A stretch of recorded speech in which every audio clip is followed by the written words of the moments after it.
I'm back. I don't know why that keeps doing it.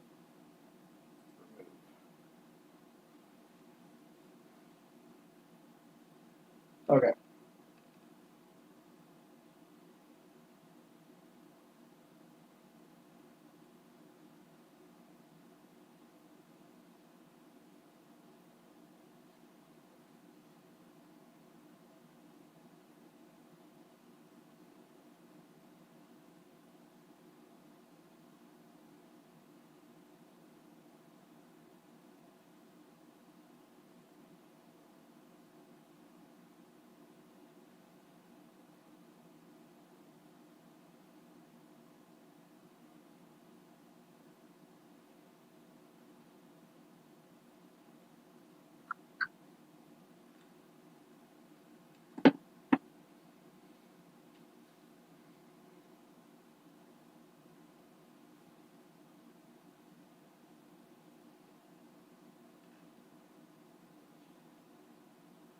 I'm going to have to turn on a light in here to make it a little bit better for me.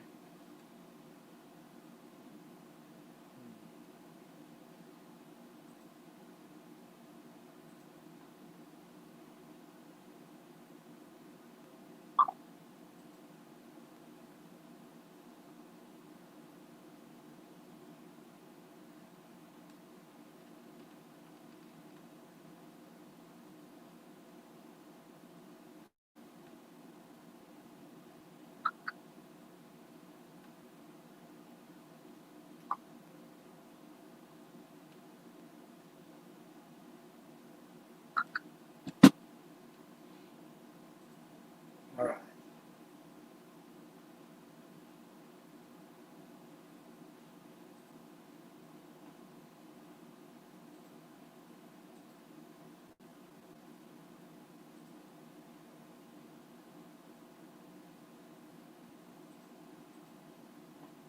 What a pain in the butt this has been, huh?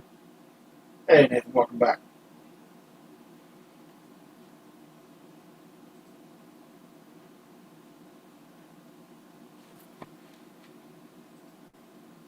All right.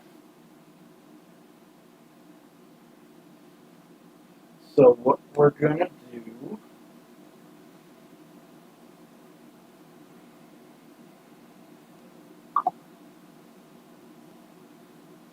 Go back into the slide.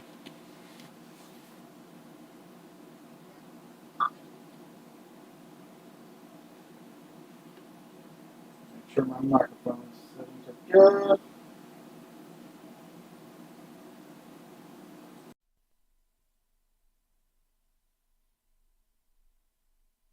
Okay, I just changed my mic settings there.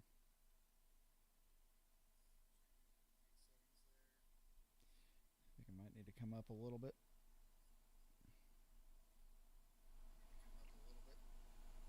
All right. Think that'll be good.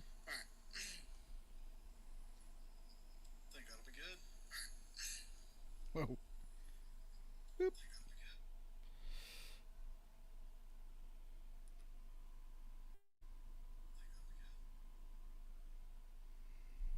Mute that. Welcome back, everybody, to this mess of a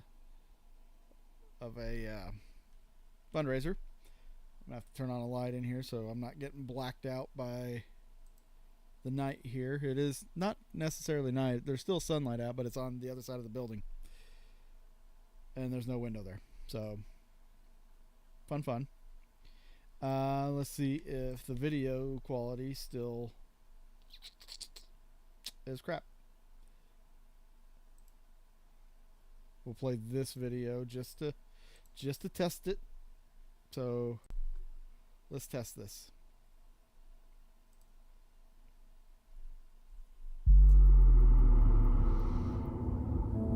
Hi everybody, welcome to Ghosted. I'm David, and I'm sitting on the steps of one of my favorite locations of all time, the 1858 Garnett House Hotel. Now this area has real special meaning to me because I've had a lot of experiences here. So far, the upstairs, my phone is running good. In 2017, when we first investigated here, I captured this voice. How's it running for you guys? I don't know what we're calling that room yet. I'll lounge or sitting You see, room. they would have varnished around this. And Yes. Normally I wouldn't be excited about a voice like that, but the thing is, we captured this voice other times, on other recordings, and then recently we did an event here and we captured it again. Here's an audio clip of it. All you remember is being here. So I've come back to Garnett, who this gruff man is. So I think I may have figured this out. Is his name David? Is he calling out my name? Or is he referring to somebody else? That's what I'd like to find out. So tonight, I'm being joined by Justin Spurrier, the owner of the Garnett House. We're going to try some experiments. We're going to try some different methods of communication. We're going to see what happens overnight.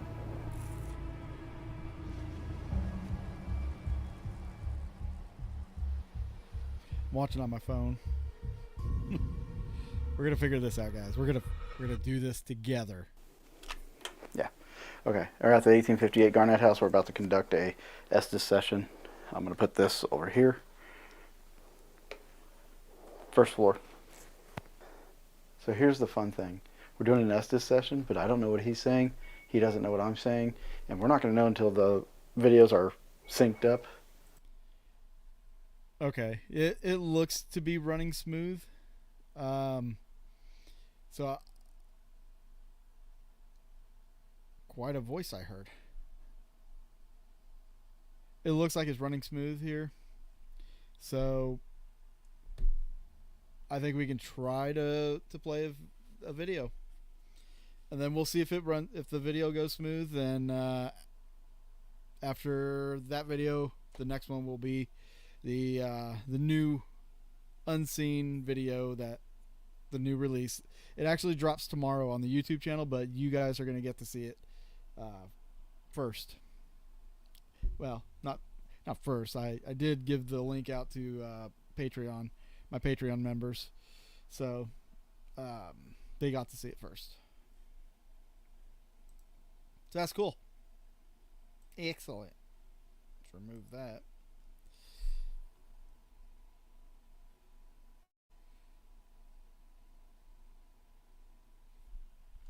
Okay. Share video.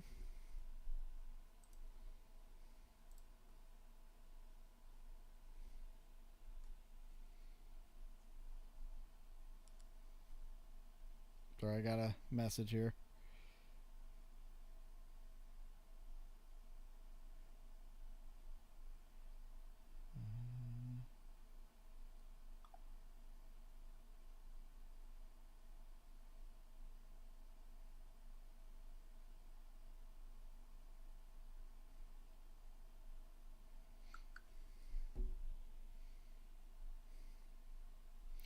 All right. As it looks, we have a new bid on the camera. It is at $50. $50. Where is it?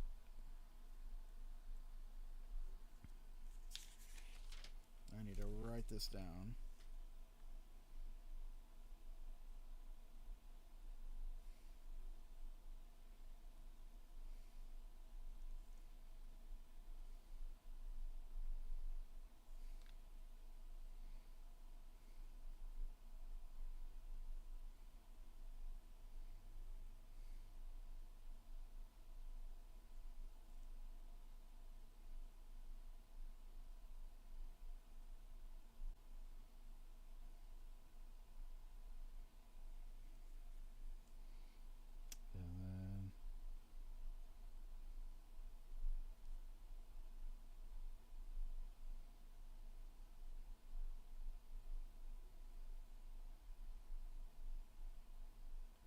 All right. So our bids are getting up there. Once again, guys, if you want to be part of the drawings, all you have to do is donate $5 to one of these, and you'll get one entry into the drawings. The more you put in, the more entries you get. So there's that. Right now, I'm going to be playing a video. It was a kind of a documentary that I wanted to shoot on Malvern Manor, and covering the hauntings and the spirits of Malvern Manor. You've probably seen this on the YouTube channel, but if not, here's a chance here. We've been having some issues with the playback. I think I may have fixed that. Maybe. So I'm going to play it directly from the computer, so there's no ads, and this will give me some time to go grab a bite to eat. So I will be right back with this. So in the meantime, enjoy the film.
Voices. They're outside. That is outside. That has to be outside. Somebody fighting?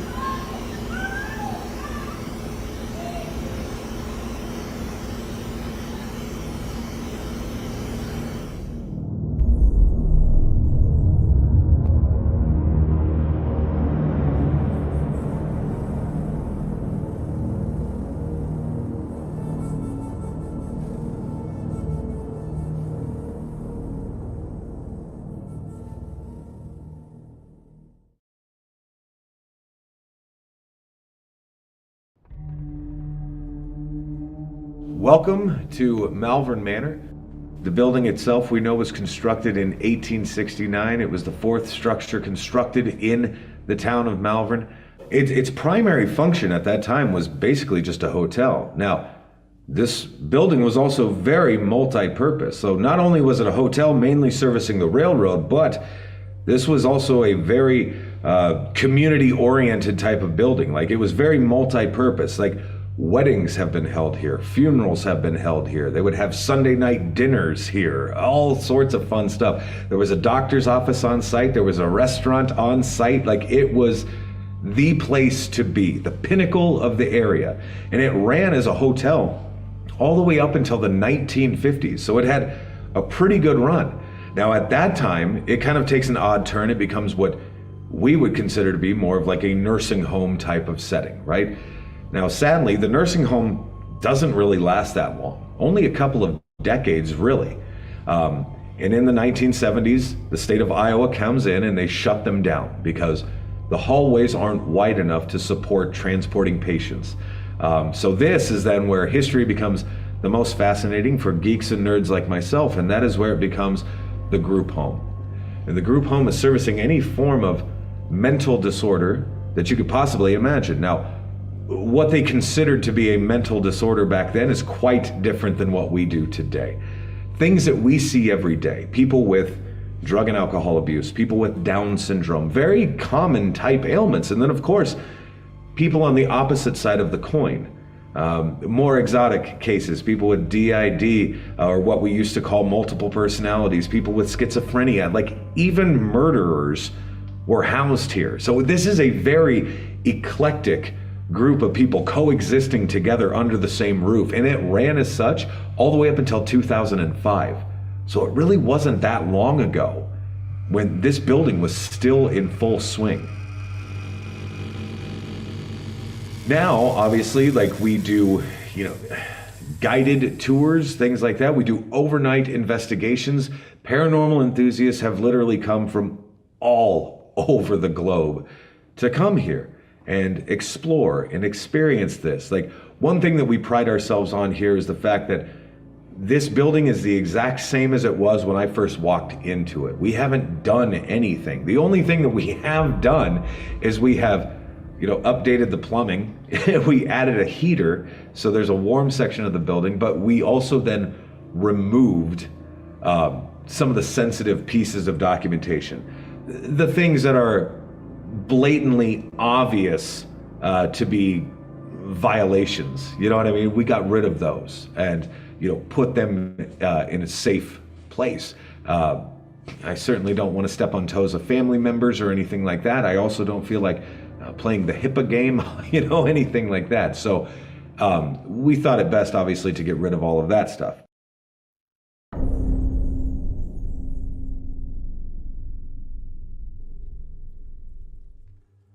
As far as like the Shadow Man is concerned here at Malvern Manor, it's a very interesting phenomenon. Like, people will be back in what we call the nursing home wing, and they'll experience a very tall, black, humanoid figure that comes out of room number 2 and then will turn and run at them, usually covering the distance of 30 to 40 feet in less than a second.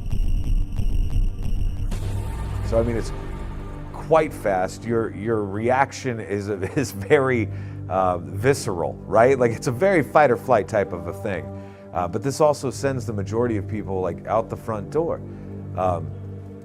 Interestingly enough, I guess, is like nobody's really seemingly been getting hurt by this as far as physical attacks. Nobody's really getting scratched or punched or kicked or any of that stuff. It almost seems as if the second we react, it's done and over with. So to me, it almost kind of like would suggest maybe this is something that's residual in nature. I need a cold blue. We have a patient down. Cold blue. Someone needs to call the doctor. We have an emergency. Dude, this just went black.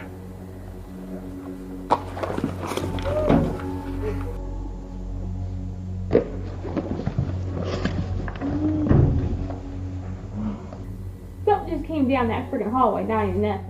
When I walk down that hall, something changes when you get down towards those last 2 doors. Just a different feeling down there.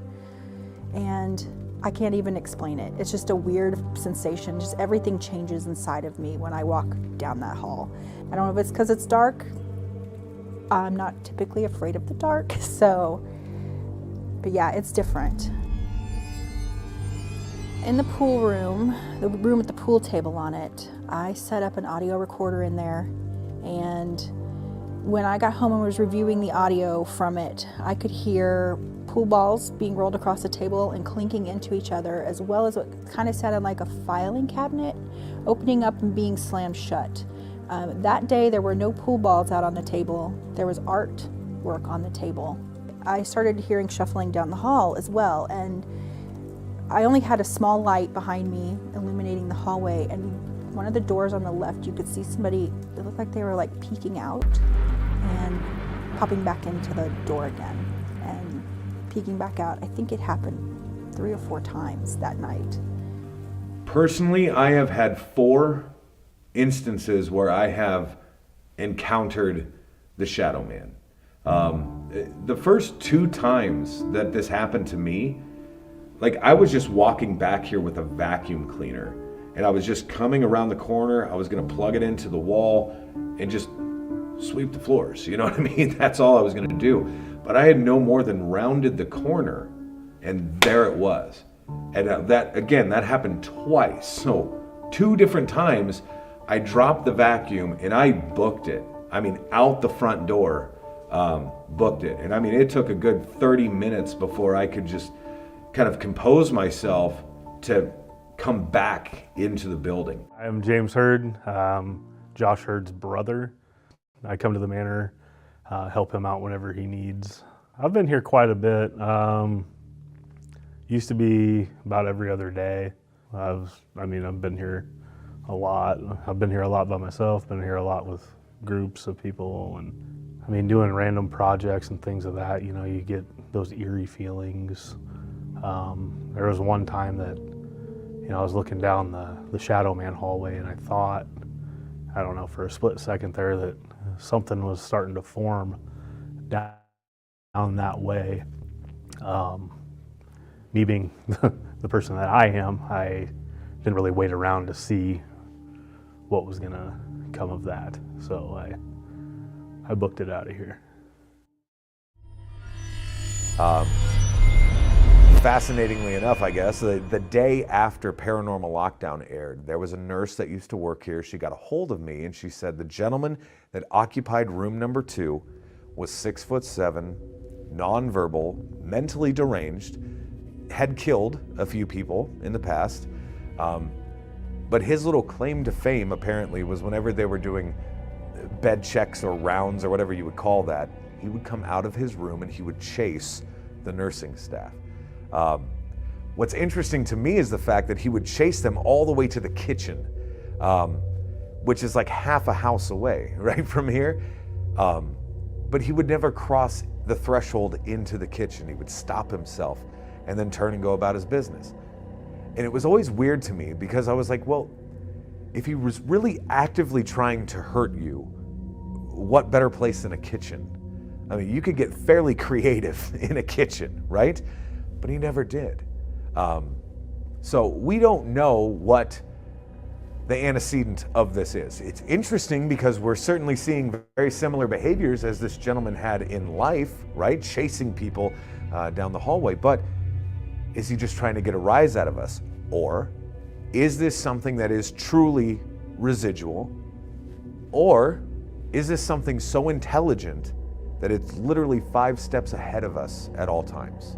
Now, either scenario, in my opinion, is totally feasible, and I don't know what to believe at this point. But it's a pretty interesting phenomenon for sure.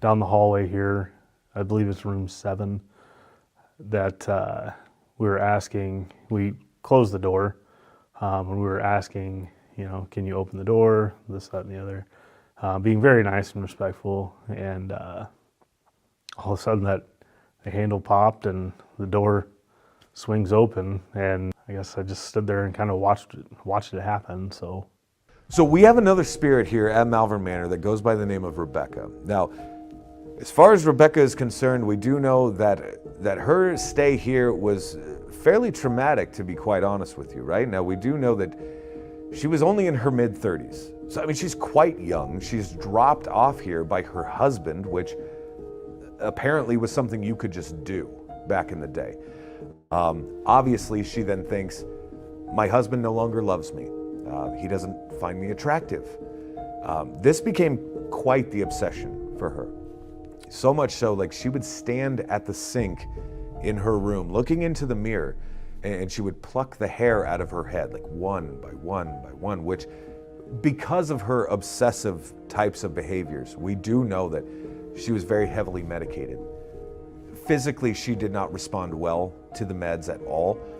I mean, she stopped eating, she stopped drinking. I mean, she quite literally wastes away to nothing. Now, what's interesting to me is the fact that I would suggest that maybe half of that was due to the medication, but the other half was probably due to the fact that her soul was crushed. Like, she didn't want to go on. Freaking Malvern Manor, I swear.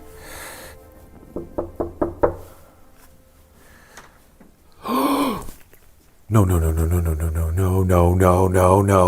Are you kidding? Are you kidding? Are you freaking kidding me? Okay. All right.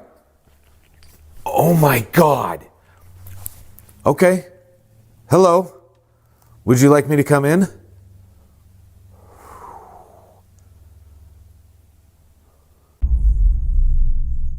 My name is Paul Kosis. I've been coming to the manor about 5-6 years now. I was in here very late one night and was changing some equipment, and there was somebody whistled clearly,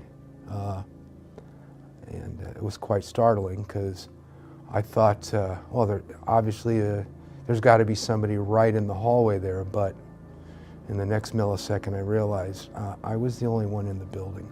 So my experience down here with Rebecca down the hall is that I was sitting in the dark alone in this hallway, and I could hear shuffling behind me, and I kept asking whatever it was to do it again, and it would shuffle again. It eventually got close, and I felt like something grabbed my hip. Then I heard the shuffling back again. Was it Rebecca? I don't know, but it was from her end of the hall. You know, as far as experiences in Rebecca's room, for the most part, everything seems to be rather pleasant. A lot of EVPs, physical manipulation of objects, again, like her tugging on people's clothing. One day we were doing a tour, and I had a group of maybe 7 people that were back here, and I was telling them the same story about Rebecca. And right there in the hallway, in the middle of the hallway, we had this girl who had very long blonde hair, and one strand of her hair got lifted up, and it was the craziest thing I've ever seen. Like, we literally just got done talking about this, and now you're literally witnessing it for yourselves. For that poor girl, the tour was over for her. You know what I mean? She was more here for just the stories and maybe get a spook or whatever. She was not expecting that. So yeah, she went out the door at that point, but yeah. There was a time where I was here with my team, and we were pretending. I used to work at a nursing home, and I was pretending that I was getting a resident and I was going to take them in for a bath. And we had knocking going on in the bathrooms. And I asked it to repeat the knocking, and it did. There was 2 different instances, a day visit here, and then the overnight that I did here at an event, where right here we heard an audible woman's moan. 2 different times completely, an audible voice moaning, and it was a female voice. I guess I'll just leave you alone. I'm sorry. I mean, if you need me, you know where to find me, I guess. Jesus! Okay, hey. If you need me, you know where to find me, I guess. Jesus! Okay, hey.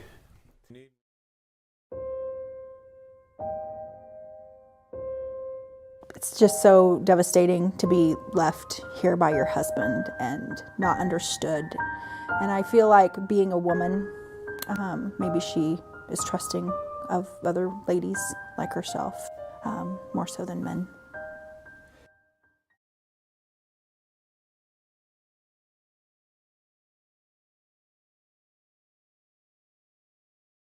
I mean, as far as Susie is concerned, I know a little bit.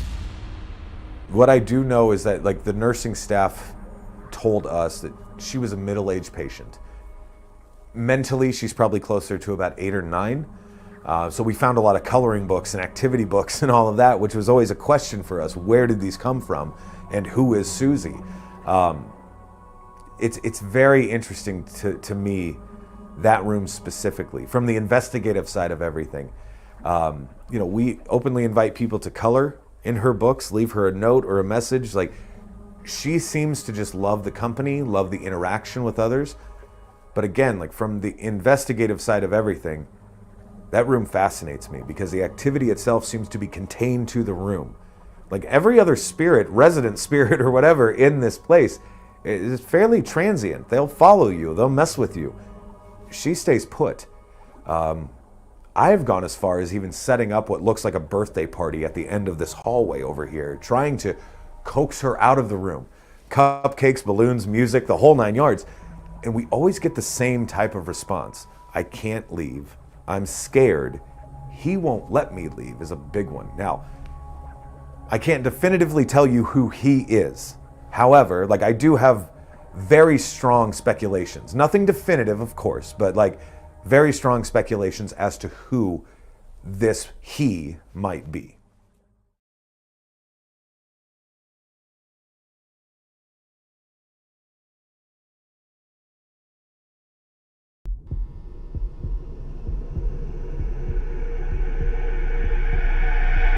Back in the day, like when we first started investigating this place, we had no idea his name or anything. We just simply referred to him as the Grumpy Man. But then it was after then getting to know some of the former nursing staff and things of that nature, they were able to kind of fill in those gaps and be like, oh no, that's Hank or Henry. And it kind of depends on the day, I guess, and just what he wants to be called. From everything that the nursing staff told me about him, he was a patient here, mid-90s to late 90s, even further on to that, but I mean, primarily their stories are coming from that time period. Hank's just a grumpy old cuss. Apparently, like, even in life, like, he would sit out on the front porch, he would throw rocks at children, things like that, just kind of like that stay off my grass kind of a guy. We also know, like, he has a very strong dislike for females. Now, what the antecedent of that is, I have no idea. Whether it was something with his mother growing up or what that was. He just doesn't like women, and he will call them, I mean, pretty much any vulgar name you can imagine, right? And his vocabulary is epic, to say the very least. Hank, to me, he's one of those guys that's just kind of like, I think he's more or less just kind of throwing crap at you. And I almost think that he appreciates it when you throw it right back at him. So that's kind of my practice. And nothing negative has ever happened to me personally. But yeah, I mean, to me, he's just a lot of fun. I have captured what we believe is Hank saying hello. We've heard the word Hank. Now, I don't know if Hank would be saying his name, but certainly I've caught in voices referring to Hank. And it's at times been when we've been by his room. Hank's room has just it's giving me weird vibes, I guess, how I'm feeling right now, disoriented. Basically, same with this entire place. Like, it's crazy. And I've had a lot of weird things happen in this room. Me and my wife were in here cleaning up again. I know a lot of my stories are that, but, and we're leaving that room and we go downstairs and it sounded like something like either slammed like a file cabinet or punched a file cabinet. Do you know that distinct sound of an empty file cabinet? We both just kind of looked at each other like, I guess we upset him. So, because we both knew exactly where it came from. So we walk in from the other hallway, the blood hallway. Justin says, let's come into Hank's room and see what we can find there. Let's see if you try on his clothes, if something will happen. We came up in here, sat the EDI out there, and then I was getting stuff out of the backpack, and then you just hear footsteps from out in the hallway. And then the EMFs, both of them, started spiking instantly. We're like, what's going on? And right off the bat, I started feeling weird, like a pressure almost. I was with another friend, one of Justin's friends, and he had gotten a nosebleed around the exact same time I had felt this pressure on top of my head. We had a K2 meter that he was using, and right around the same time I said I felt a pressure on my head, he put the meter over by my head and it was flashing like red and it'd go down to green. And apparently I was weird for a few hours after I left this room. Normally she's just like herself and she's funny and all that stuff and just laughs all the time, but she was distant and like just kind of in space, not paying attention to anything that anybody said to her. It's like you don't even, it's like a cloud, it's like full cloudy, like you can't remember much, you don't want to talk, you don't want to really just do anything, you just want to sit there and just, it's like you're thinking about a whole bunch, but even then you can't tell anyone what you're thinking about because it's just clouding your mind. It's really scary, really, really scary. Yeah, I didn't necessarily believe in any of this stuff until coming to Malvern. Like it was more her thing, and I was coming here with my girlfriend.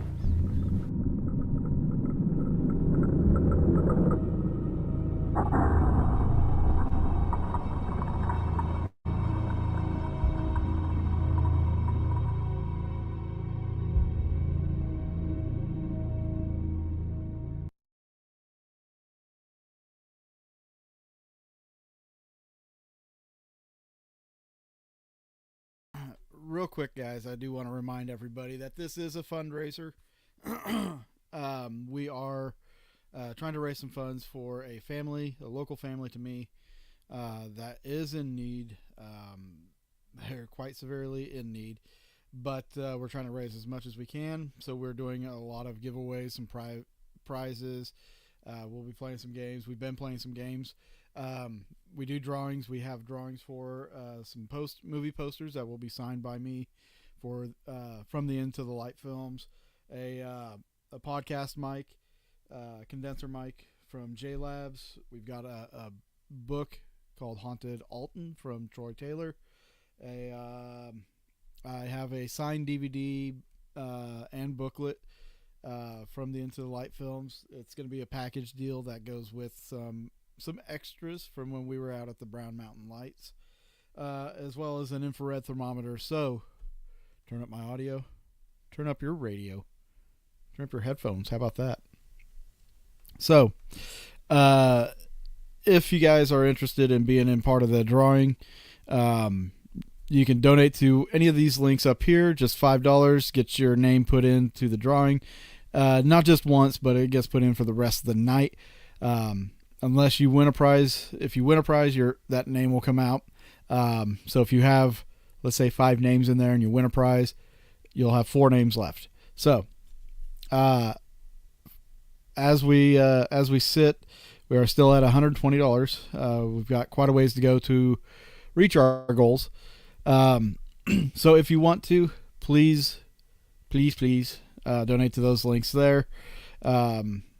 We are also doing auctions, which I will get into the auction items after this video is over, and then we will also do another trivia, and then after that we have a new episode of Haunting History that we will premiere right here.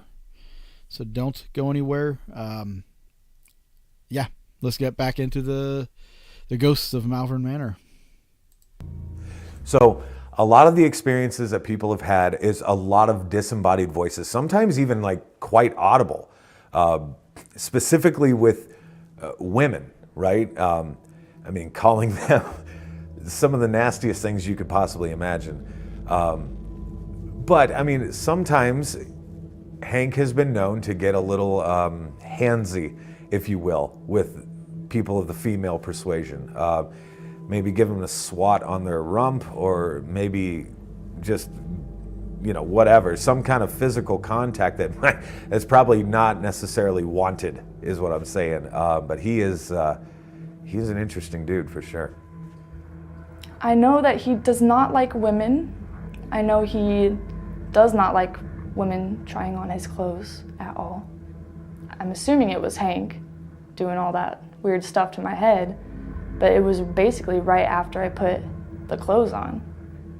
There was a time that I was here on a day tour, and I was up here in Hank's room. I'd like for Hank to like me.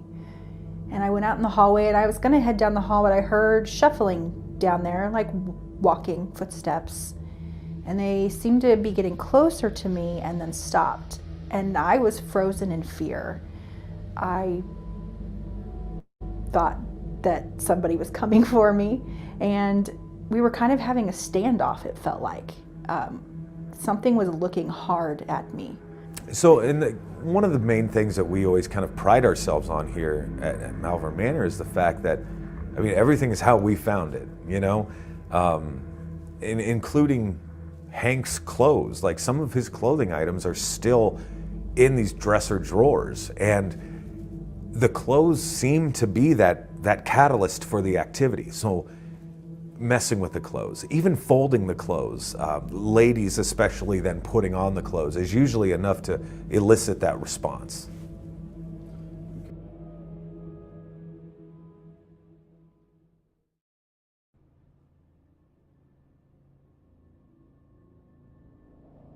So Gracie was certainly one of the more exotic patients that was housed here, right?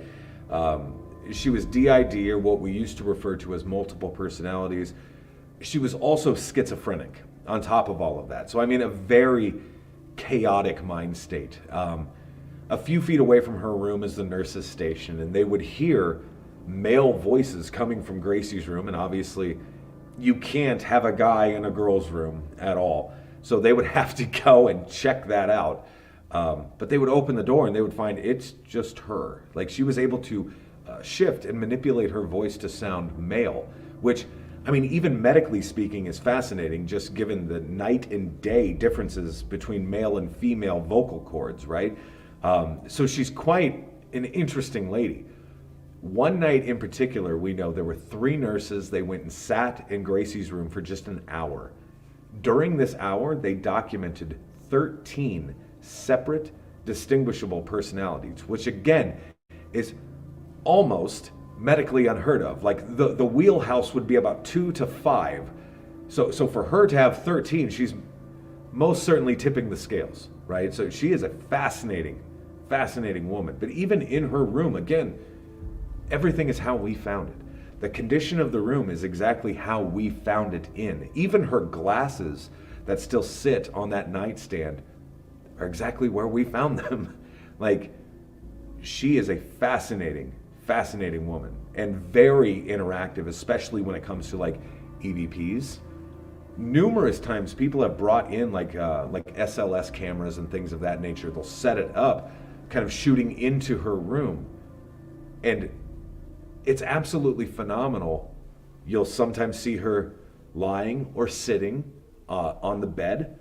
Numerous times we've seen her like in the wheelchair and all of that fun jazz. She will wave to you like on command. Like, she's very interactive. She does tend to gravitate more towards male investigators for whatever reason that may be, but gentlemen especially, if they're sitting in the wheelchair, if they're lying in her bed, she will absolutely let you know, like, you are in my space.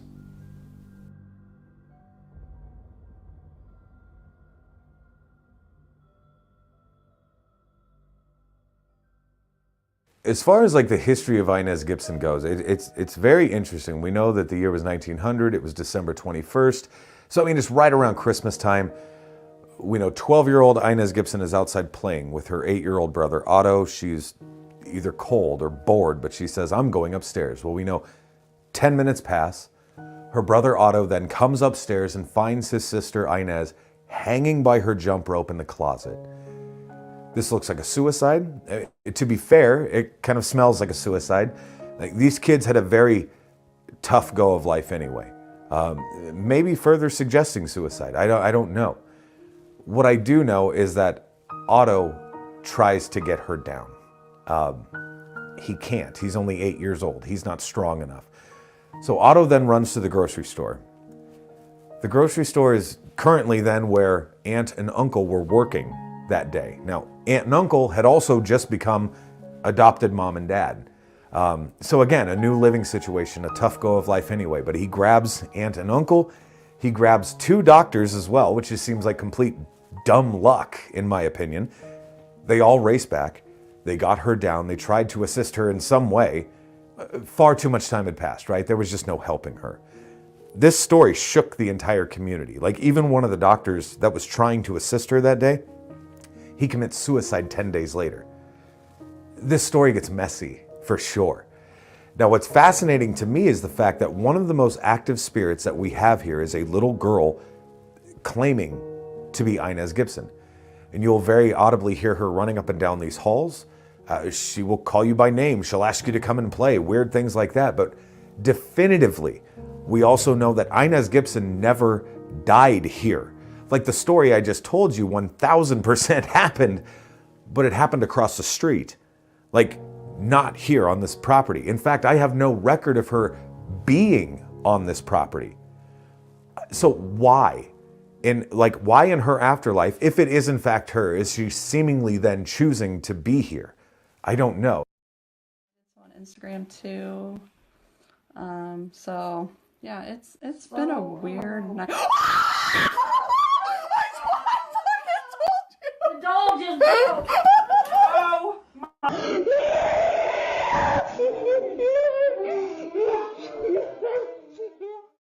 Now, what's interesting though is, I mean, she's certainly receiving a lot of attention, right? And, you know, people are bringing gifts, toys, money. I mean, there's a dresser drawer in her room that's, you know, full of jump ropes. I mean, it's maybe in poor taste. Maybe you're using that as a trigger object, whatever. So maybe it's that. Maybe that is it. Or maybe it's not even her. It could just be somebody or something that's taken on the identity of Inez because so many people are interacting with her, right? So I don't know, but it's like, we do know that Inez Gibson did exist. We do know that she was a 12-year-old girl who lost her life very tragically. But as far as her being on this property, I can't definitively say yes or no. I was actually in Susie's room and gathering some things, and it sounded like almost like a child running up the hallway. That very, you know, the shorter legs, you know. Yeah, so that really freaked me out. I was by myself at that point. Had to make a phone call just to kind of get the courage to get out of here.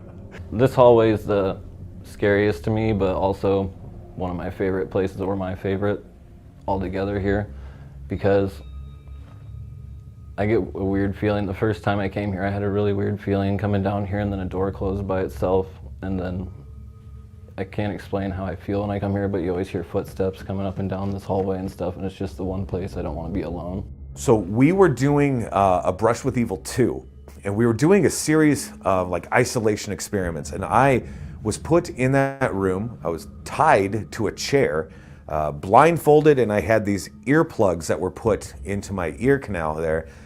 So I'm not seeing anything, I'm not hearing anything. And at that time, that was also before we even really knew her name was Inez. We knew we were experiencing a little girl generally in this area. That was it.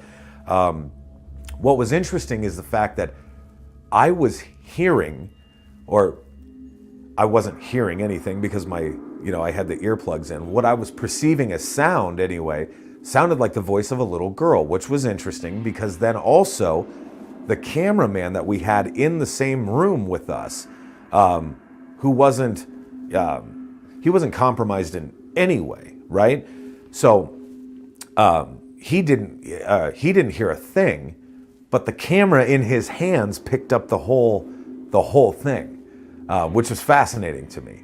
So the camera picked it up, I was picking it up, but he didn't pick it up at all.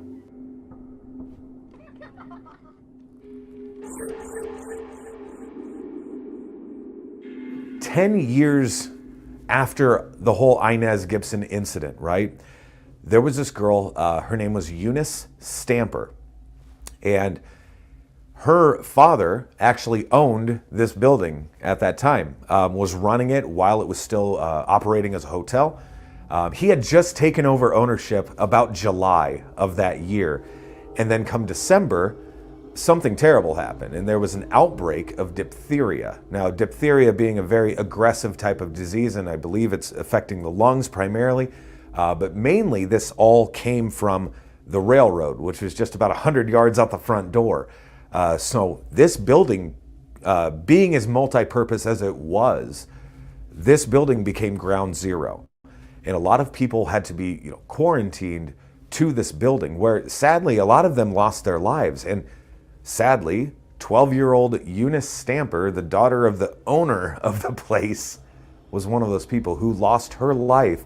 It was December 31st of that year. So as far as Inez Gibson is concerned and the activity seemingly with her, I mean, we're talking physical manipulation of objects, very audible responses. Sometimes you'll hear giggling, sometimes you'll hear singing, laughing, crying, screaming. I mean, it runs the gamut. It really does. And for those of you with, like a 12-year-old daughter, you would probably get it. You know what I mean? But it's like, it's weird. But people are experiencing all sorts of stuff.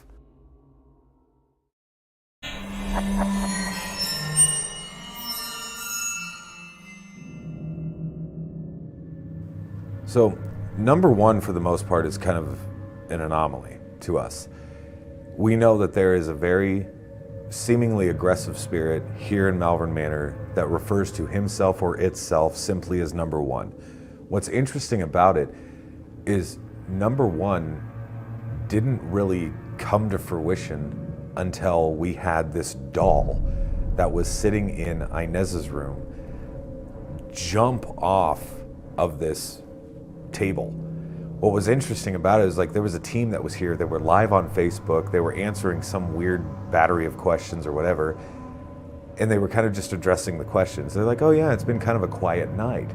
Not a lot has happened. And then you see this doll, like Chucky style, jump off of this thing. What's interesting is like the doll itself is made of porcelain and is very top heavy. And every time that this happened, like every time the doll would fall, the head would take over gravity, right? Like it would always land on its head first. Weird.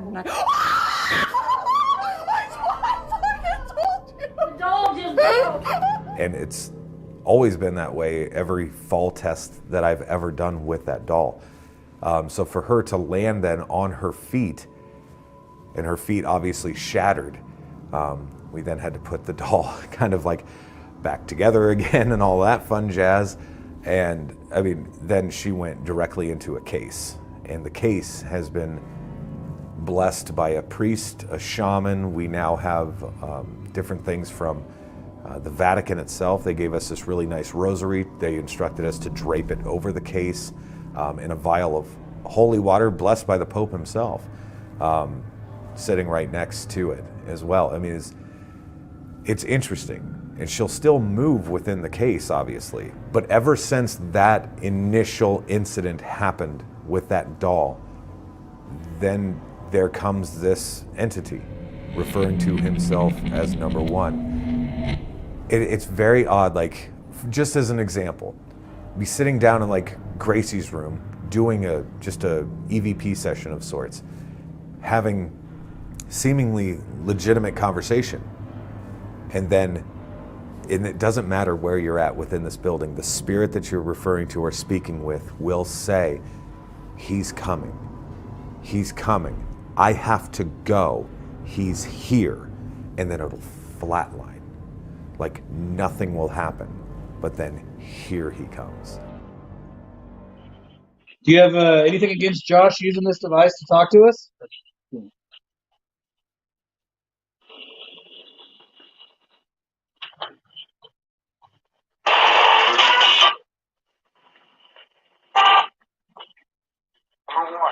What the Number one. Which one? You heard that. Oh, yeah. It's almost as if either one, they're scared of him, or two, he's suppressing them in some way. I don't know. So is this something that's just like an evil spirit, maybe just somebody who is kind of pissy in life? Or is it something more than that? Like, I don't know. We can't really put our finger on it. What we do know is that the one time that I asked this entity or whatever, I said, what if I just got rid of you? Its only response was, bring God. Who's messing with the lights? God. Did I just say what I think? It sounded like it goes, God. Jesus Christ. I absolutely despise this hallway. We were, my brother-in-law was in town, kind of wanted to check the place out. So we came and we were showing him around and things like that. We were coming up to the attic back here, and he was first and my wife was in the middle, and I was bringing up the tail end. And I was probably, I'd say a good 10 feet behind, you know. And then all of a sudden we got like right in this area here, and it felt like a grown-ass man came up behind me and just went boom.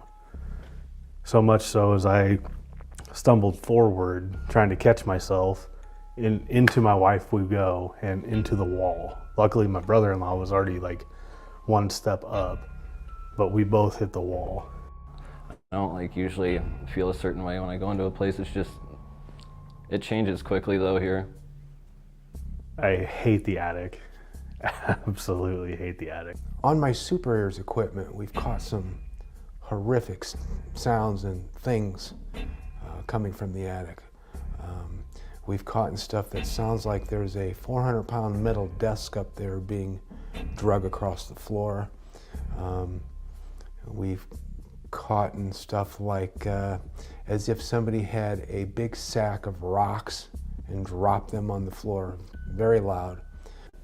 I was up here and I was just kind of cleaning up the place and noticed the attic door was open. So here I come to shut it, and like I always do, and it happened again. Something just full on pushed me, but this time I fell into this doorway. It was the first time I ever came here. It was for a day tour, and we did the walkthrough with Josh, and there's a few other women here. And then he told us we could go up by ourselves afterwards, after they left. And we came up here, or we were down the floor below first, and then it came across my ghost tube app, because that's all I had then. It said the attic. And then I'm like, you want us to go to the attic? And then walked into the room down by the attic entrance, and then a voice comes across my phone's audio, not even the app, and it said the attic.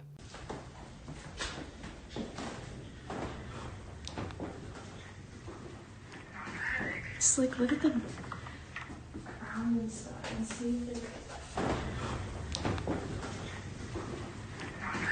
just like look at the ground and stuff and see if And then we come up here and nothing's happening at all. So I'm like, well, that's a big waste of our time for us to come up here. And then, so we go to leave and walk down the stairs. My back felt like it was burning. But I do remember getting down and him saying, oh, my back is burning, you should check it. And I lift his shirt up. 3 of the biggest, thickest scratch marks I've ever seen.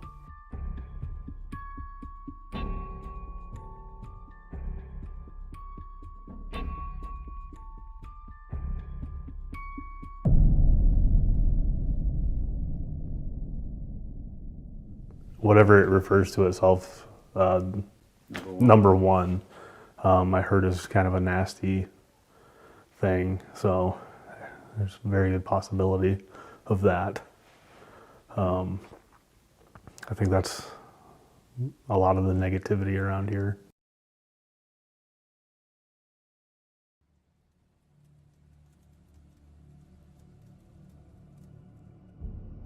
Talking about the captain, I mean, the gentleman that actually built this original structure, it was Captain Jacob Kohlers. So this was like the 4th structure that was constructed in this town. This was also before the town itself was even referred to as Malvern. It was actually called Milton back in those days. But regardless, the captain, the guy that built the place, very strong ties to the building. He ends up leaving, goes to Texas, where he then expires, passes away, and all of that fun jazz. Very interesting stuff, though, with him, because of his strong ties to the location itself. In this very area that we're sitting right now, we have come across a spirit referring to himself only as the captain, or Captain Kohlers, or refer to me as sir type things. Like very, very no BS type of stuff with him. Now, I've personally never had an issue with the captain, right? And I will say this, and I never say anything to like sensationalize, right? But like in this specific area, people have been scratched, punched, bit, kicked. So it's not a very welcoming experience at all. Literally saw with my own eyes a woman get scratched like right here, and it was lettering like that was scratching her, and the letters that spelled out CAPT. Like, it was bizarre. I will also say that usually this negative stuff is generally following a fair amount of provocation. So I'm not saying these people are asking for it, but maybe they're asking for it. Like, again, I've never had an issue. I'm here pretty much every day, and I've never had an issue with him. And maybe there's just a mutual respect between him and I. But yeah, I certainly don't want to push his buttons, you know. But I was here, and I was gonna stay the night by myself. And I remember Josh left me with a camera, and he's like, just walk around and film stuff, you know, or whatever. So I was like, okay, sure, I'll try.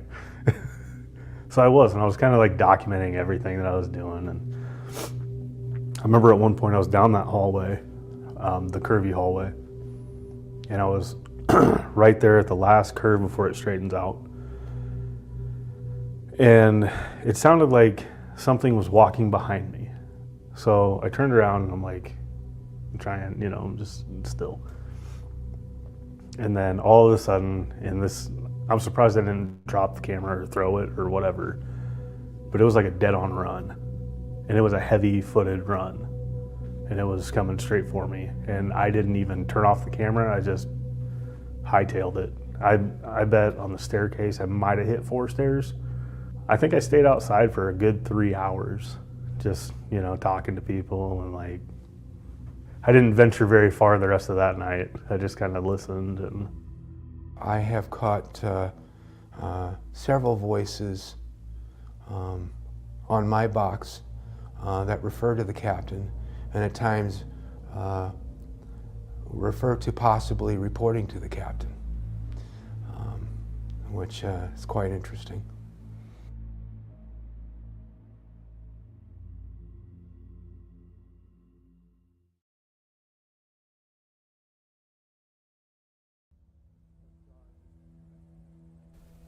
People that come here, it is interesting when people are investigating here, right? Because they'll come once, they'll have an experience or 2 or 3 or what have you, and then they come back. And then they start to almost develop like this relationship with the place and the resident spirits themselves. They start to figure out what makes them tick. Same goes for the people investigating. The spirits are now understanding what makes the investigators tick. And it goes back and forth. Like, this building remembers you. These spirits remember you. And it's almost like a game of cat and mouse, because sometimes you'll get some of the most phenomenal activity, and then other times you're chasing it around. It's almost as if it's 5 steps ahead of you at all times, which is sometimes rather frustrating. But other times it can be a lot of fun too.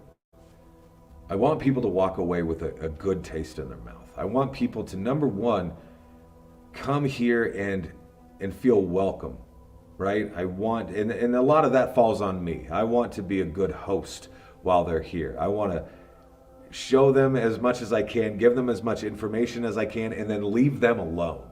Let them do their thing. I'll never tell anybody how to investigate, right?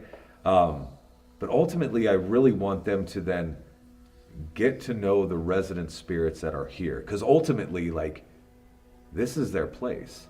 I mean, this is still going to be their place long after I'm gone, right? They're always going to be here. They're always going to be around. And they think that a lot of them still have a really cool story to tell.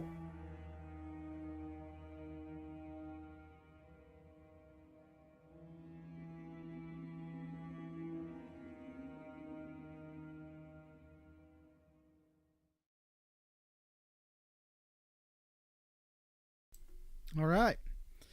Hope you guys enjoyed that. That is the Ghosts of Malvern Manor. I brightened it up in here so you guys can see me a little bit better, and you know, the video will look a little bit better too. So yeah, there's that.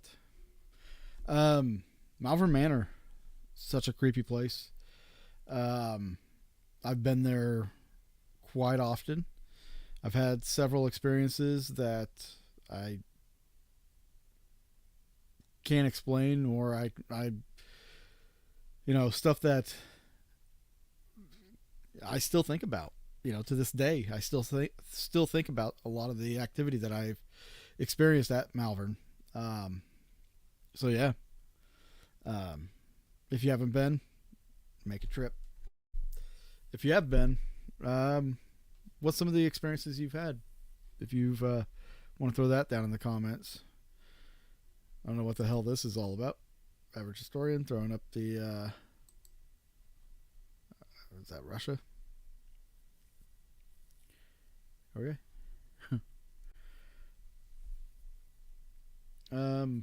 Anyway, we are going to continue this fundraiser. We are going to do another drawing for the next book, the Haunted Alton book. We're going to do a drawing for that. Then we're going to play another trivia. And then after that, I think we will do another drawing. So 2 drawings coming up. And you know what? No, let's do a trivia. If we've got enough people in here to do trivia. If you want to do trivia, let's put in dead. Let's do dead as the key word. If you want to play some trivia, throw dead in the comment section. And if we've got at least 2 people, we'll do a trivia. And the winner of that trivia will get entered. We'll get their names entered into the spin wheel. So we've got one.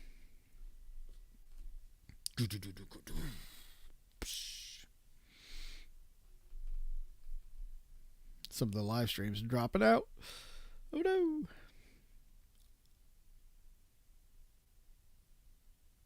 I'll give it some time here. While that's going, I'll put some background audio on because, like I said before, I hate silence.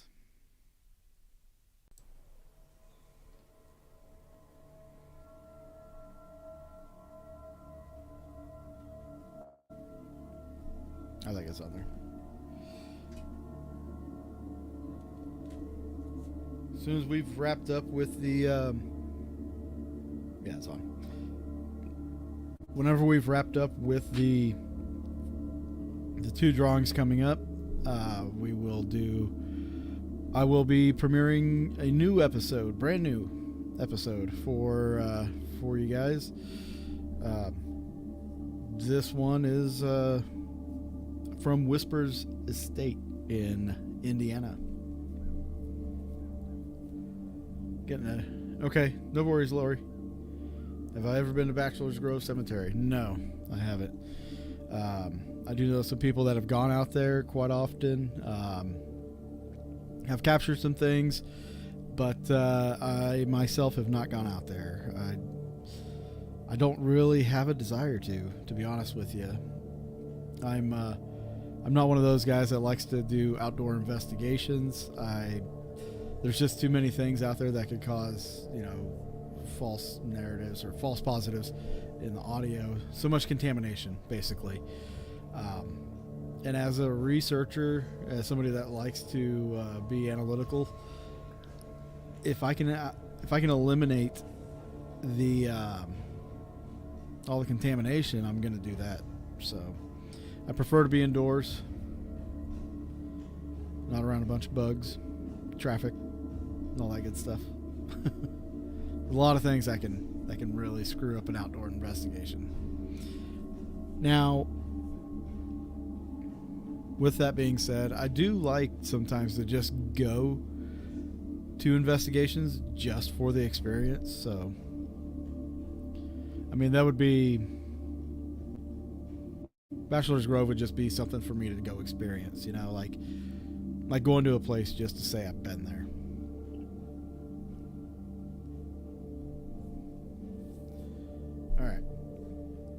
Well, at this point, we only have one person that wants to do trivia. So, we'll just kind of move on from that, and we'll do one of our drawings, our prize drawings. I know Lori's getting ready to head out. Susan, she had to be somewhere, so she won't be playing as well. But you guys are still entered in the wheel of names, and I'll let you guys know should you guys win any prizes here. So we're gonna roll for the Haunted Alton book. And if anybody watching if you guys want your name in a drawing, it's a $5 donation to any one of these sources there at the top. And let's get into the drawing, shall we?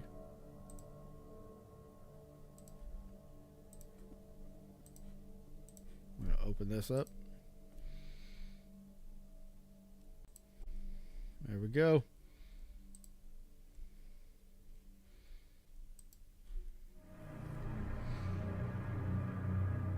And go. It's for the Haunted Alton book.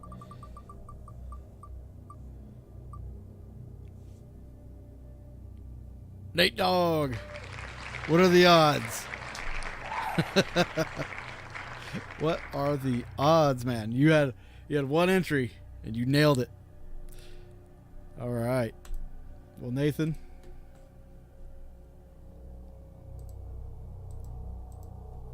I think you just followed me on Facebook. Send me your information. Sometimes it doesn't have to be right now at this very moment, but sometime tonight or tomorrow, just send me your information and where I can send that to you.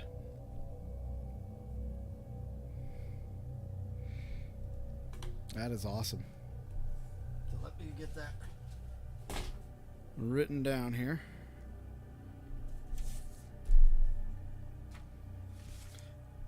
Don't have a whole lot of room on this table.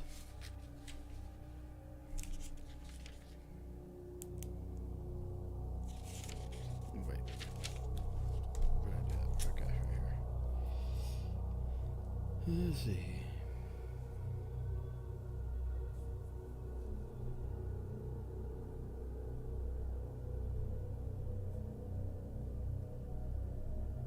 Alton to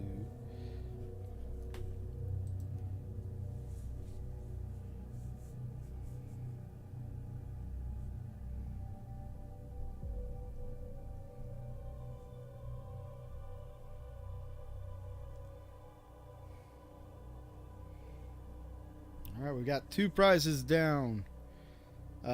Plenty more to go. We're gonna do some a couple Into the Light posters here soon. We're gonna do the JLabs condenser microphone, perfect for podcasting or recording, and then also the Into the Light packet, which includes a signed DVD, a signed photo booklet, as well as some extras with that package. Again, guys, if you want your name in the drawing, it's only $5. It's only $5. It's less than a pack of cigarettes. It's less than a carton of eggs. Yeah. And if you want your name in more than once, a $20 entry. You know what? Here's what I'll do. A $20 entry will get you. I'll give you 5 entries for $20 on a donation to any one of these. I'll give you 5 entries on the wheel. We'll spin. You get your name on there 5 times. We'll do a giveaway. And but when I start the new episode, which I'll be doing here really soon, when I premiere the new episode, during that time will be the $20 for 5 entries. $20, 5 entries. Get some cool stuff, cool memorabilia. Ooh, my curtain's falling. Oh no. You guys don't need to see the bookshelf behind me. It's mine. There we go. Let's see here. I think right now, Nathan, you're the only one that's active outside of Lori, but she's leaving. So, I think we'll just kind of push forward here. Yeah. This is I don't want to get into a thing here, but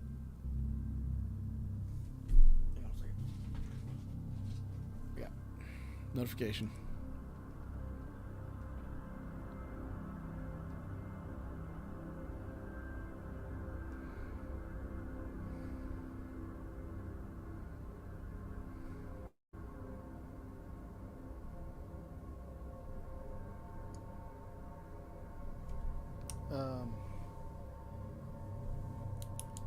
Nathan. Yes, like this video. The more thumbs up it gets, the more it gets pushed out there for everybody else to see. Nathan, your bid for the Microkom might be in jeopardy. Somebody that was on earlier is asking if it's still at $10. So okay, guys. So Charles and Nathan, how about you guys play for how about you guys participate in the trivia, and you guys try to get a name in there. I know Nathan would love to get his name back in there, get some more prizes. How about it? Let's do this.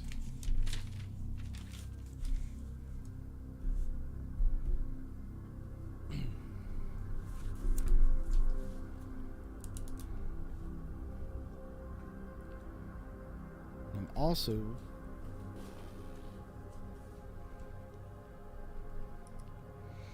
gonna reach out to somebody.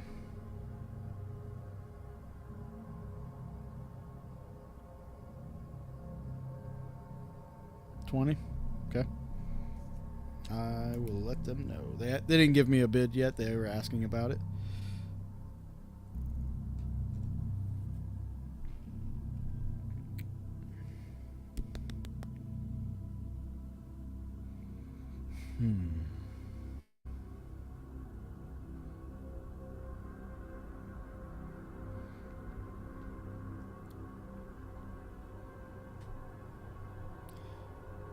You know what the worst? I think this is the worst part about actually, like, having to start the Facebook over was, like, you know, on my they start your message, like, you lose your Messenger as well. So everything I had in Messenger is gone. But, like, the order of people that my most talked to people, or my most recent people, are in the top of that list there, and now I have to, like, search them out and find them. It's awful. Just awful.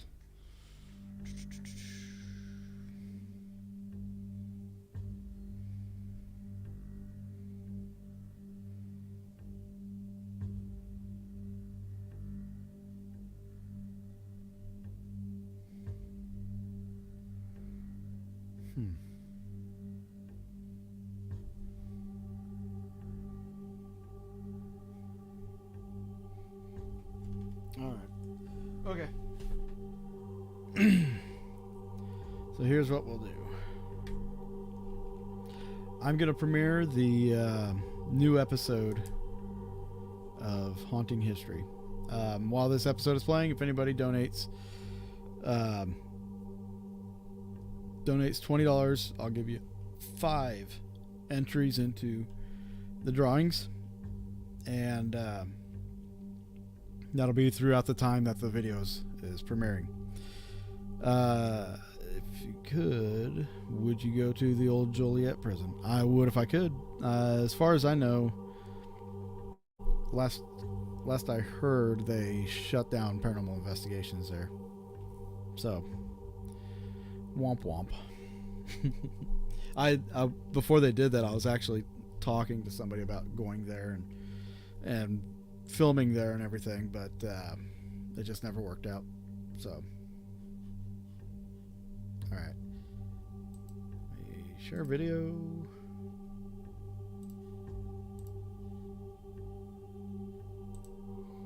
Okay, gang. Since the live stream's dwindled down a little bit, we are going to air the Whispers Estate episode. This one officially drops tomorrow on the YouTube channel, but since you're here now, you guys get the first peek at it. So, hooray! Here we go. Hope you guys enjoy this. This was a fun one. I'll answer any questions about it at the end of this showing, but this one was a fun one, and it was a little, what's the word for it? It's not stressful, but it was like a little bit, I don't know, irritating, because I felt like I wasn't getting anything, but apparently I was. But like the payoff, there was a payoff on this episode, and I hope you guys catch it. Also, you may wear headphones. If you're not, I would listen with headphones to see if there's anything in there that I didn't catch. That's a loud bike. We have Bikes, Blues, and Barbecue going on this weekend. So, all right. Enough of me yakking. Here we go.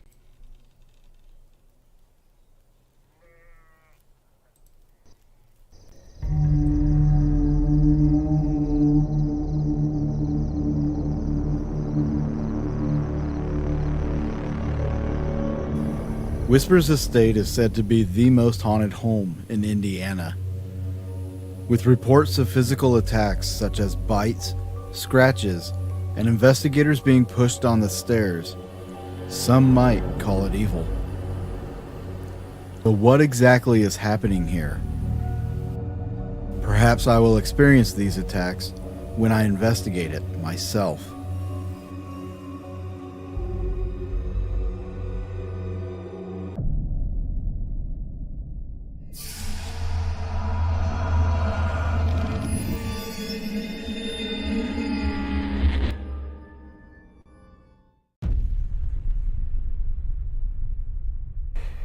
So I'm going to read from their packet here about some of the hauntings here, what you could expect.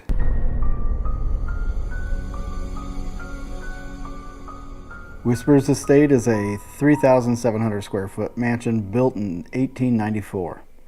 In 1899, Dr. John and Jesse Gibbons purchased the home from original owners, Dr. George and Sarah White. The Gibbons allegedly adopted, abandoned, and orphaned children. One of these children, a 10-year-old girl named Rachel, started a fire in the front parlor, being badly burned, and died 2 days later in one of the upstairs bedrooms. A 10-month-old infant, Elizabeth, died in the master bedroom of unknown causes. Jesse died in the same bedroom after a bout with double pneumonia. Dr. Gibbons was a prominent doctor, and his office was on the first floor of the house. Considering the time period and medicine of the time, it is quite possible that a number of his patients could have died upstairs during his 26 years of practice.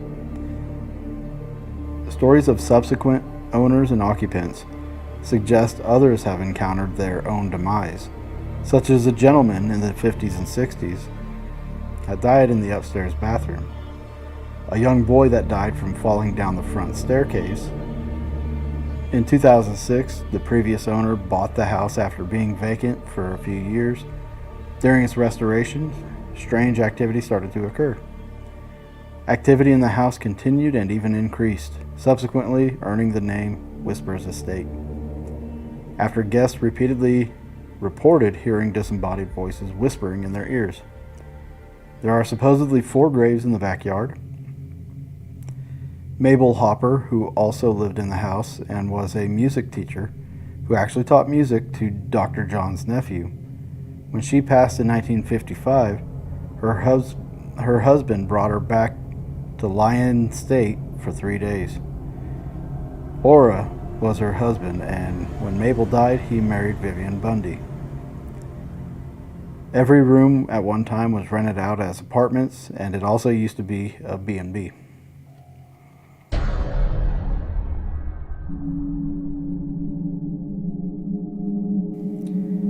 In the room where Elizabeth died, reports are abound of the scent of baby powder, and sometimes hear cries. Rachel has been heard running around upstairs from time to time. Guests sleeping in the room where Jesse died often wake to the sound of labored breathing and coughing. Some even report the sensation of someone sitting on their chest. The closet door will often jiggle on its own, and then the door might pop open.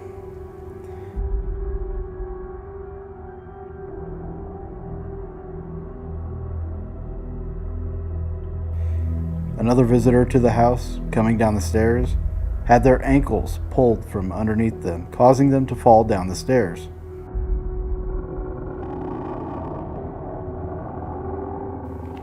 There's reportedly a portal or vortex which runs up through the house from the front parlor into the third floor room attic. The room in the attic is said to be the heart of the house.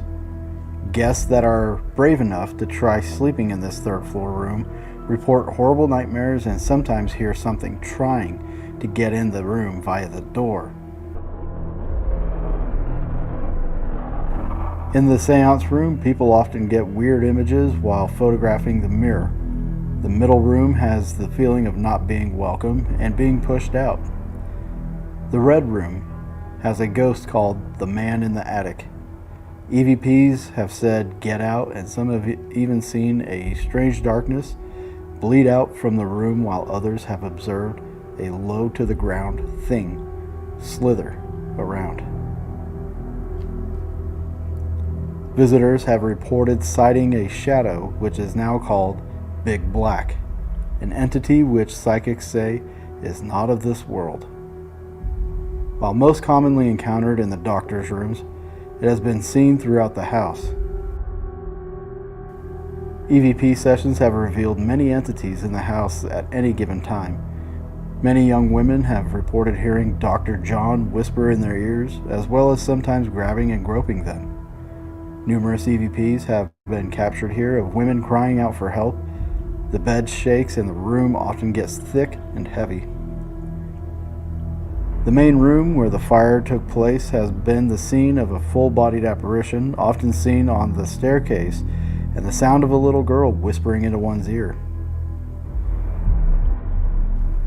In Jesse's chamber, Dr. John's wife caught pneumonia in 1934 and lingered for 5 days before she died. The bed is supposed to be a replica from the movie Interview with the Vampire. This is the only room where the current owner won't sleep because he's come down with double pneumonia.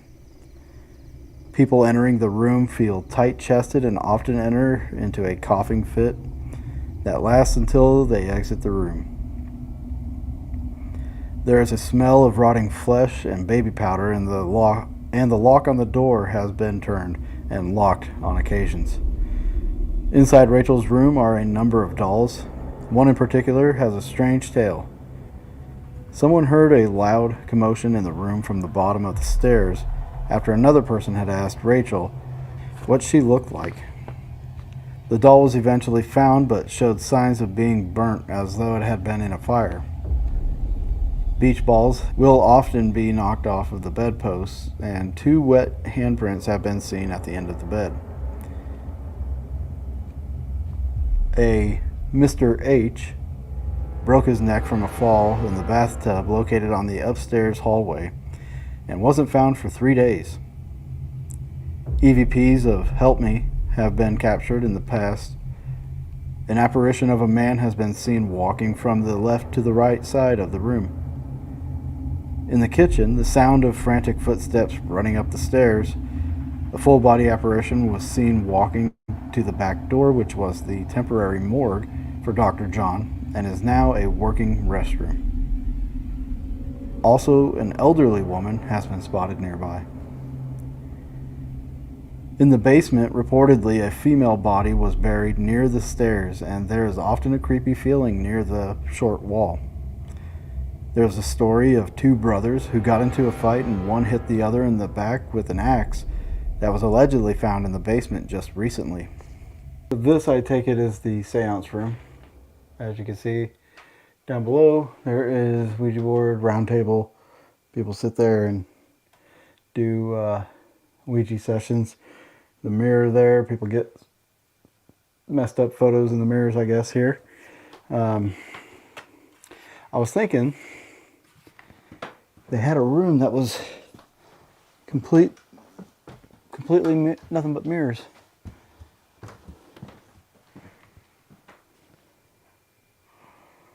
Mirror there. Hello. The mirror there. A broken mirror in there.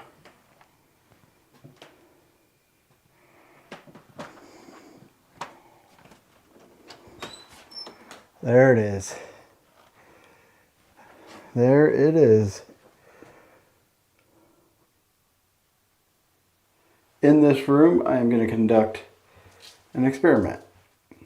Tonight, we are going to be running a frequency test in here. And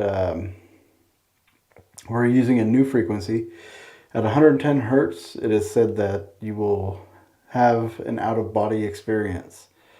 And tonight in this room, we're going to be playing 110 hertz to see what happens. Now, I have had experiences with 456 hertz and 458 hertz while using a mirror. But tonight, we are trying to have that out-of-body experience. We're going to see if this frequency is a paranormal frequency, something that will put us in contact with the other side. Knowing the claims of activity definitely has me on edge, but I had to calm myself down and focus on establishing contact. Okay guys, we are going to set up this camera. We've got it facing the stairs back here. And I've got a REM pod on those stairs.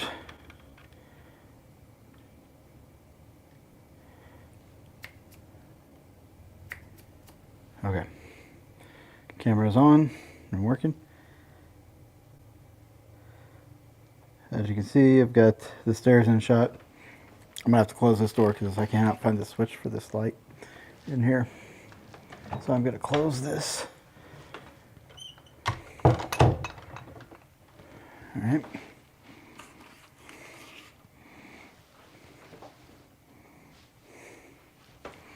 So that camera, touch screen. So that camera is fixated over here. I've got a REM pod on top of this, which I will shut off.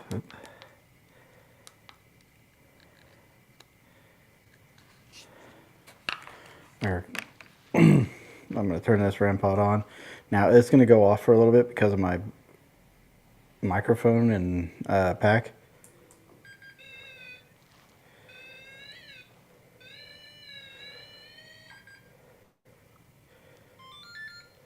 Okay.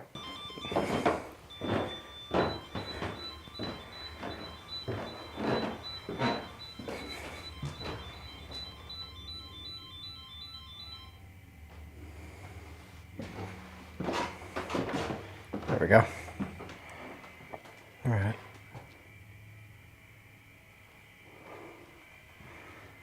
Kind of want to come and talk to Rachel a little bit.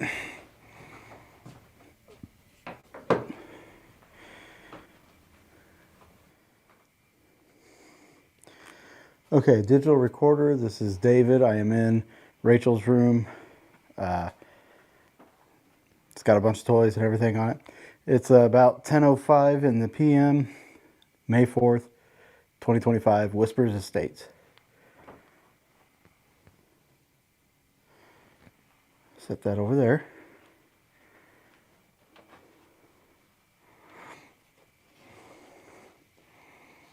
I also have with me, I've also brought the EDI Plus.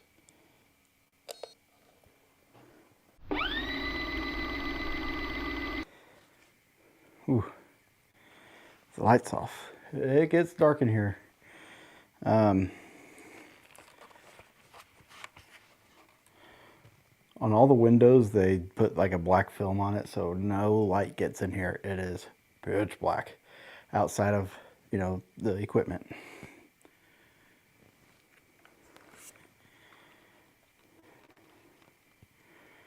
They have these beach balls on the bedposts.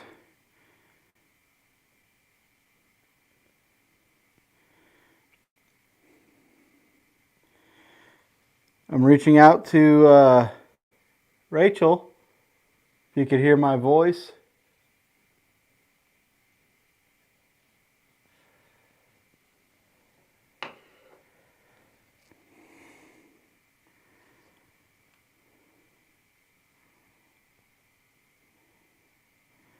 Rachel, if you can hear my voice, can you come into this room?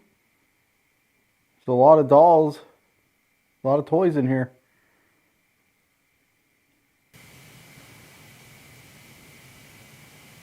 I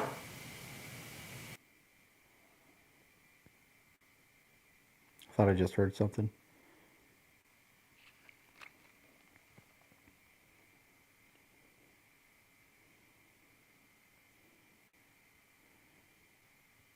How old are you, Rachel?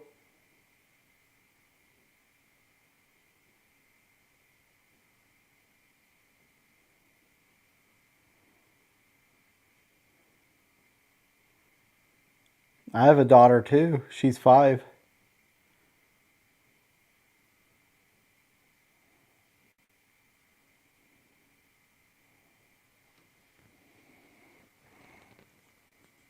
What kind of things do you like to do, Rachel?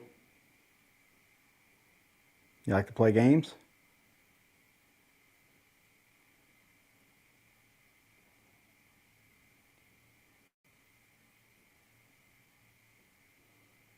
I have a game for you, or something kind of neat to try.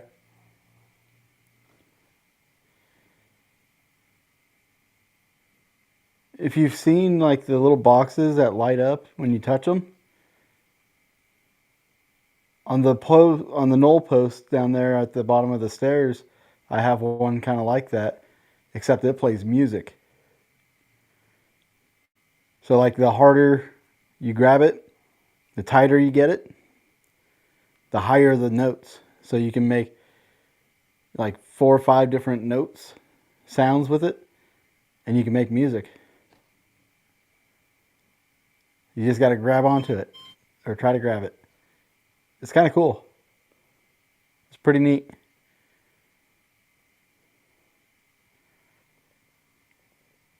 There's some balls on the back end of this bed. Would you like to knock one of those off there? You think you can do that?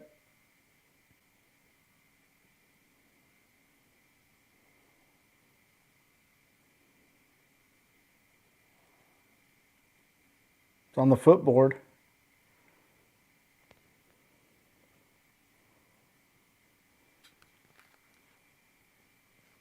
Have you got a favorite doll in here?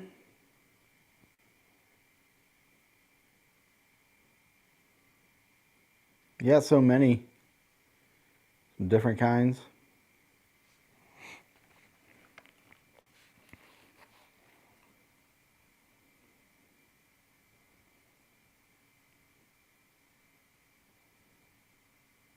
I know, stranger danger, right? I'm a stranger in this house. But I mean you no harm, don't be afraid.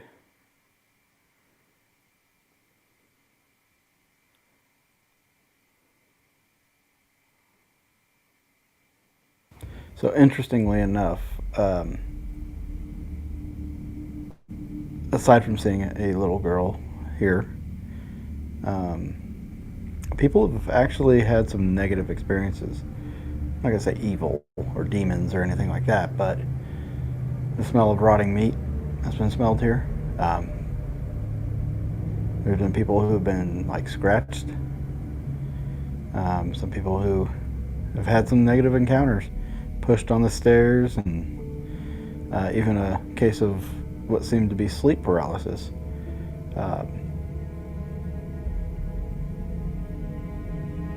So is this a little girl that we're talking to? Is this a little girl that we're dealing with? Or is this something else?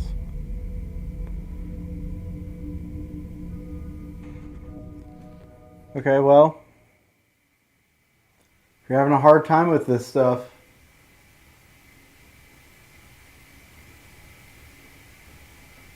we can try a device to let you try to speak through it if you want to do that.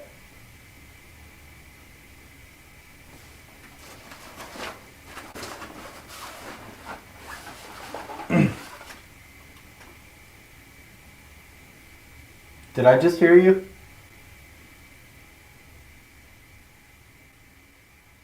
I thought I heard like a, okay. We can try a device to let you try to speak through it if you want to do that.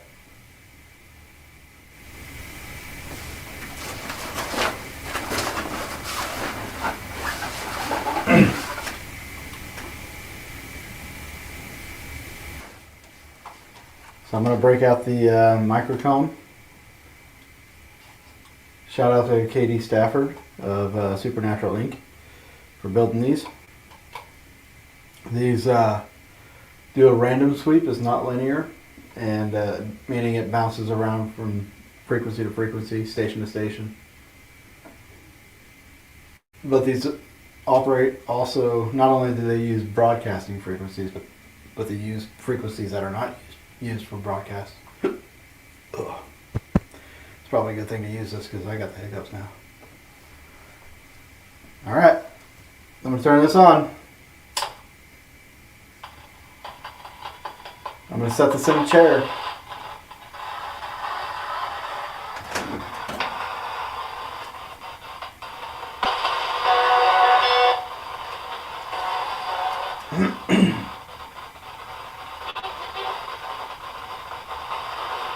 Interesting. Rachel, can you say your name on that?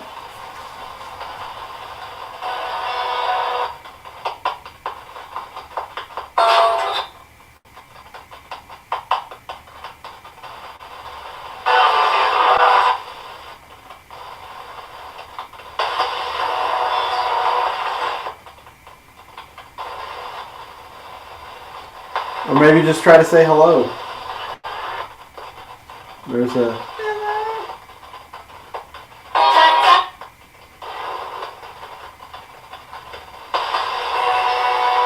I think I hear you, so can you try to maybe say your name louder or say hello louder?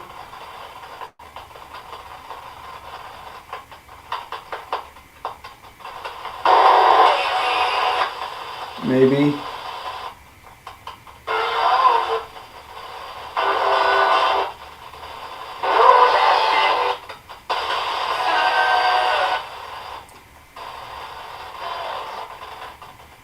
So whatever you're doing, you're able to get your voice on there, but you gotta try to get it louder. I don't know how you can do that, but we gotta try.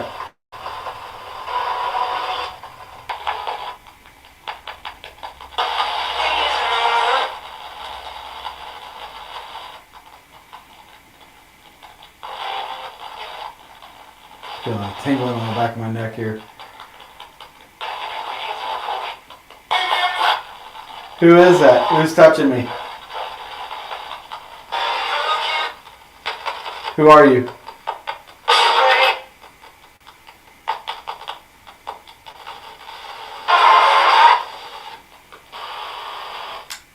I feel like the hair on the back of my neck is getting played with. It gave me goosebumps.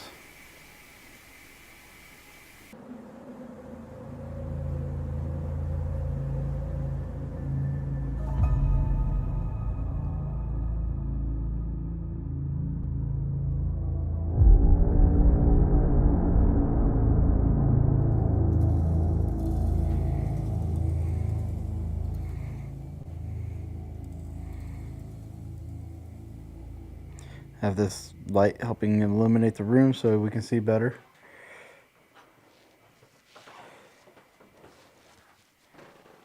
Hey guys.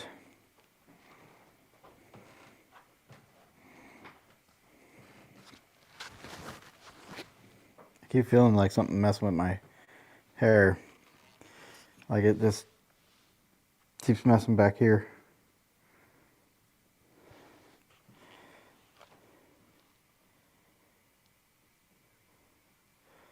Okay, so there's two doors, one right there, right here, and then one right here. I'm not looking at you directly. So can you shut one of those doors?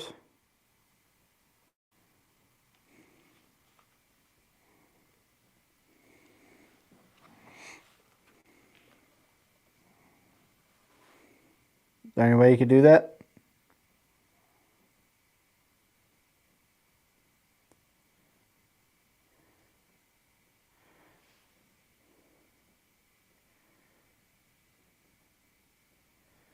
For the record, the doors, this one over here, will actually open by itself if you just let it shut. Like if you push it shut and don't latch it, it will open on its own, swings open. I'm guessing this one does too, because it's probably on a slant.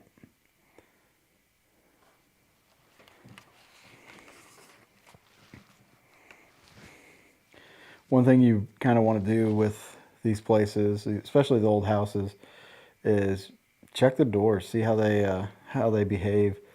Like this one here,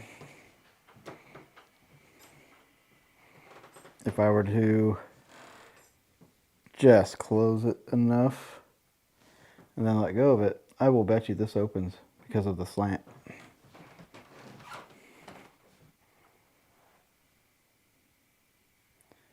And look at that, we have an opening door.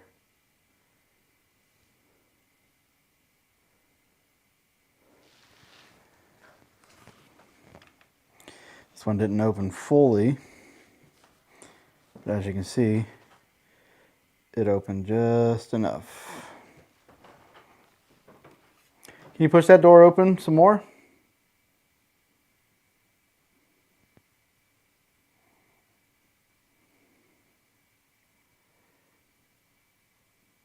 I heard there's somebody that can shut doors here. Are you capable of doing that?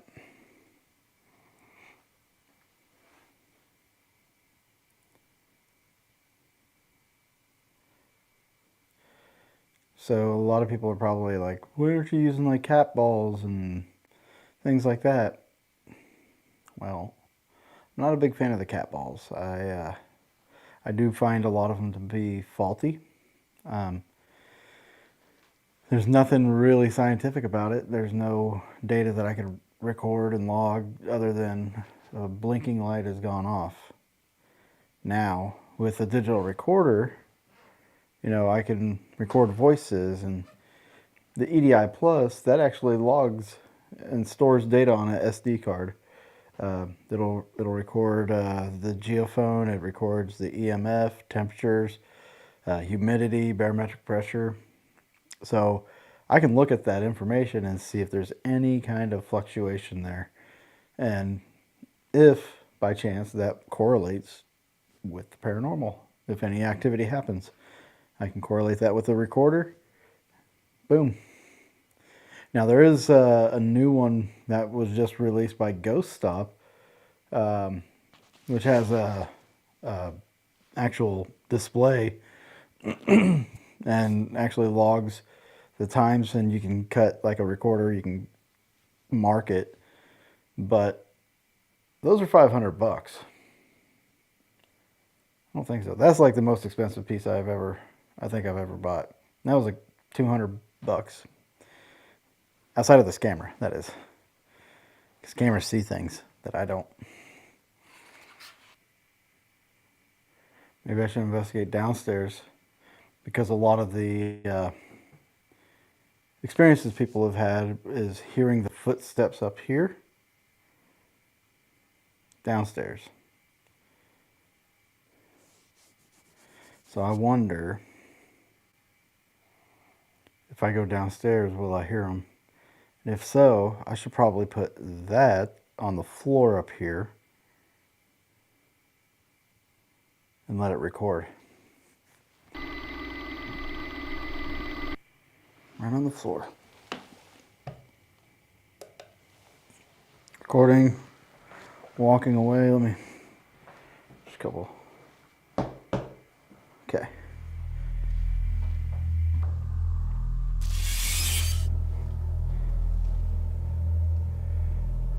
All right.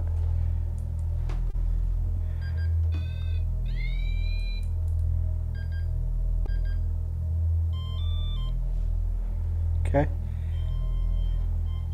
That is from me. We're going to set this recorder right there. It is at the doorway.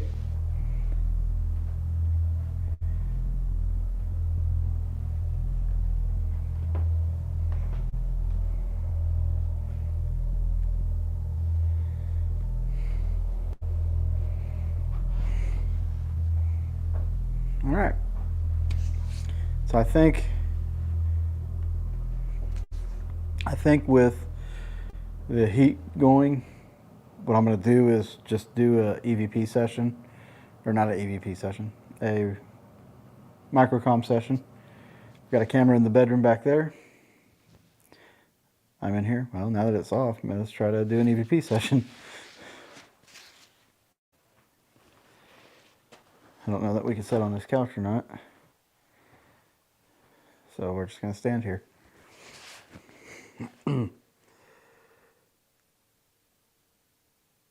Hello to any spirits that can hear my voice. Dr. Gibbons,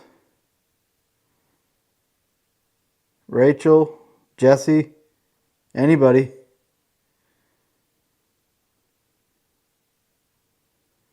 If you can hear my voice, can you come towards it?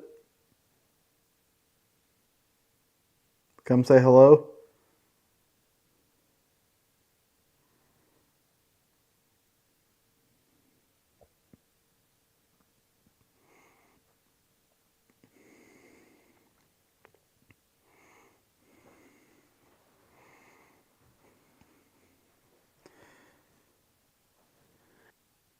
It's a nice home you got here. Can you tell me what year you bought it?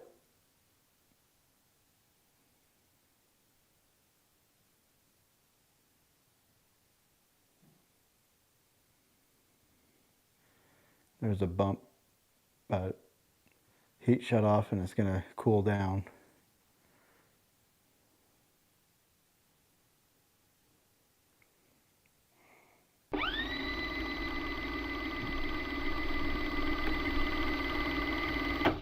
We can try other methods of communication. You can try to speak to me through this box here, this device. Use the frequencies to try to speak with me. Try to project your voice. So you can start by saying or practicing and try to say the word hello. Or you can say my name, David. Here we go.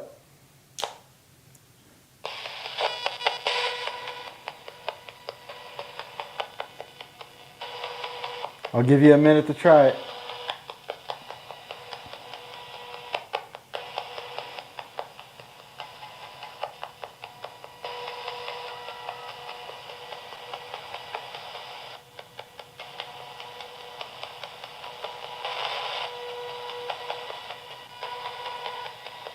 Hello?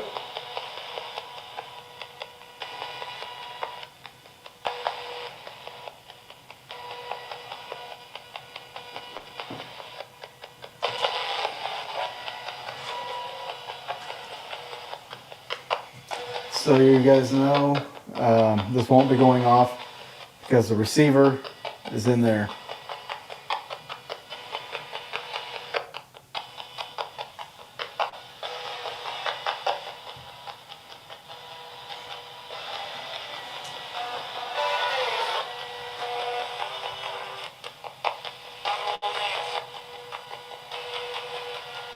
Can you say my name, David? Or a hello?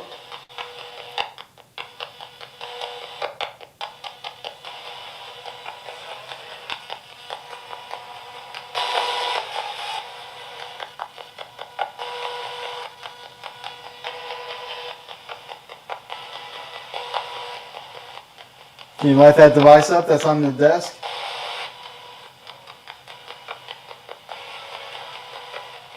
Just try to touch it. Should light up.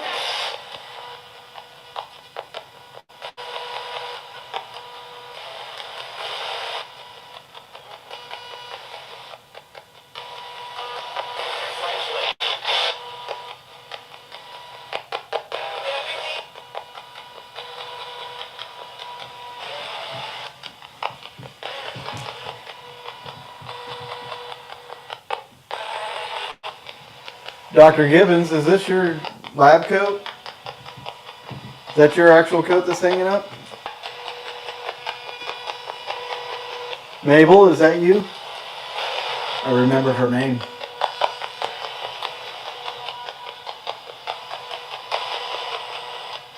Is that you, Mabel?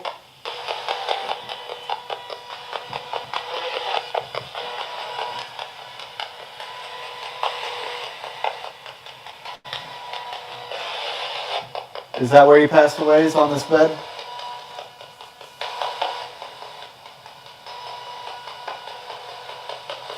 This one would have been a bedroom. I just noticed there's a door right there.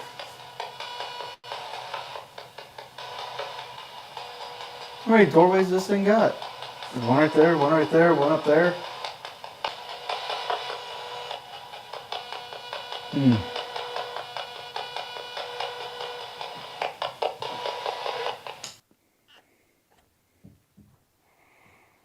I may have to take a break. We'll just see what happens.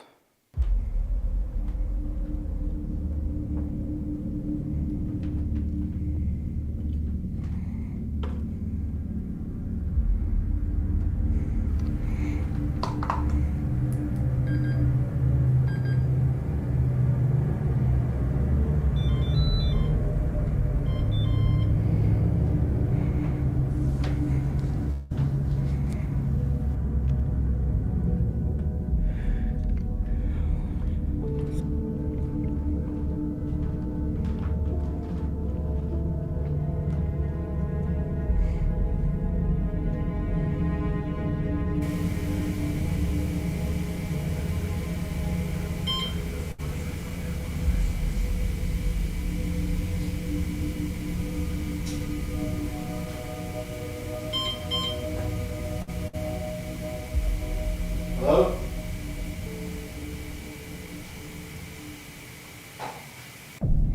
I'm at my station getting things ready, and I'm getting ready to do an experiment, but the REM pod just went off by the stairs. Somebody in there? Hello?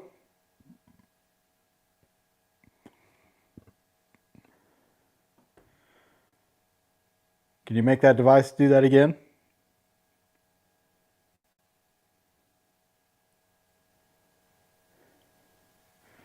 So the significance of this is I didn't have my pack on.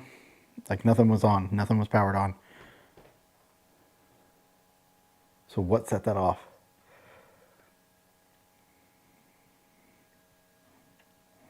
Huh?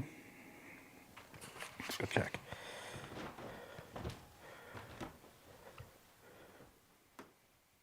Are you there by the stairs?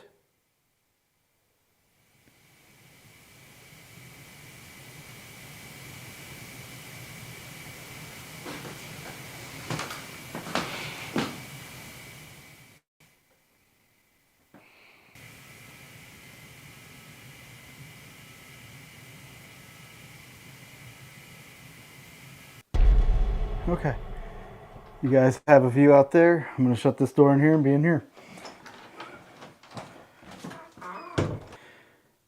Alright guys. I am in the room full of mirrors.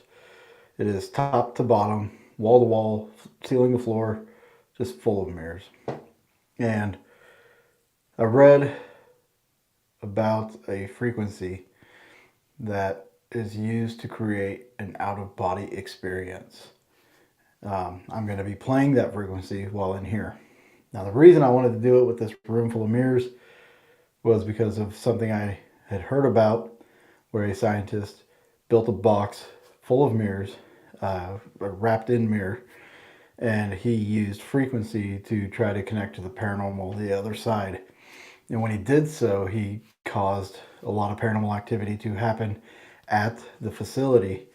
Not only did it like seem ghostly or interdimensional, it also elicited like sightings of UFOs, believe it or not. So what I'm going to do is I'm going to play 110 hertz in this room for about 15 minutes. And you know, if you know anything about forever mirrors, a lot of people theorize that they're portals. And I don't know. I just think it would be interesting and something to give a good go. I didn't bring up any meters because I am going to be using my cell phone to play the frequency. And I didn't want the cell phone signal to set off any meters. Now I do have another camera outside of this room, just kind of keeping an eye on things out there. We're going to start with the volume low, we'll work it up. So here we go.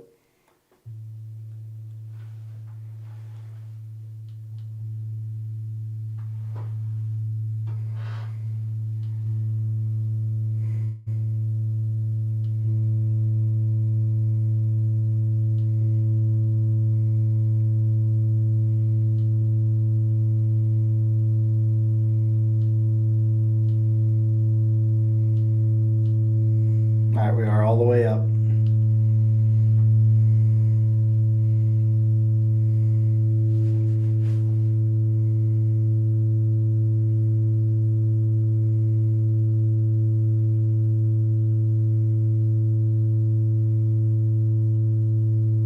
If there's anybody that could hear my voice, can you show yourself in one of these mirrors?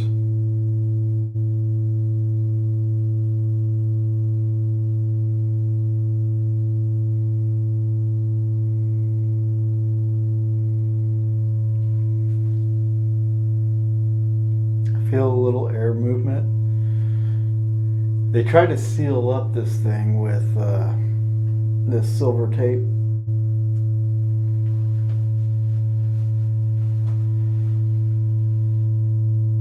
Like, it feels cold in here. It is getting colder. It is definitely getting colder right here next to me.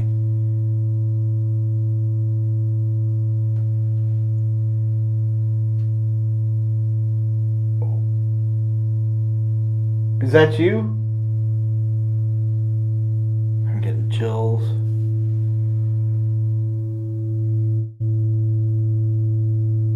This place has a feel to it.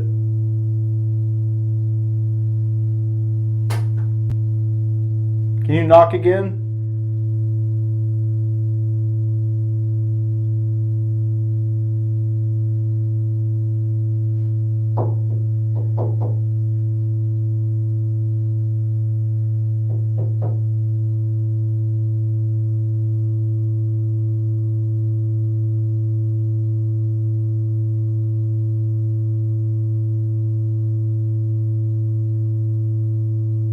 Is there somebody here?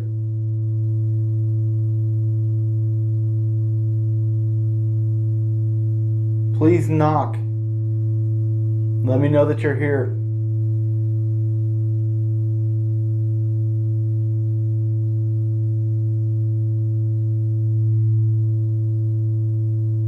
Like, I just feel like progressively getting colder, or like there is air movement, it seems like.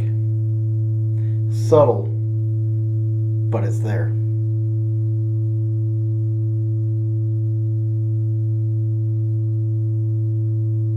That's weird. Oh, maybe that's was thinking I was seeing like a circle in one of the mirrors, but I don't know if it's just my eyes messing with me because of the frequencies. Definitely weird. So the experiment didn't seem like it really elicited any response. It got cold in there for a few minutes. I did hear like some low murmuring, could have been traffic, but they were in short. There was two of them. It was pretty short. So if it was traffic, I would have expected it to go longer. But because I don't know, I have to lean towards traffic. So we're going to continue with the investigation. If there's anybody here who could hear my voice, I have a device here in my hand. Come use it to speak.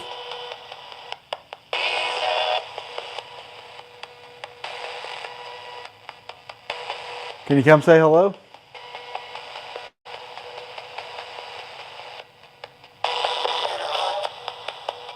Get out.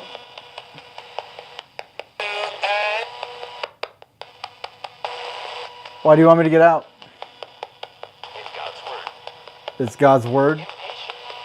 Impatient.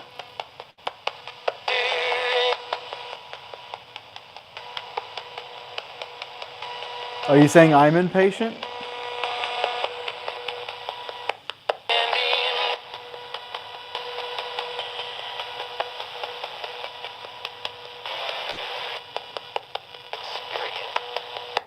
Spirit? What spirit?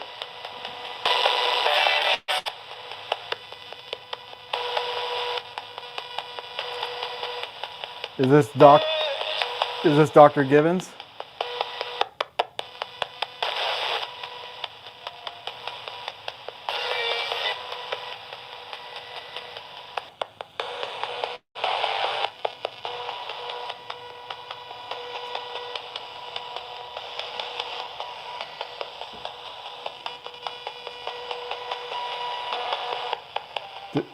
Did somebody fall down these stairs?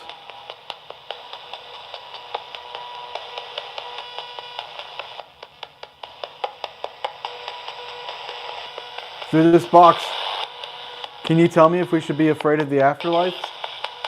Hey, Dave? Is that what you said?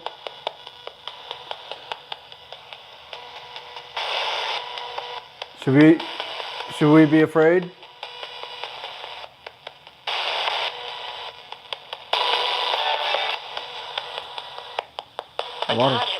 I got him.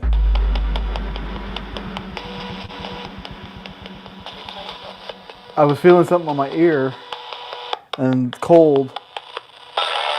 I move in here and he goes, I got him. This amazing experience was amplified during my review. All of this led to a profound experience. So with subtitles, let me guide you through what happened. Through this box, can you tell me if we should be afraid of the afterlife? Hey, Dave? Is that what you said?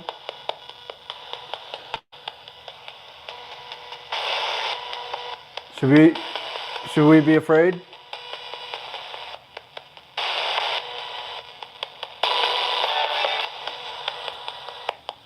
I got him. Who are you?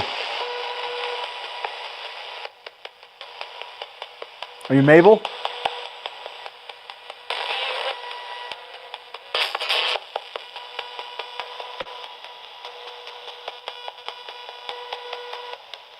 Here, let's try something else here. Let's try something else. Let's have you make a loud noise for me. I'll step back over here.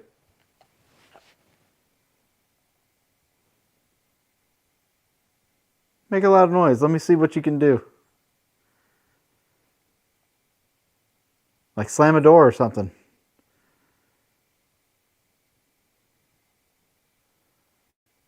I've been told you can do that.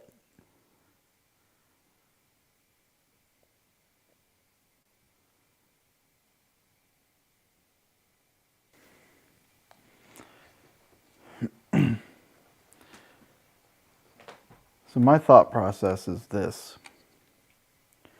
If all the communication I'm getting through this is all I'm getting, then is it really communication? Like, is it really spirit?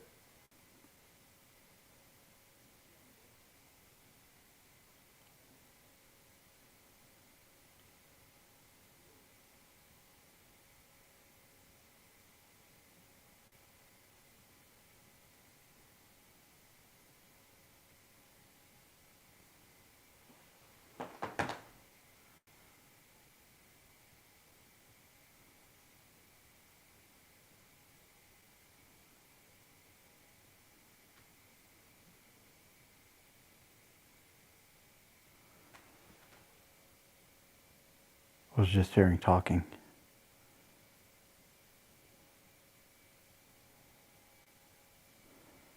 I don't know if somebody's outside or not.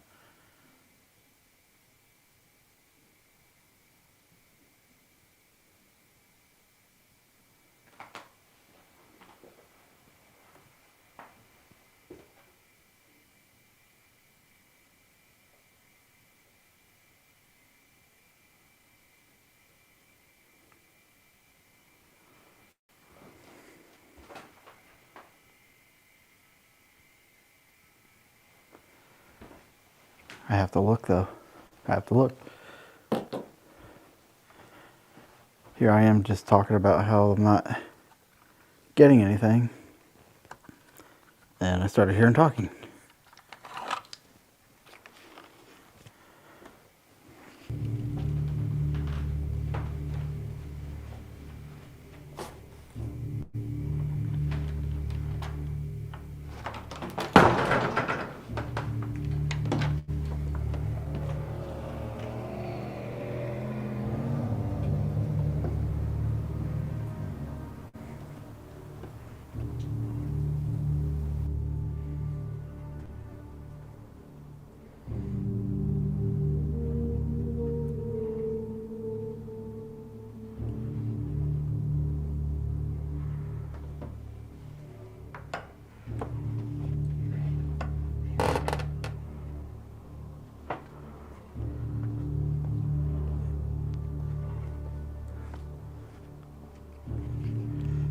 Nobody down this sidewalk.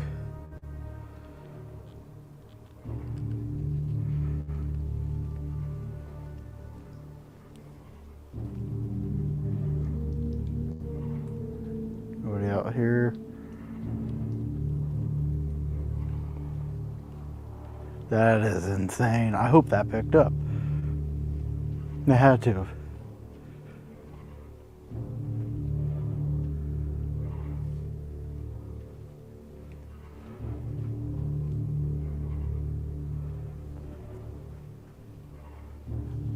We got voices. We got fucking voices.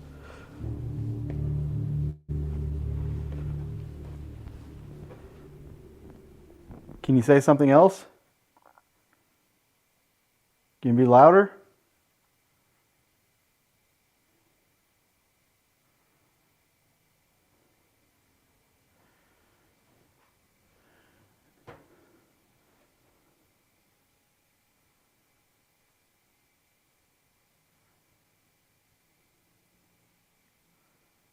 Who was it that I just heard?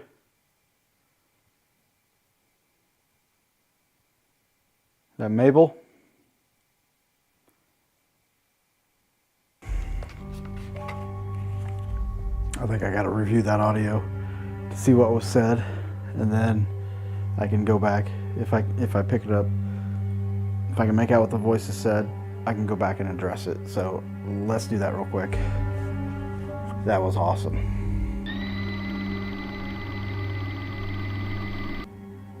It's there.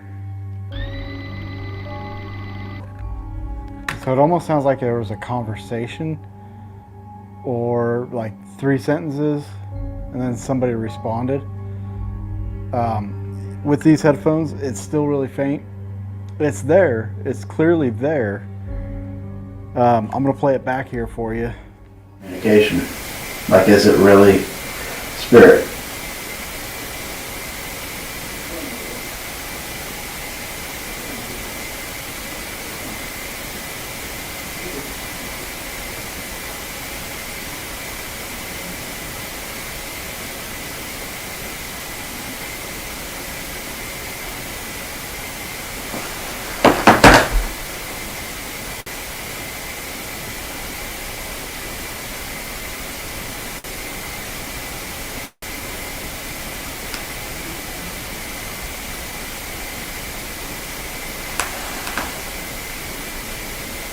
just hearing talking?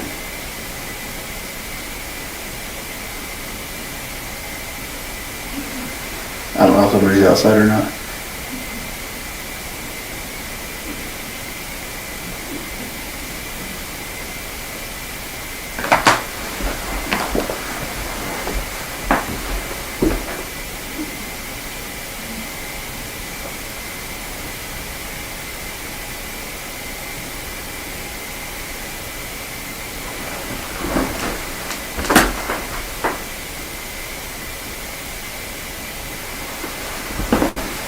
I have to look though.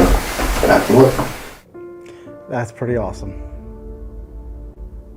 That's awesome. I am so glad I got that. Oh, that's a great catch. Great experience too, because there was nothing all night.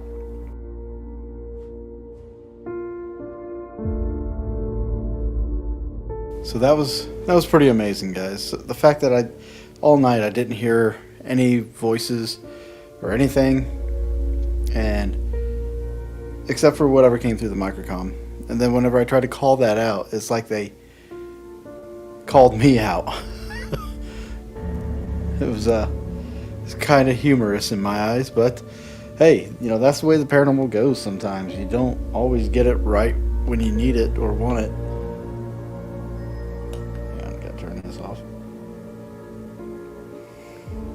But whatever it was, whoever it was, obviously left a voice for me to hear and gave me that as a gift. So for that, I'm very thankful and appreciative of. Now it's just time for me to get packed up and ready for my next adventure. We'll see you guys next time.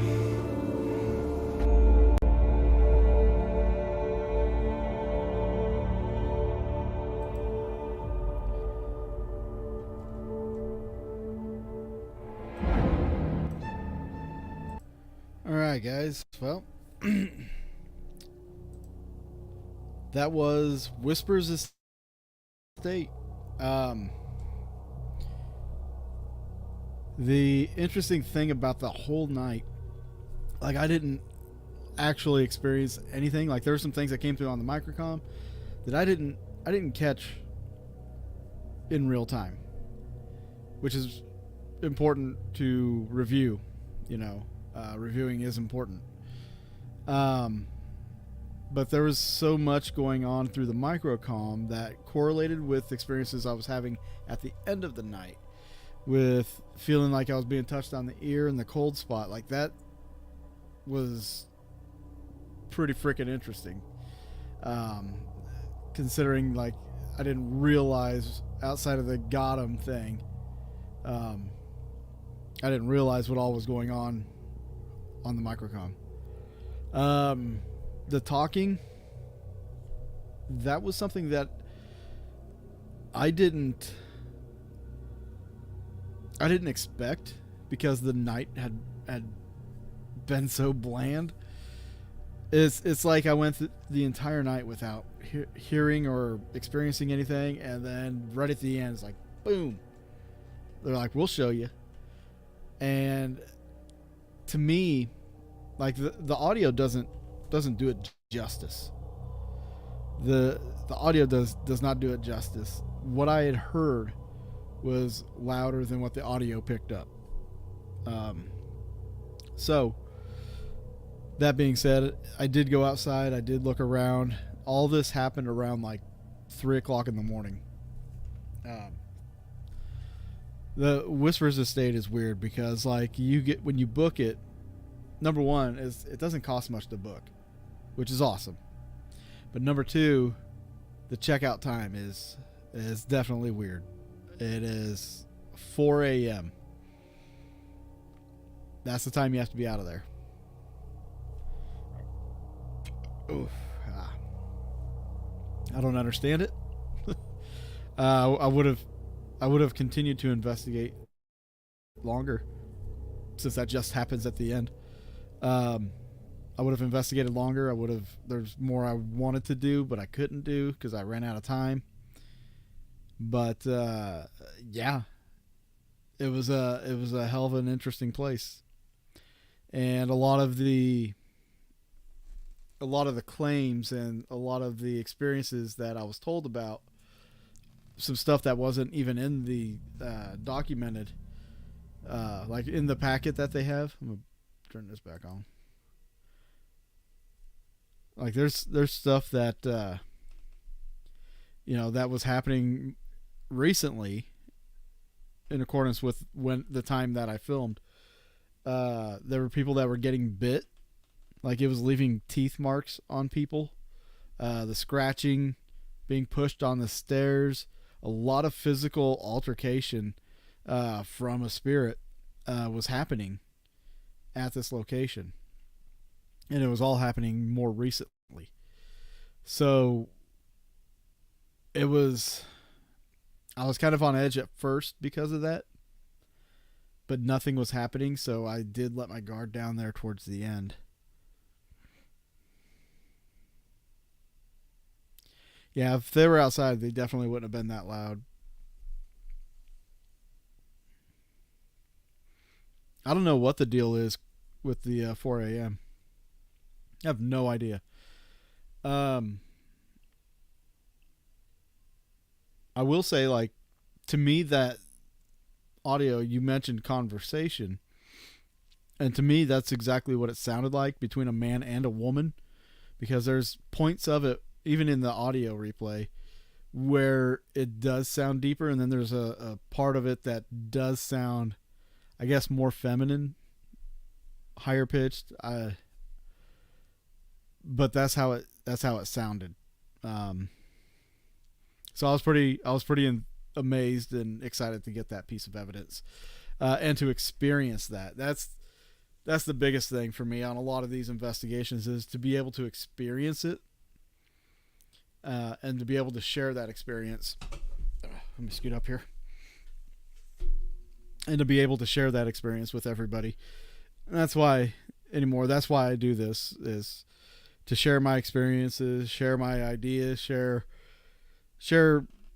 results, because that's what we all want. God, my beard looks like it's off to the side. To share results, and sharing results is going to get us further in the field, especially like when it comes to locations, because when we have results, we have something to gear towards on an investigation. So,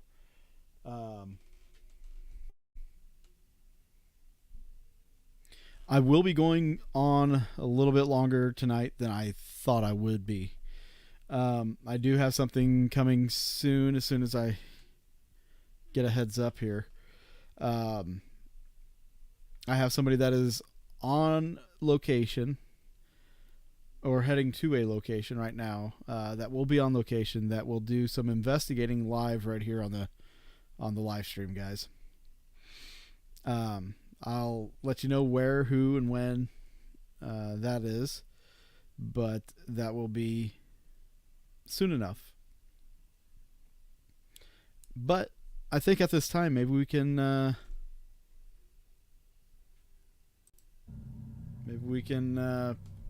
jump into some trivia. We are raising funds for a family in need, so trivia leads to the drawings, the prize drawings. If you win on trivia, you can get your name put into a drawing for what do we have left? We've got a condenser mic for podcasting. We have 2 Into the Light posters. Those are a documentary that I've done, which I was planning on playing for you guys.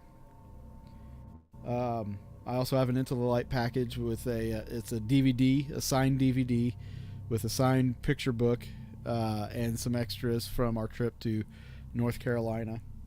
I also have a infrared thermometer that we will be giving away in these live drawings.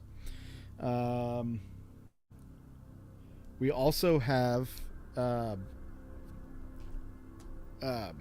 auction going on for a few different pieces. One being, we have a Canon. It is a Powershot SX530. that has 3 batteries that come with it and the charger. It does work. It shoots HD video. I think it was 16 megapixel. Yeah, 16 megapixels. So that is on the auction block. And right now, as it stands, this one is at $50 is where the current bid is. We also have on the auction block a Microkom. You just seen it in this episode. The Microkom is a type of spirit box built by KD Stafford. If you've ever watched Ghost of Morgan City or Ghost of Devil's Perch on Discovery Plus, you've seen KD, and he's prominently in Ghost of Devil's Perch, but he actually used one of these in that episode. That's how I came to know about these, and I hounded him to make me a couple of them, and I also had him sign them. So I do have a Microkom that is up for auction. If anybody wants to bid, you just place your bid in the chat, or you can message me on my Facebook page. I have a new Facebook page, so if you can't find me on yours, if we were friends or anything and you can't find me, just do a search again. I had to make a new Facebook page. Ghosted Magazine totally screwed up my Facebook. So right now that one is at $20. The bid is at $20. Those sell for about $250.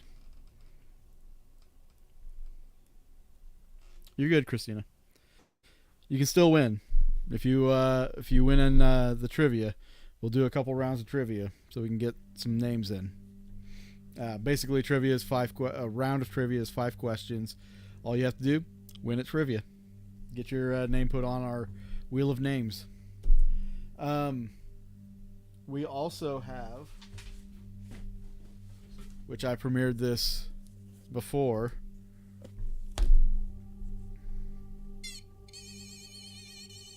you probably just heard that.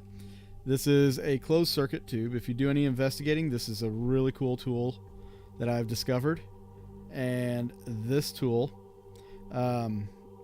actually is super handy, because what this is a closed circuit. And what I mean by that is right now it's an open circuit. There's no relay in here. So basically I have energy in this hand, and let's say it's coming up me, and it'll come down here and it'll just connect a circuit. And whenever you connect the circuit by touching the metal ends, you're just making a loop. And the thought behind that is, with spirits, if they are made of energy, if they can create density and are able to touch both ends, they could light these up. It cannot be set off by EMF, and it cannot be set off by radio frequencies. It has to be physically touched. That is another item that is on auction right now for, I think the auction is at $10 on one of those. So that's where we are at on the auction. We also have a DVR system. Yes, that is the gadget that Justin and I were messing with. I also have a DVR system over here. It's a 4-channel high definition DVR system. There's no bid on that yet, so keep that in mind. All right. So if any of you are still wanting to try to get your name in the wheel of names for free, we have trivia. We can do a couple rounds of trivia, and then we can do a couple drawings. Like I said, I have something potentially coming up here soon. By the time we finish with this, I think we will have them on board. Oh, there we go.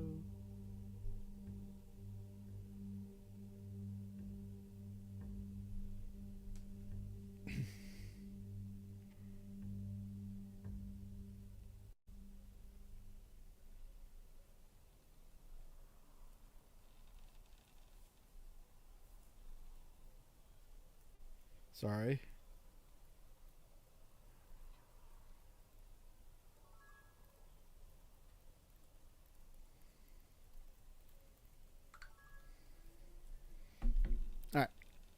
We got about a half hour till that person is there.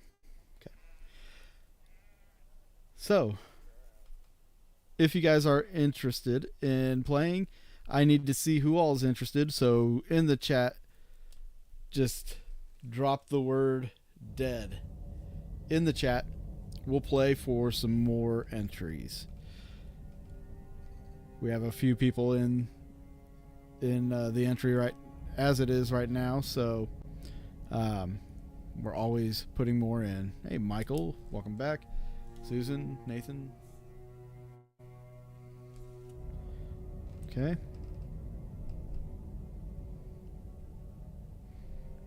Christina, if you want to play, you can play. The trivia is not your basic trivia. It is pretty dirty.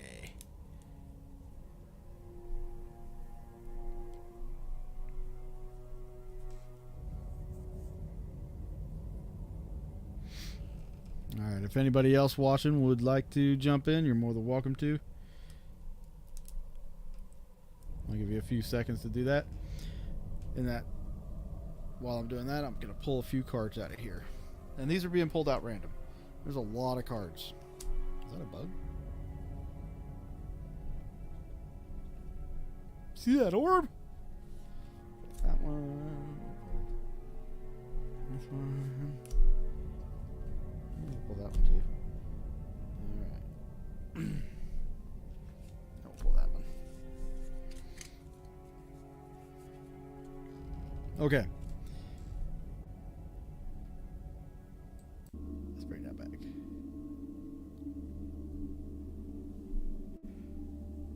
So first round, guys. This is how we do it. I will read the question, and then I'll read you the answers, and you respond with your answers. I am trusting that you will not look these up on like your cell phone or a computer, and that you will be using your mind brain to answer.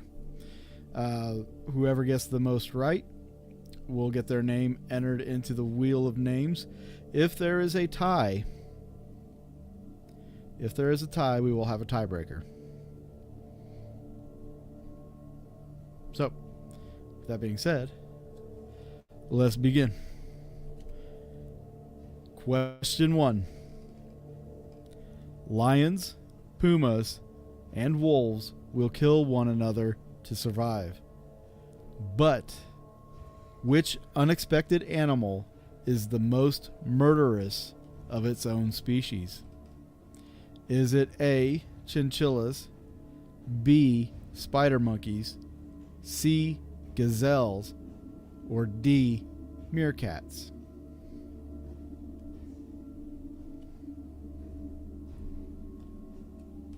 You can put A, B, C, or D in the comments.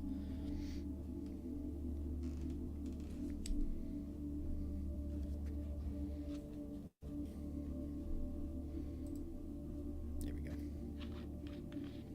I think that looks cooler.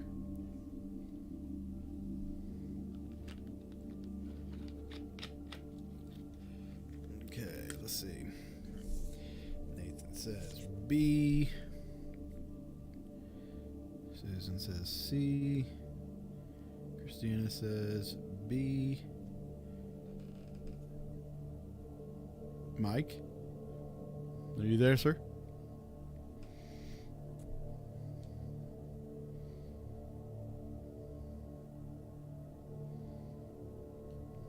We were just waiting on Mike. God, Mike. You pooping? You out there pooping or something? Mike also says B, spider monkeys. The answer, believe it or not, is D, meerkats. Meerkats. The most murderous of its own species. And since nobody got that right, there will be no points awarded. Question number 2.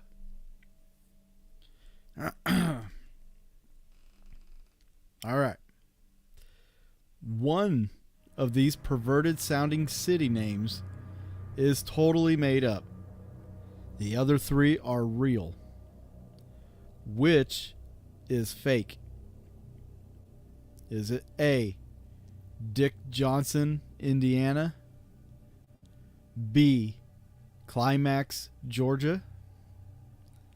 C, Hyman Point, Rhode Island? Or D, Ball Play, Alabama?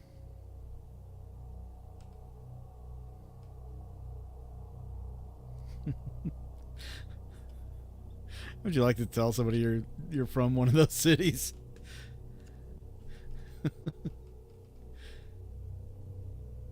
Susan says A.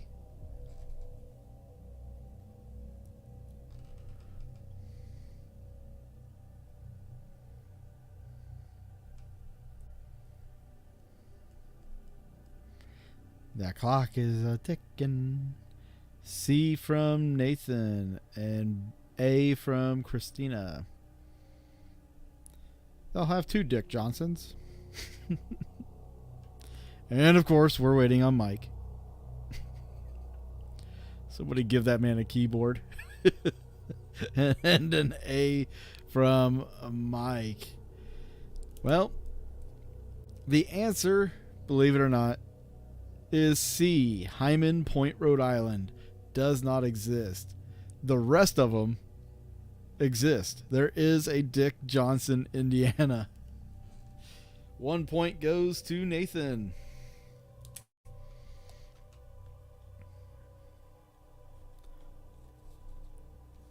Now I kind of wish I'd known that, so whenever I went to Indiana, I could have went to Dick Johnson. So funny. All right. Question number 3. A UK woman has a rare disorder where her body violently rejects every single food except this one. Which is it?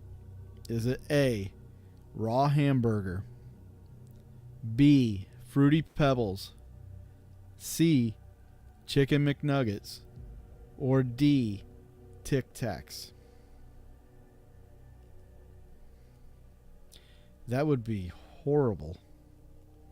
If your body violently rejects every single food except for one, and you're forced to eat that one food all the time. Just give me an IV. Just give me an IV and some vitamins. I wonder if that counts drinks too. That would be a horrible way to go. You like almost starved to death.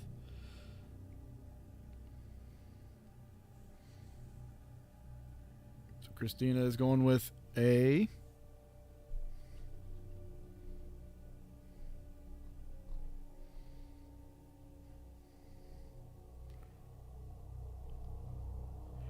Wait. Wow, y'all's got your answers in really quick. All right, so Susan went A. Michael went C. Christina went A. And Nathan went B. Ew, that is gross, Christina. You are gross. The answer is actually D. Tic Tacs. You can't eat any food, but all you have except for one thing, and that's Tic Tacs. Kill me now. Just kill me. I thought you guys were educated. Golly. Well, so far, the score is Mike 0, Susan 0, Nathan 1, Christina 0. Anybody's game right now. Anybody's game.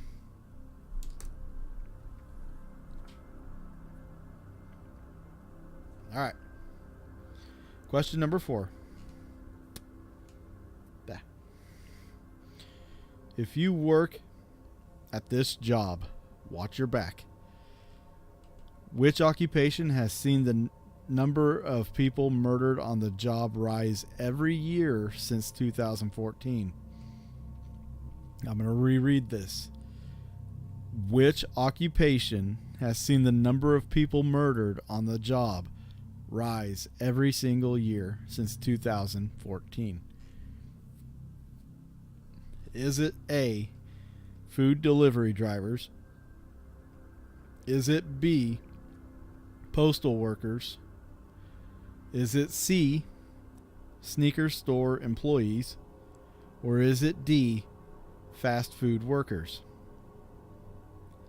And just so you guys know, I'm covering up the answers, so I don't even know until I read it. So if you're thinking that I'm like changing my inflection to, you know, trying to do that whole psychology thing, not gonna work.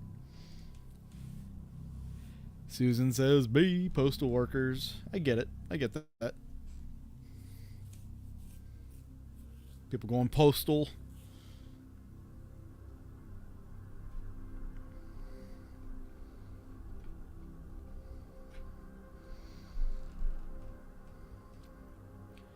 Christina and Michael say A, and Nathan says B.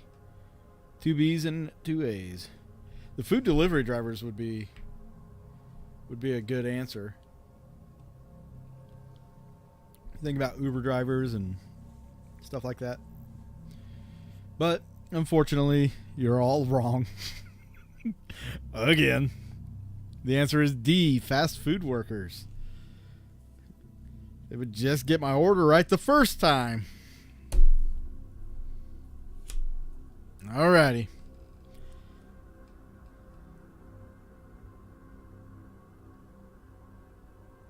Oh my God. This is like punishing myself on this one. I don't know if you guys can see that first word. Yeah.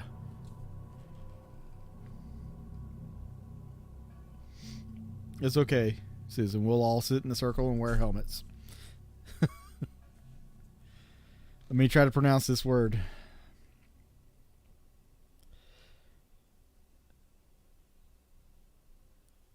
Azodicarbonamide. Yeah. Azodicarbonamide is a chemical used to make yoga mats. You can also find it in what popular fast food item? Is it A, McDonald's McRib?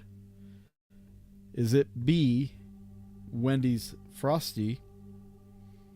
Is it C, salad at Subway? Or is it D, Pizza Hut pepperoni pizza?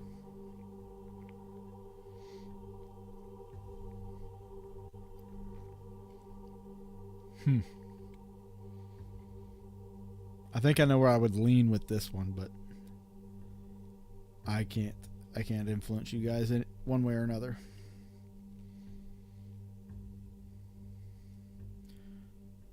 Okay, we got 2 A's and a B.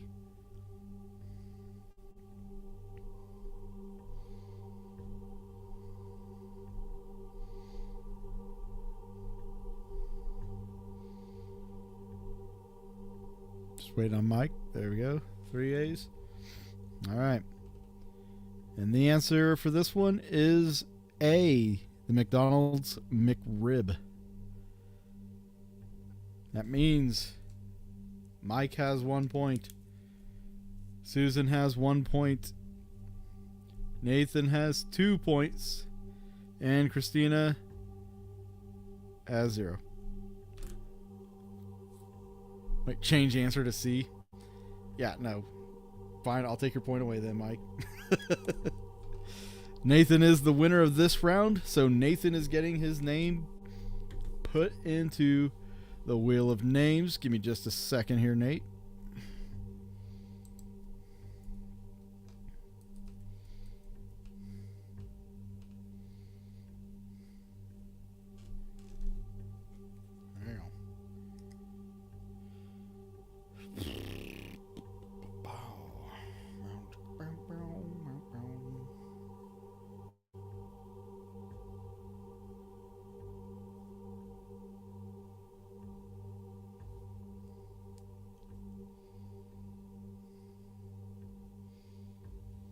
Okay.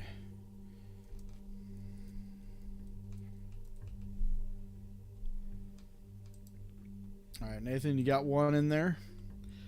And we are going to do one more round here. And then we're going to do 2 drawings. All right. Let me pick 5. What are these trivia questions from? It's a game called I Wish I Didn't Know. There's a lot of cards here. The ones that I've read are right here. So I'm not doubling on any of them. And I'm picking randomly.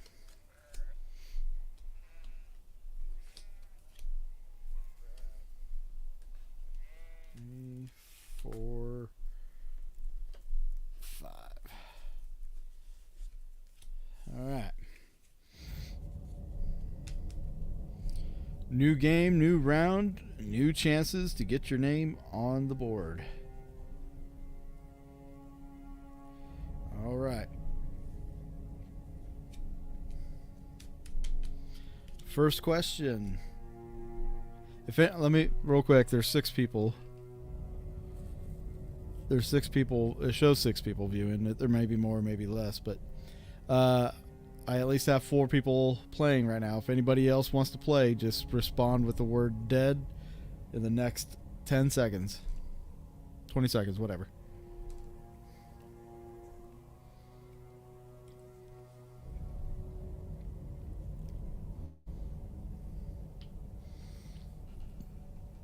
And yeah, the questions are interesting. Some of them are very perverted.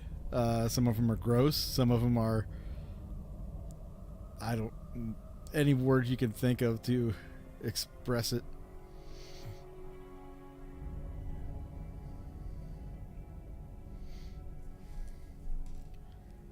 Susan, I don't know if you and Mike are playing still, but we're going to go ahead and start. If you answer on the first one, you answer on the first one, and I'll put you down.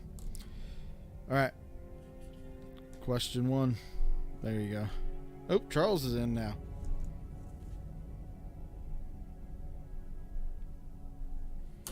We got another horse in the race here. All right, question 1.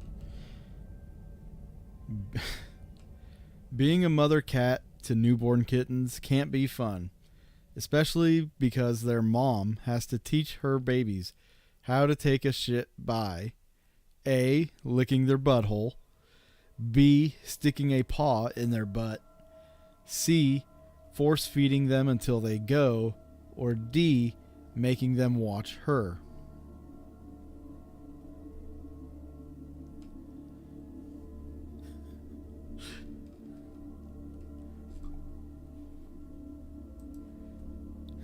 If you need me to read that again, I'll read it again.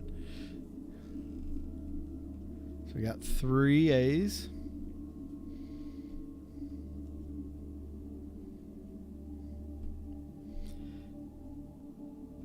For the ones in the back, I'll read this. I'll skim through it again.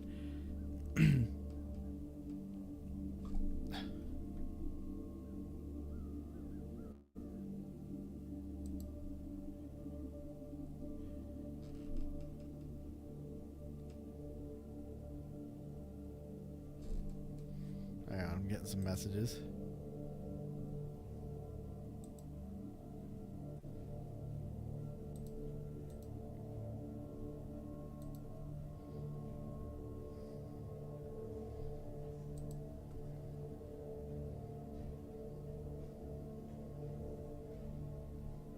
Wow.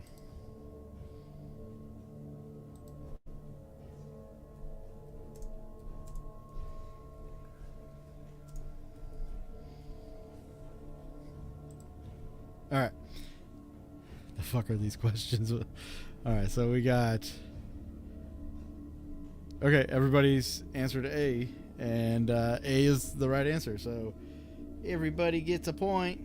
Yay!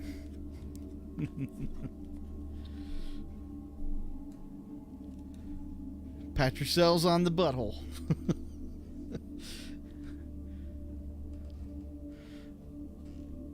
Oh my god. This question, you were baffled? All right, here's one. A proboscis monkey will shake this at you when it's angry. Is it A, its monkey breasts, B, double middle fingers, C, its erection, or D, shit on a stick?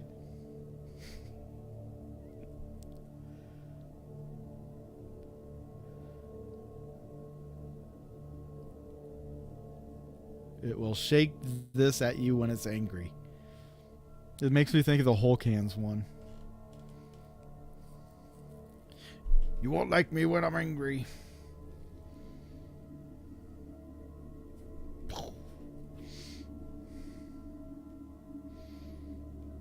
I'm just going for the points.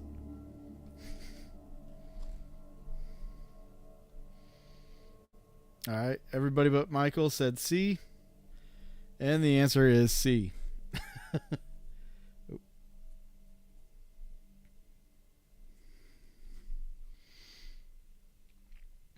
Don't worry, Mike. You can still pull it out. No pun intended.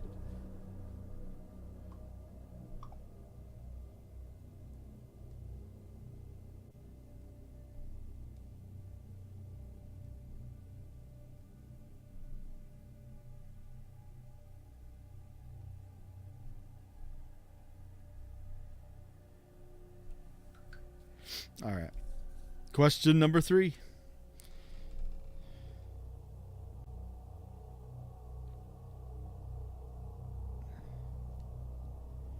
What the fuck? All right, Nathan, this one's for you.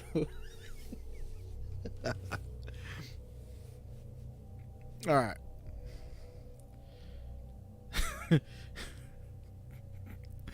Oh my God, this is stupid. Here we go. I'm going to try to read this as slow and carefully as I can. I want you guys to pay attention. Vaginismus, involuntary spasms in the vagina, can lead to penis captivus.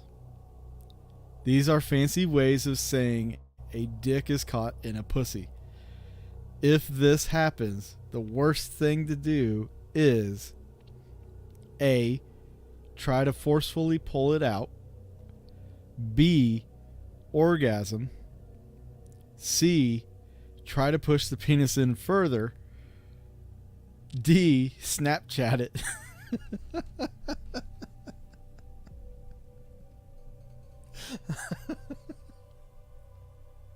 Oh my God.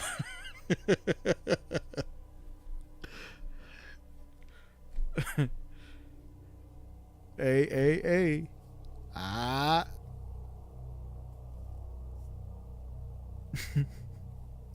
I think the Snapchatting it would be probably the worst thing. There's a little net or something flying in here.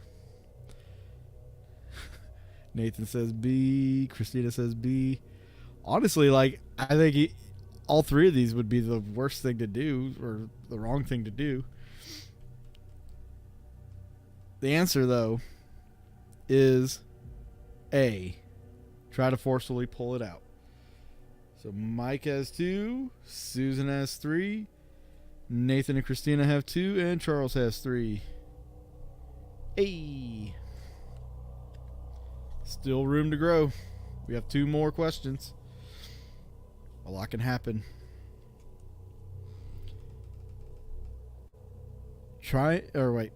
Wow. Well, that had nothing to do with this. Talk about taking care of yourself. In 1961, a Soviet surgeon became the first person to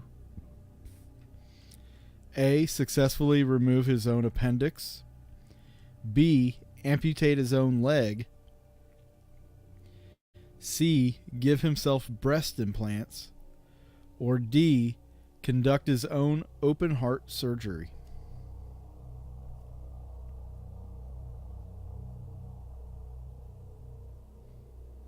Became the first person to do which?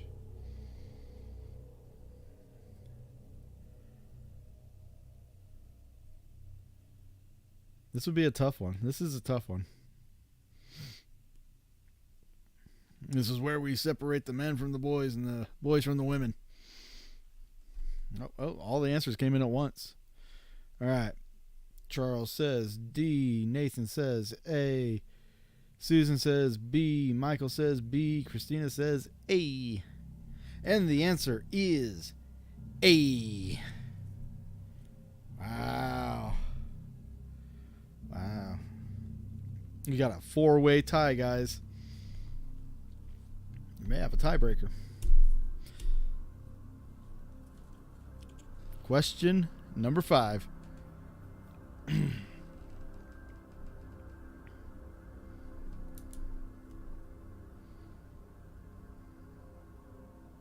Okay.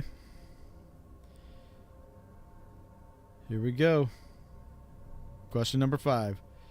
This type of plastic surgery saw a 217.3% increase over the last 5 years. Is it A, male breast removal, B, vagina lifts, C, penis enlargement, or D, breast implant removal?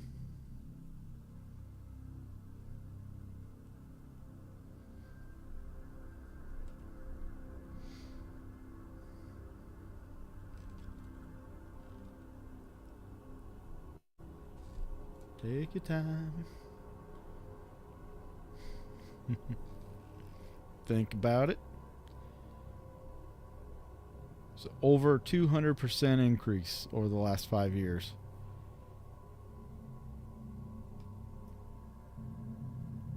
You guys are like all answering right at the same time. Read again. This type of plastic surgery saw a 217.3% increase over the last 5 years. A, male breast removal, B, vagina lifts, C, penis enlargements, or D, breast implant removal. We got A, B, C, and D in here. Somebody's going to get it right.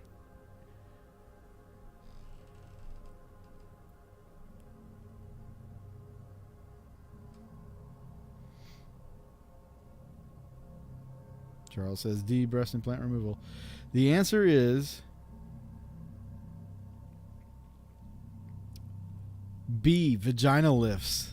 Christina wins. How awesome is that? She gets her name in there. So did Nathan. Christina Dodd gets her name on the Wheel of Fortune.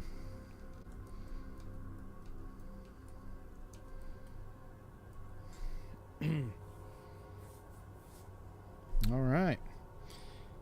Let's shuffle this a little bit.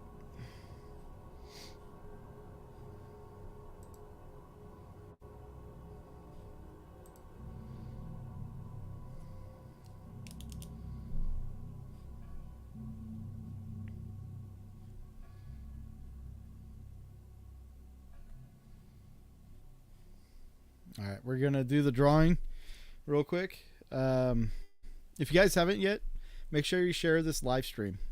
Share it out to your friends, family, anybody who you think could make a difference, especially because we are actually trying to raise money here, not just have a good time.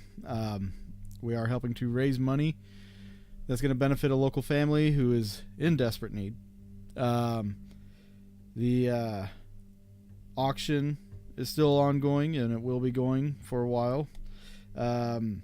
The prizes here we will be going through tonight for sure. We do have some really cool stuff coming up here, which okay, we still got about a half hour.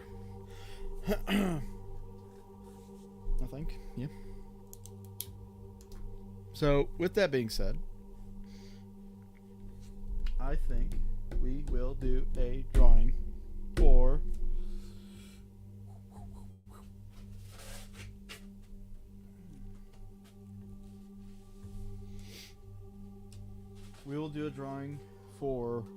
the first one is going to be a signed, actually no, for both of them we're going to do a signed Into the Light poster, which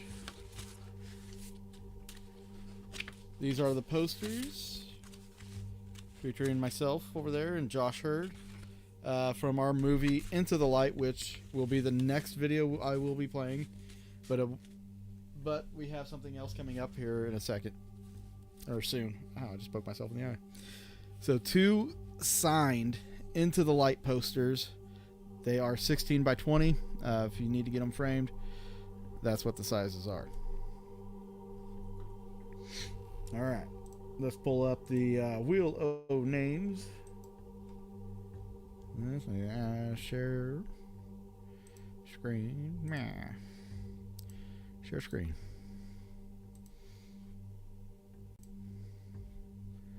All right. We all peeing our pants yet? I've got a feeling it's going to be PP Kansas City real soon. Yes, I do.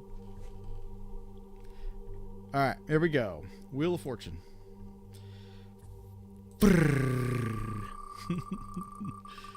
And our winner is Lori McGuire, who is not present, I don't think, but let me write her name down.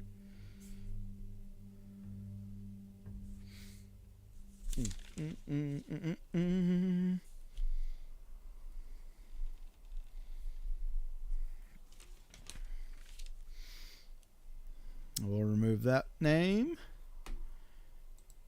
All right, here we go. Poster number 2. If it lands on Lori, she won't win 2 of them. I'm just letting you guys know that. She'll understand.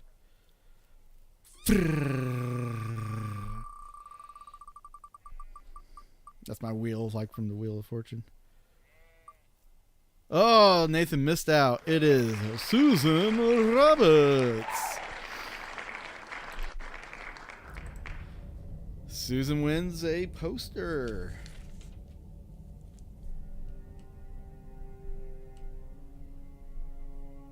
Maria and Susan sitting in a tree. Which means Christina and Nathan, you guys still have your names in the wheel. We still have drawings for the Into the Light package, which is a signed DVD copy of the film, which comes with a signed photo booklet, as well as some extra stuff that we picked up while we were out filming at the Brown Mountains. We also have an infrared thermometer and a condenser microphone, great for podcasting. Those are still on our list here, or on our drawing board, if you will. But I'm still waiting for this little secret thingy coming up. I think in the meantime, whoa, what was that? Something fell. I think in the meantime, we could do another Mad Lib. What do you guys think? Be back in about an hour. That's fine. Guys, I'm up for a Mad Lib if you are. While we are waiting, I think we can knock this out. Don't you?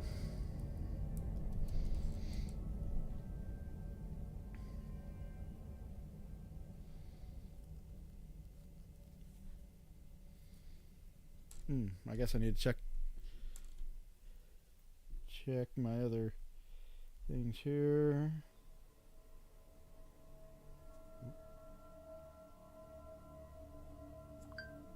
Okay.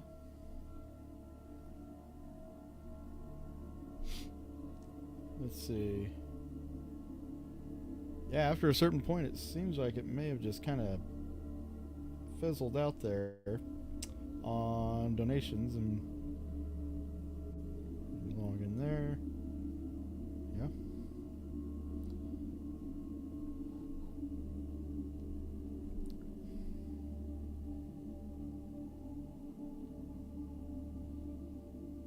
Okay.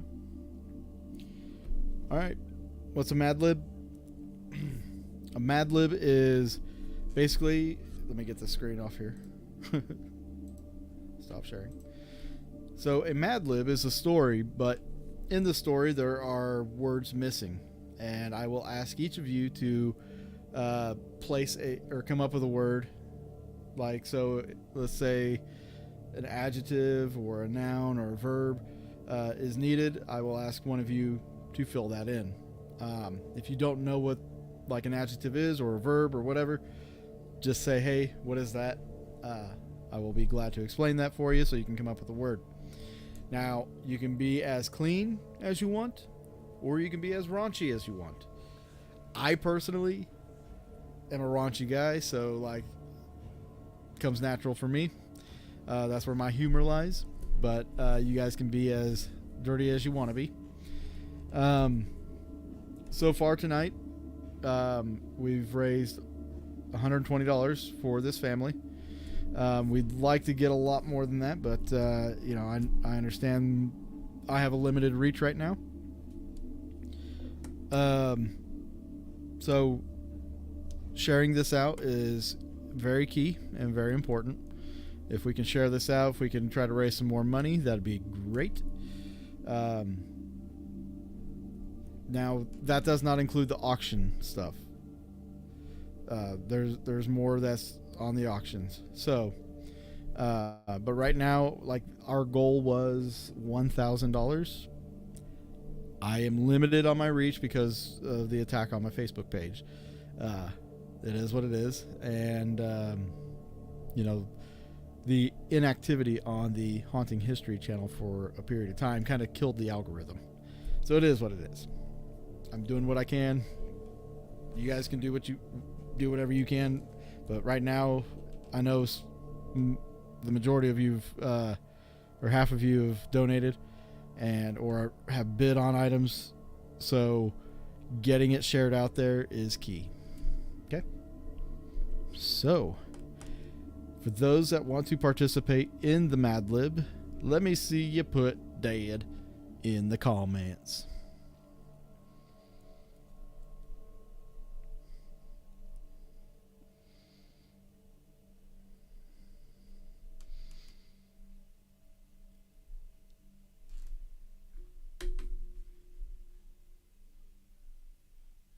This little bug is like just getting on my nerves.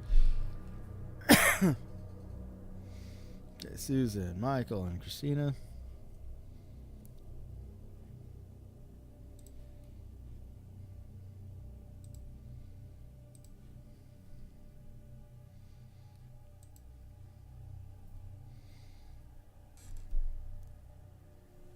I'm gonna get him. I'm gonna get him. It's like one of those little tiny moths, or, you know, they fly around where there's light. Anyway.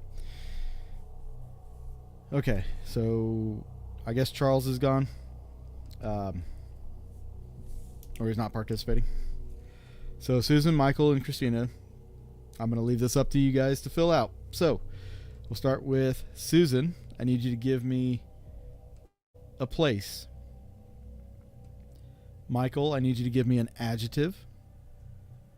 And then Christina, I need you to give me a name of somebody in the chat.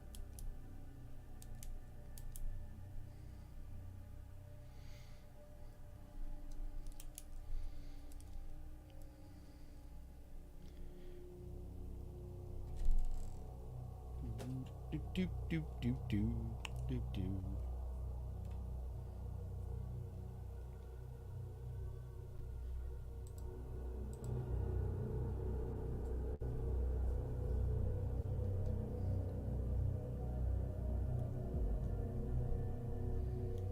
We got hell.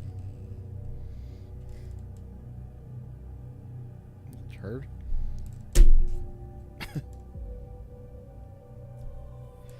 Grumpy Susan.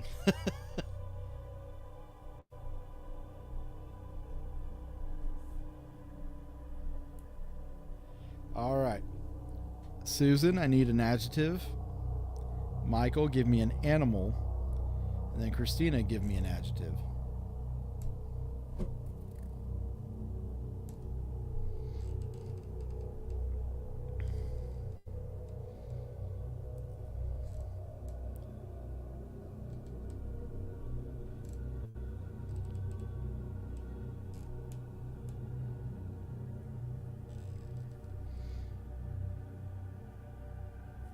want this guy landing in my drink. Y'all can hear me okay, right? I just brought the music up.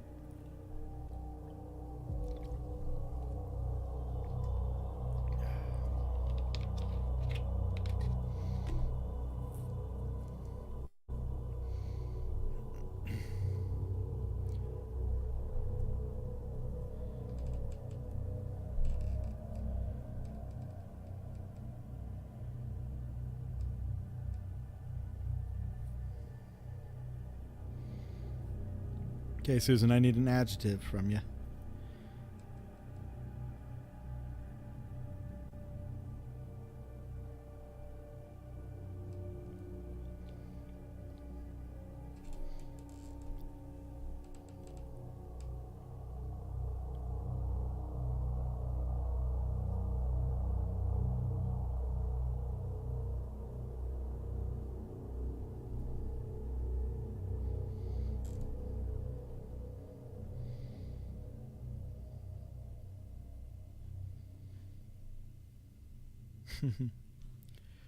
No. I don't see it, Susan.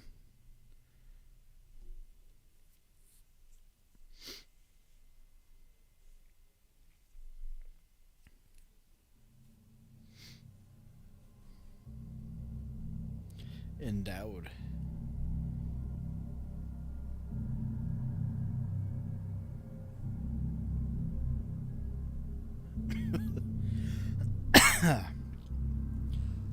Embarrassing.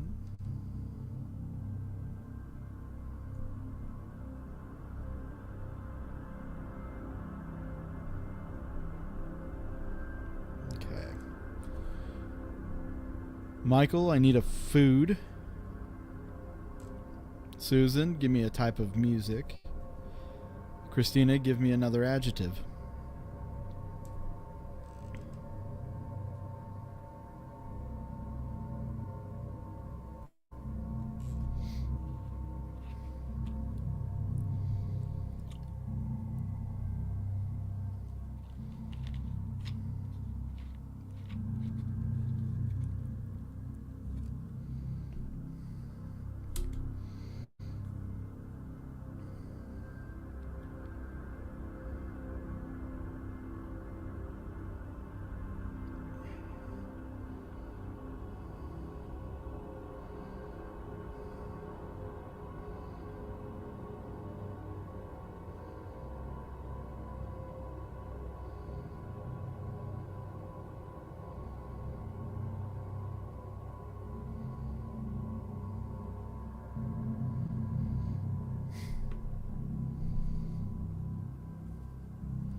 Okay. Rock and roll.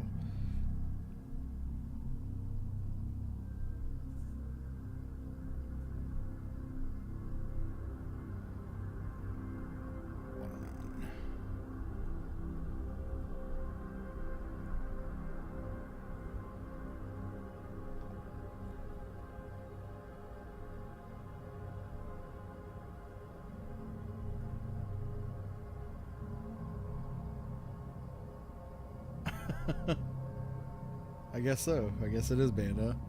That's dumb.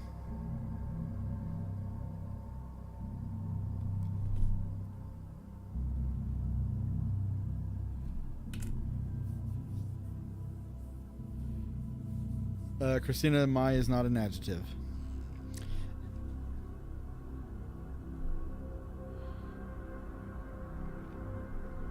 While we're waiting, Michael, give me an adjective, and Susan, give me a verb ending in ed.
Christina, give me a color. Susan, give me an exclamation.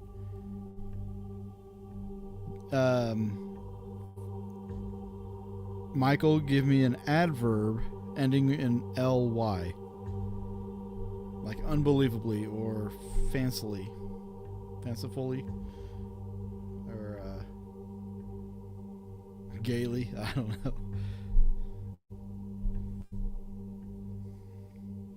Slightly, I guess, is the one.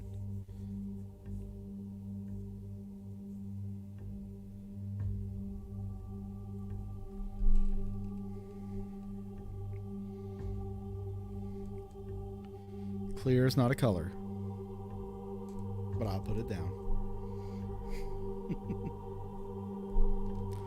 Boulder Dash.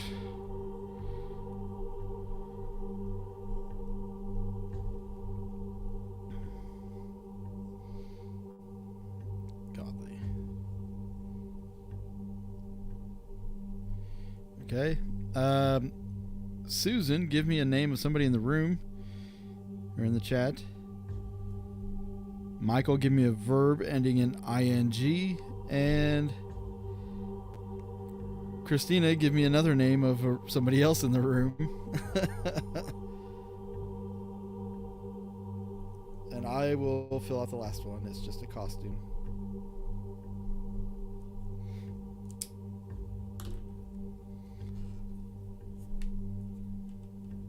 Two names and a verb ending in ing.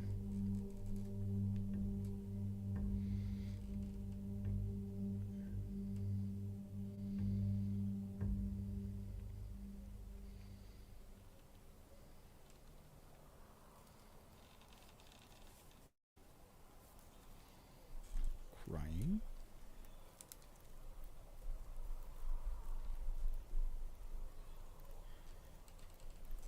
Michael.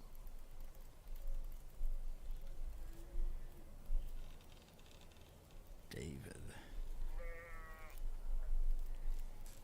Alrighty. That is everything, guys. We are going to read this little bad boy. Hope you guys are ready for it. Let me back this audio up so we have some mood music.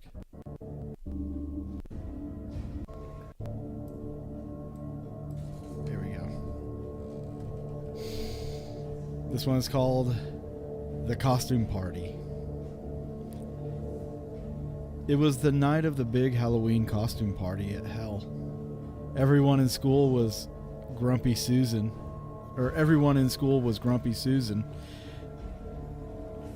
Oh, wait a minute. I didn't even see this period in there. Okay, I'm going to start all over because reading is hard. It was the night of the big Halloween costume party at Hell. Everyone in school was grumpy.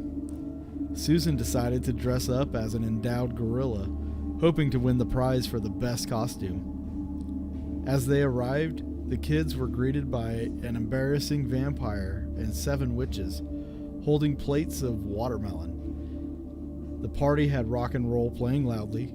Kids were showing off their hurting dance moves on the dance floor. Suddenly, the lights bled, and the room went silent.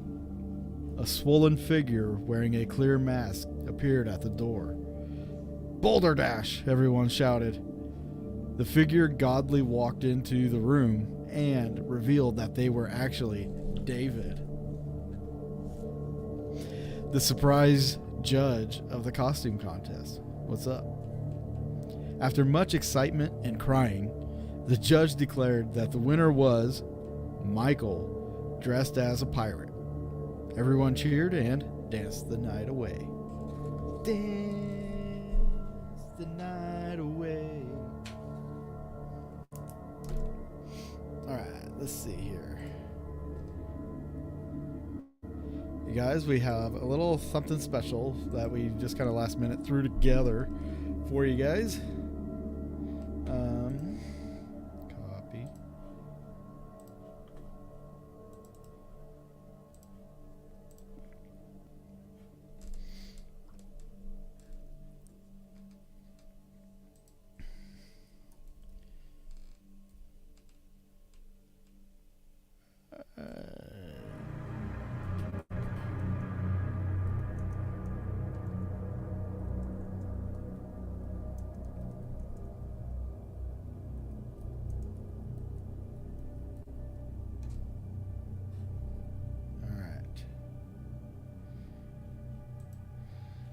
So, what I was wanting to do, I know that's why I did it. It worked, Christina.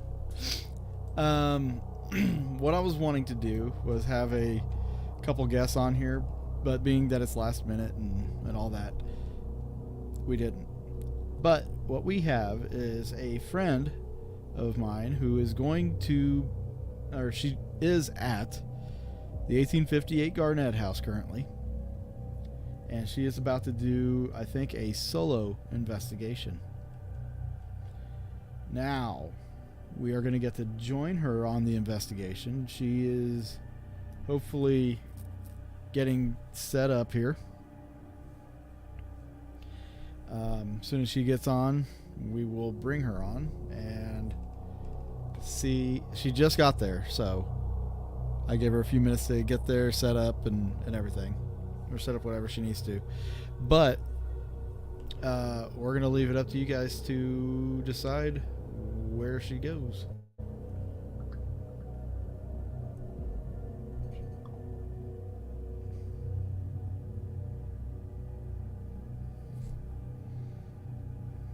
Okay. Says it's not supported. What am I doing wrong?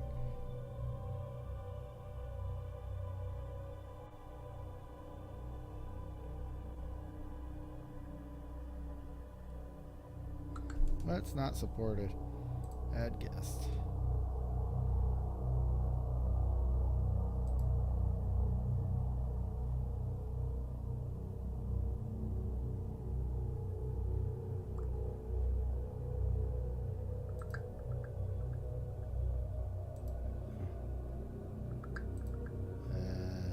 Okay. Copy. Let's try this again.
Oh, she's completely alone.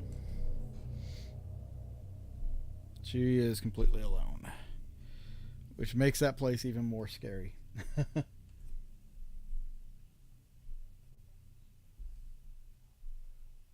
right, let's see.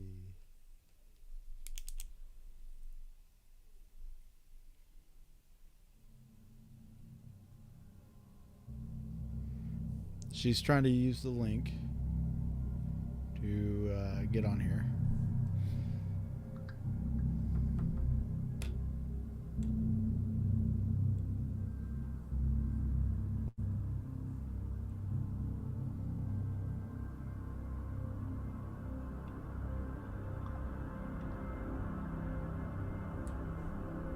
Safari.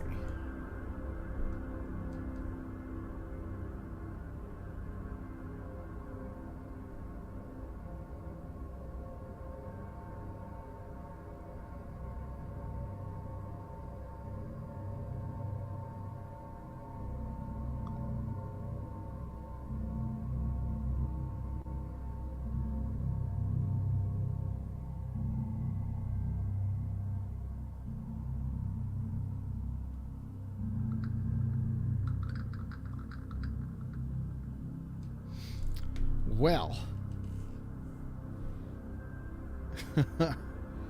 just trying to use Safari to open the link. I think you have to have Google. to use Google. This little bastard. Did I get him?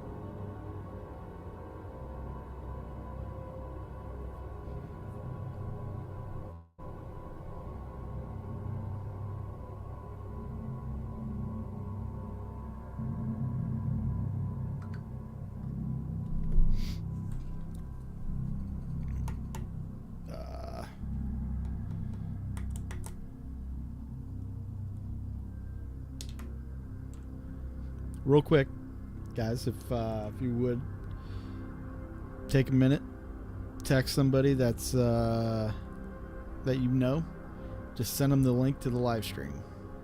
Just copy the live stream link and send it to somebody you know, like as a message. That's the best way to share any YouTube video or YouTube links, is to actually directly send it, because if you share it on social media, like Facebook, for example, Facebook buries YouTube. They just bury them. Because, like, YouTube is technically a competing social media platform. So they do not, the algorithms with Facebook do not help YouTube. That's why nobody really posts YouTube links unless it's in the comments. Oh. There we go. Hey. Oh, I thought you was alone. Hey. Nope, I got a friend with me. We cannot hear you.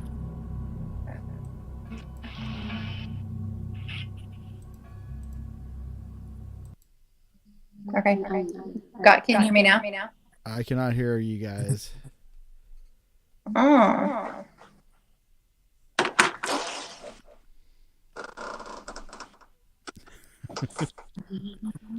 Oh, they hear you.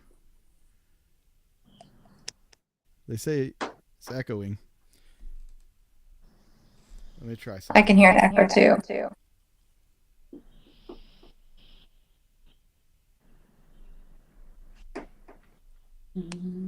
We don't want to mute it. Yeah, they hear you. Let me pull up YouTube here. That's weird. I can't hear you, but they can. We had to switch phones. But I mean, if they can hear you, that's what's important.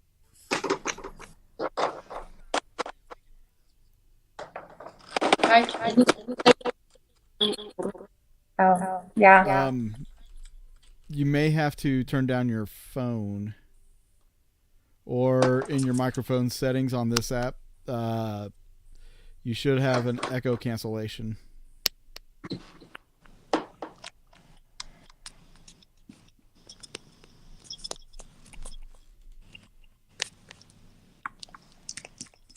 It's on.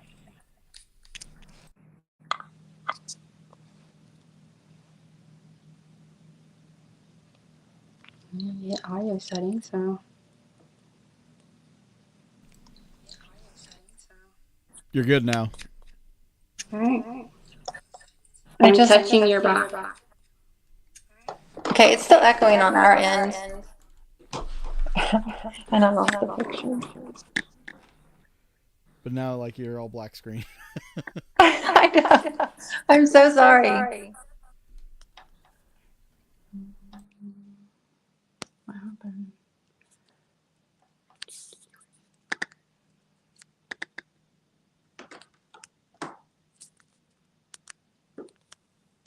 Okay, hit back.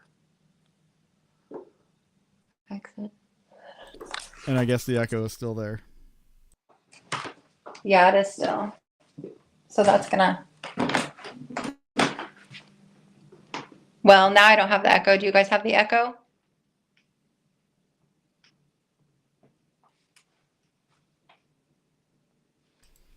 Nope.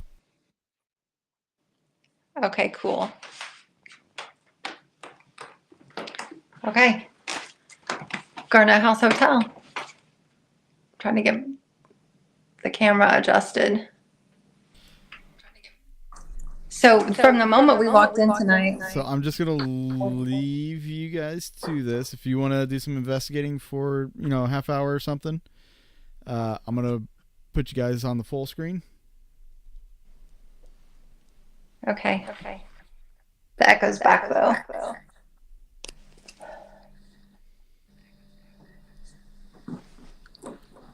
That's weird. Mm-hmm.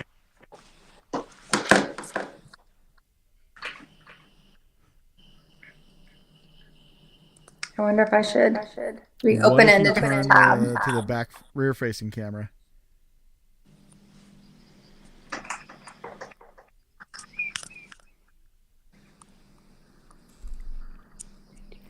Or you don't have the live stream still playing in the background, do you? Mm-mm.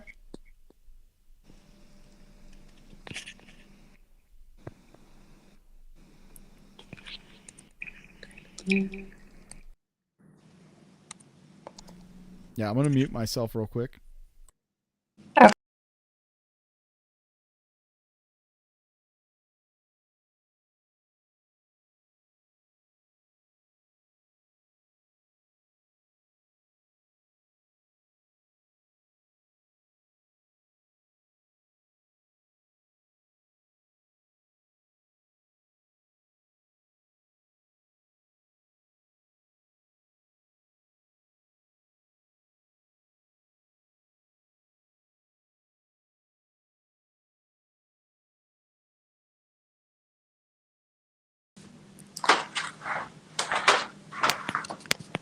Okay, is the echo gone?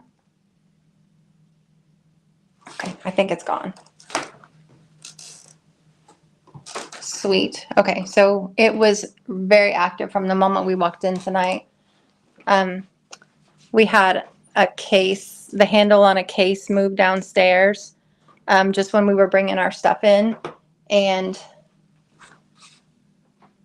a lot of like whispers and breathy sounds upstairs. So we'll see what we can get.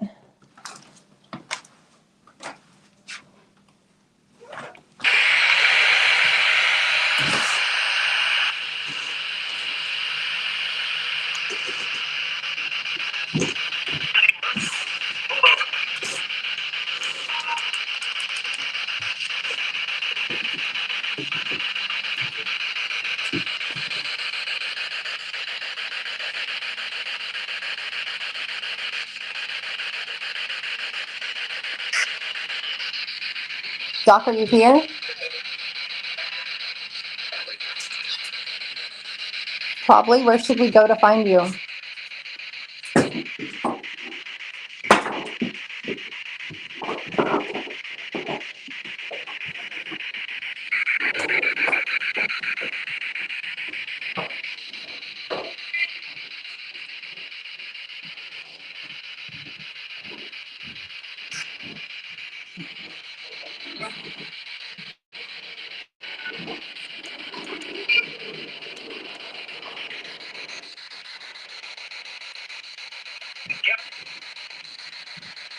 Jen, did you say Jen's name?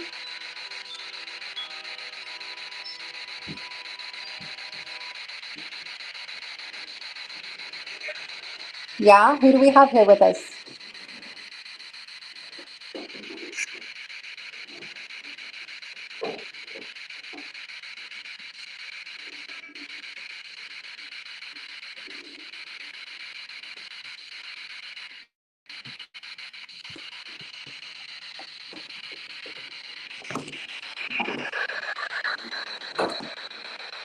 We've got Spirit Talker running.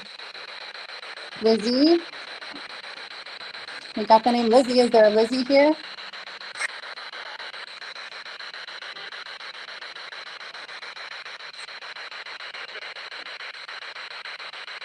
If you're Lizzie, can you ring the bell?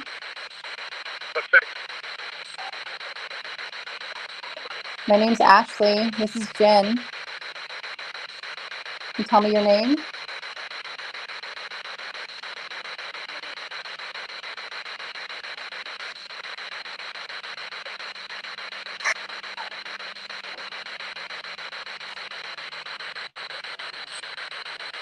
Sarah has some balls over there at her feet. Can you make those light up? They would. Thank you so much. Wow, that That was on cue. Thanks, guys. Hopefully that makes up for our technical difficulties. Getting to see him show off a little bit. Thanks for doing that, guys. That Auntie Joy just came across.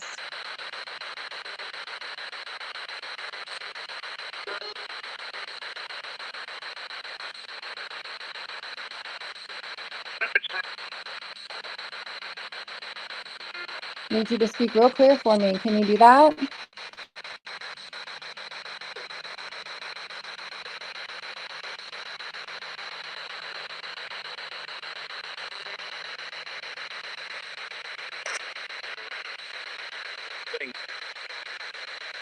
Yeah, we're gonna live stream tomorrow.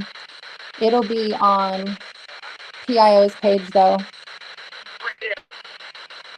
You can see us? We can't see you, but I've heard you tonight.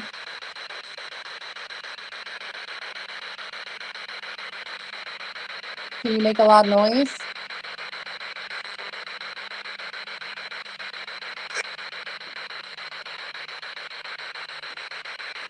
Step in here. So it was actually back in this corner of the pink room that we got the loudest breath tonight so far.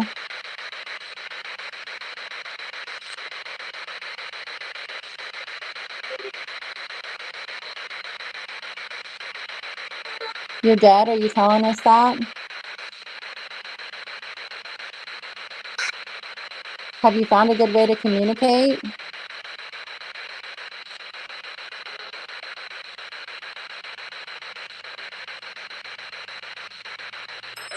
Thank you. That's perfect. That works.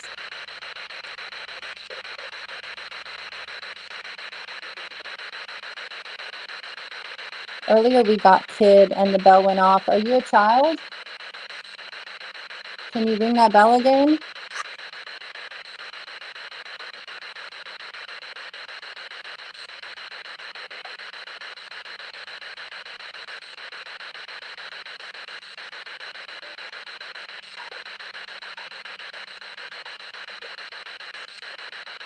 Can you ring the bell if you're a female?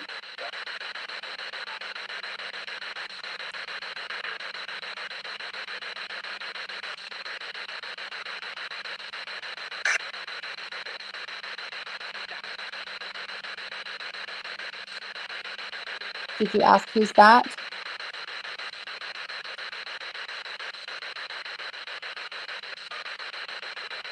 My name's Ashley. Okay, we just got little girl around you. I don't know if you can see that. Pearl and little girl around you.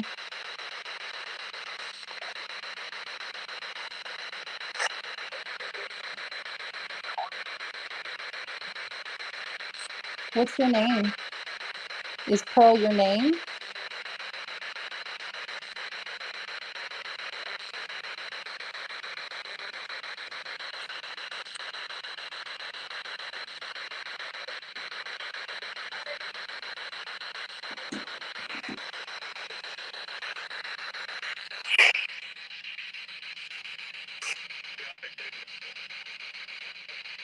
Sounded like got a kid.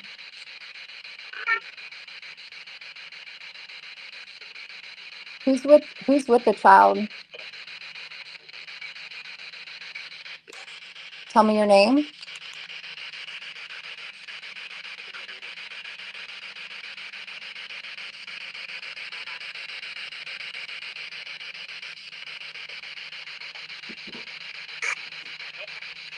Help us. What can we do to help you? Okay,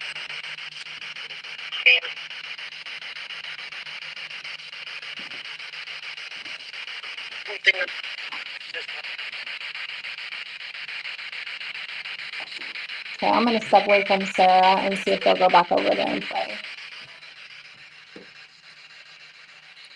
Could you set those balls off again? Over by Sarah's feet?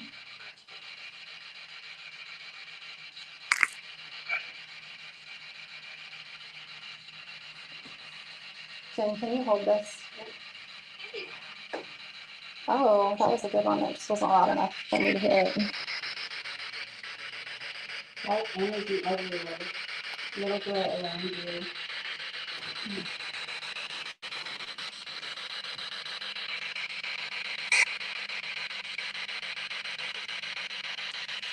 Can you tell me the doll's name that sits in the chair? Hi. Can you tell me her name? She is big. She's standing up.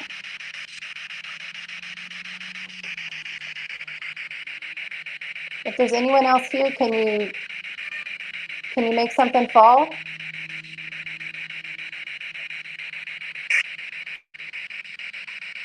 There was only one doll down when we came tonight. I'll show you where that was. So there's downstairs. Steve. Steve is kind of interesting because Stevens was the name of the doctors that were here. Is that you, Doc?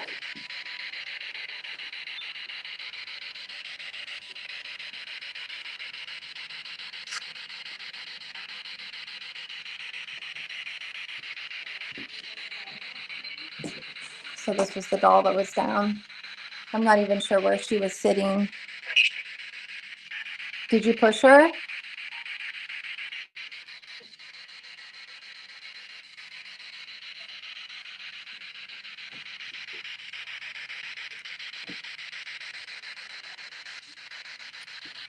I'm hoping you can see the closet over there.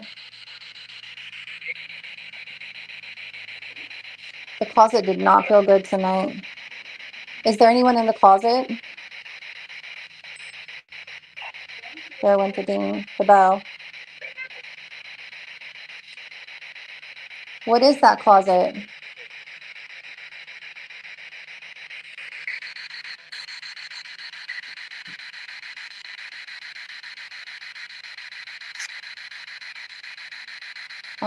Is that the tripwire going off?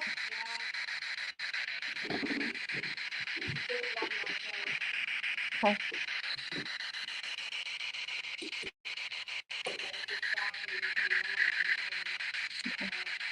Can you make more of those light up?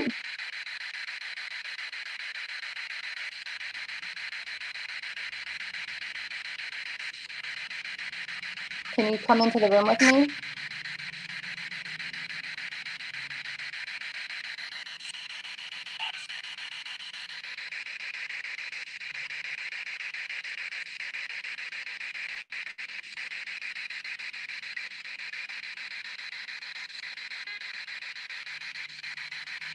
Steven, did you say Stevens?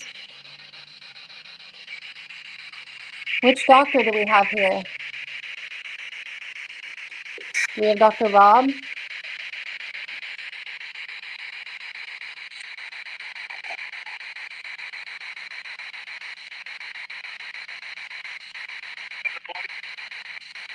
It is a light.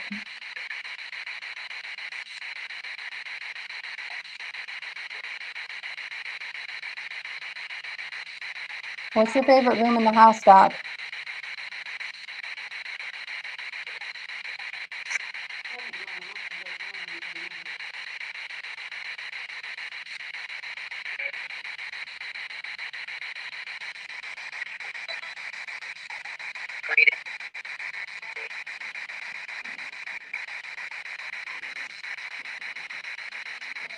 Where should we go?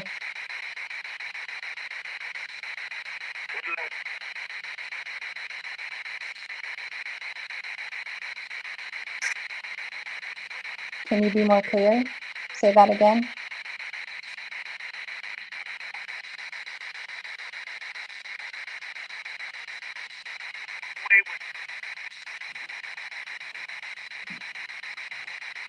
Okay, just heard a breath. I don't know if you could hear it on the live, but probably not with the spirit box. Let me turn that off.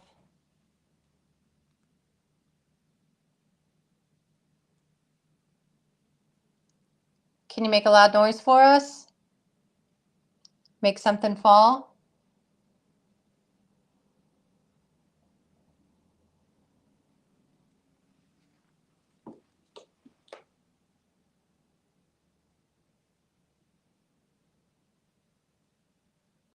Let's see if we can get them to make a noise downstairs. That's me.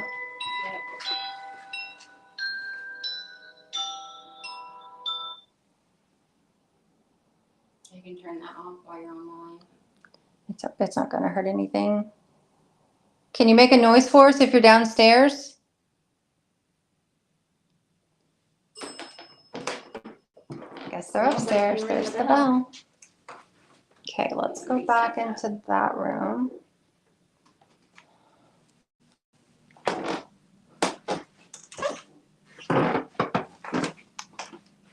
This does seem to be the most active room tonight. Or at the moment, anyhow. The equipment room was the most active downstairs right away.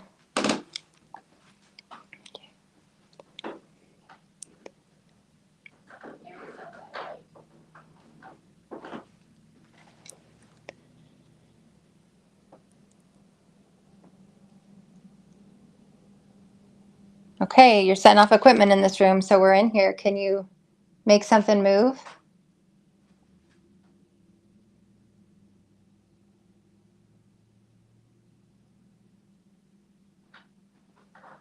Make something fall?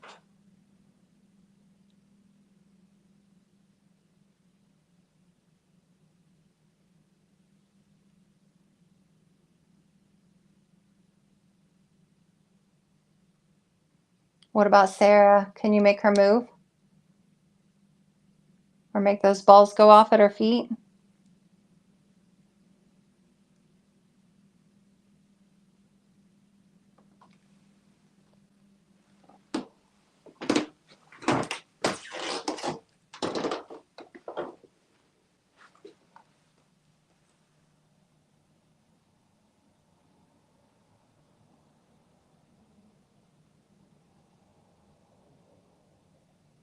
Okay, moved back out here.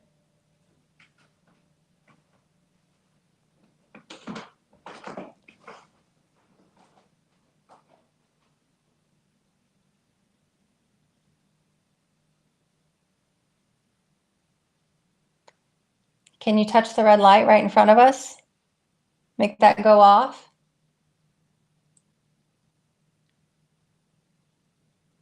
Spirit Talker says, I need to warn you. What's the warning?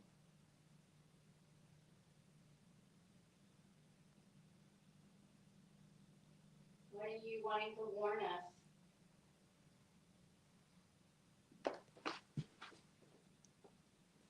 I thought I just heard movement.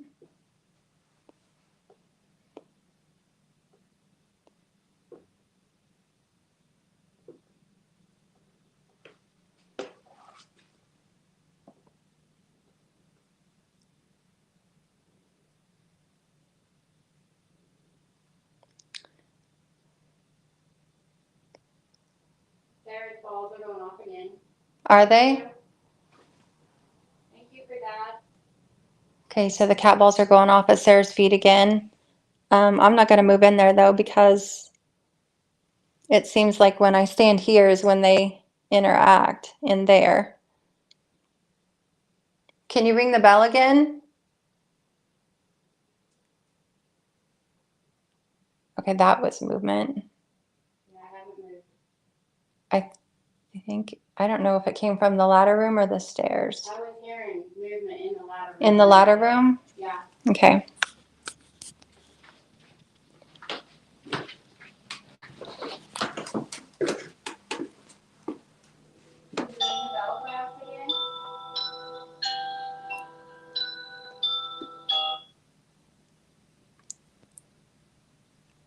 We have eyes on you.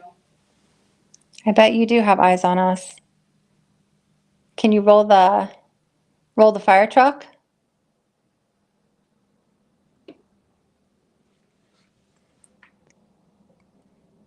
You always do it when I'm not looking. Just this once. Can you just do it while I'm looking?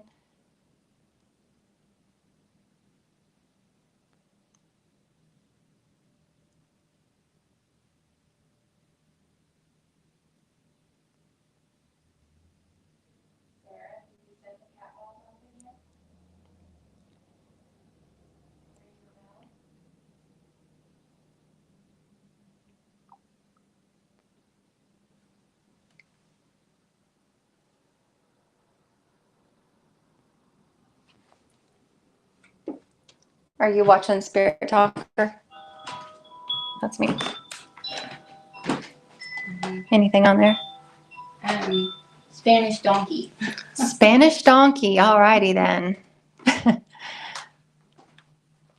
I hope they're not calling us names. More energy.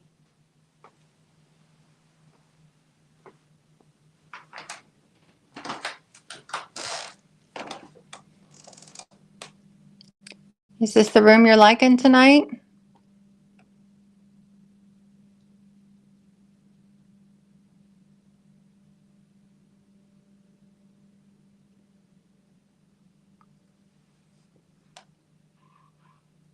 What was that? I do not know what that was. Is that downstairs? Had to have been downstairs. That was a big noise. I don't even know. I can't, that's not even a familiar noise. Okay. I don't know if you all could hear that.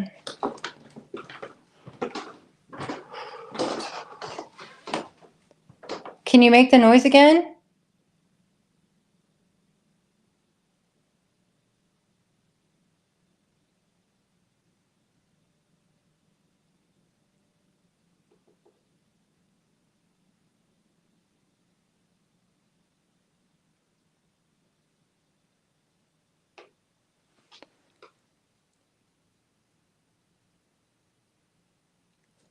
Does that, there's the bell. David, does that sound familiar to you, that noise?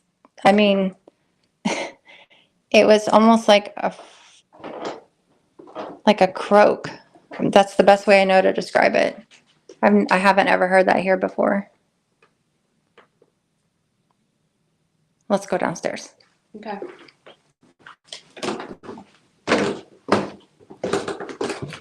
I just felt a breeze on my arm. Coming out of the bathroom. Coming out of the bathroom? Yeah.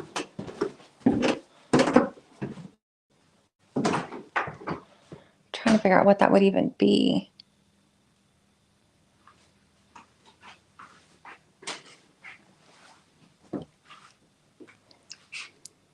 There is Christine, the Oddfellow skeleton.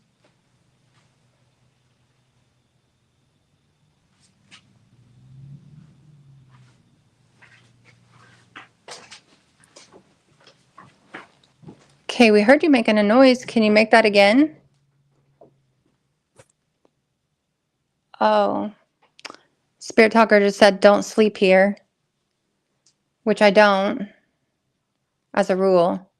But tonight will be my first night sleeping here, like falling asleep here, maybe. So that's interesting that it would say that.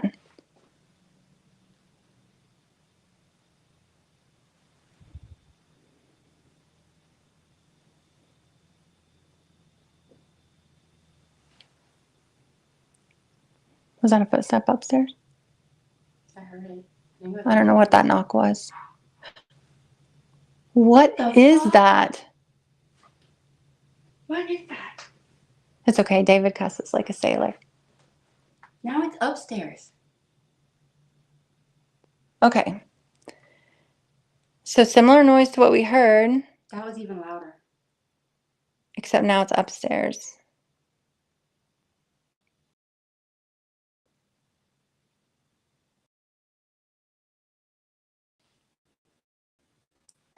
Well, I'm going to try, David, to do it. I just don't know if I can fall asleep. Like, I'm going to try my best. I've stayed the night. Wait. I know. One more time. Make that noise one more time so we know where it's coming from.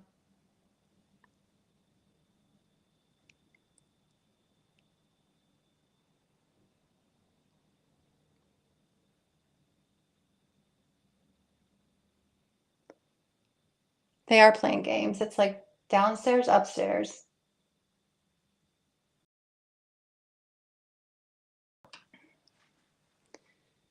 I feel like I hear or experience everything here, and then just when I think there can't be anything more, there is. Can you come downstairs with us?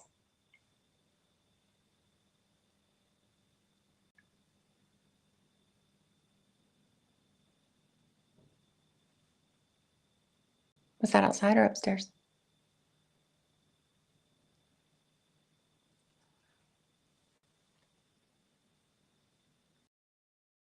If you're upstairs and you want us to come back upstairs, can you ding the bell? He likes you.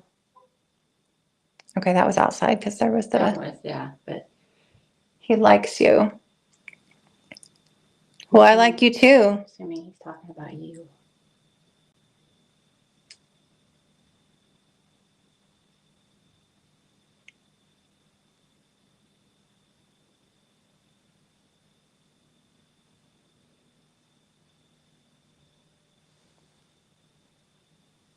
One big noise for us if you want us back up.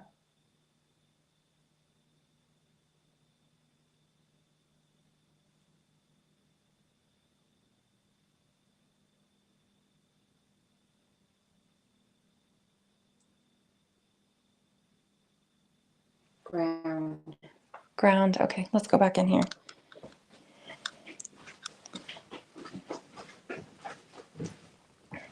I feel like it was louder down here, maybe. I mean, it did sound. Like it was pretty close. Yeah.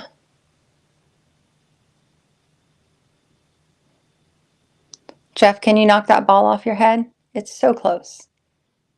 Just go ahead and pop it all the way off.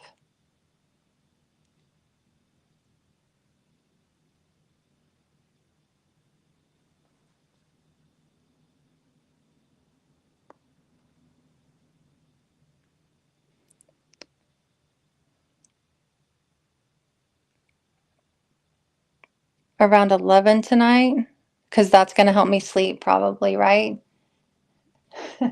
David says play the Tomorrow song off Annie. Come and go. Is that what you're doing? You're coming and going? Trying to get us to chase you?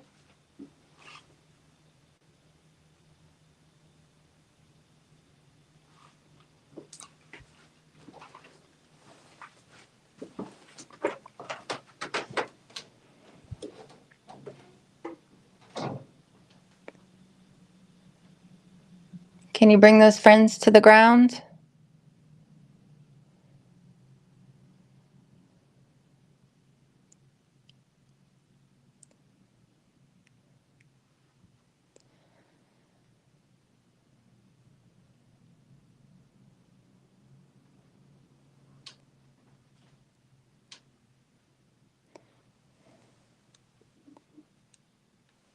Was that? That was me. Okay. I need a drink. Okay. Well, I thought I heard a voice though. Oh, that wasn't me. There's the bell upstairs. They're making us want to work for it up and down. Okay.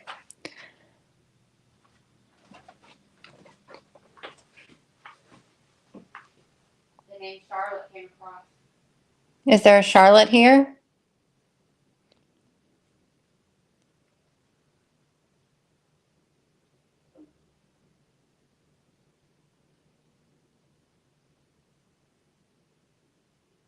So I'm telling the truth. Okay, I'm going to pop the spirit box back on.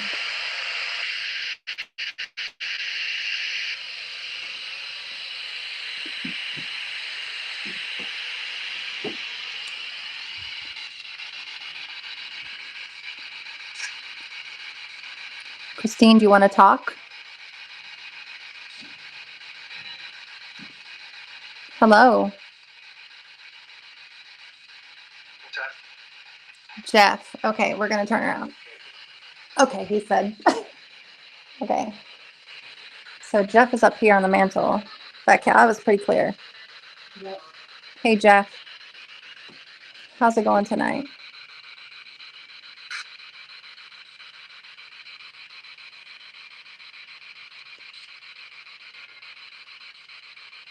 What do you like best about yourself, Jeff?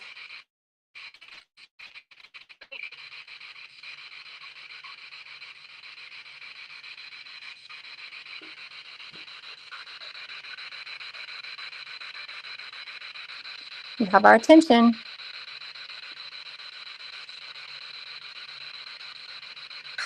Do you have anything to say?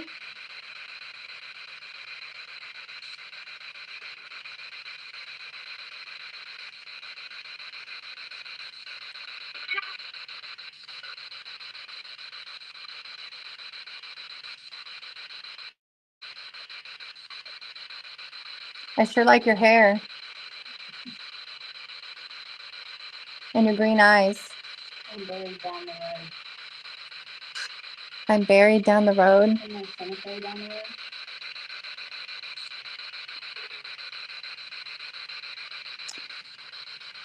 Are the doctors buried down the road? Yeah, they are. I wasn't sure about that name that just came across. It sounded like Jim, which is weird because I was just thinking about the boy that was recently identified that they found nearby at the river. Like they found him way back in the, I want to say like 70s or 80s. And then I just read the other day that he's buried in the cemetery here in Garnett, which I did not realize. Who's here with us?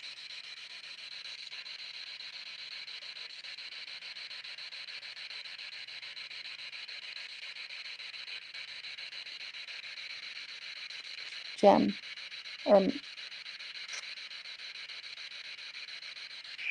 Can you tell me your last name?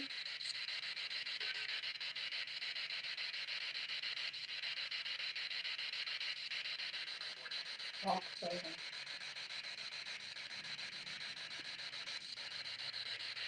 Which direction do you want us to walk further in?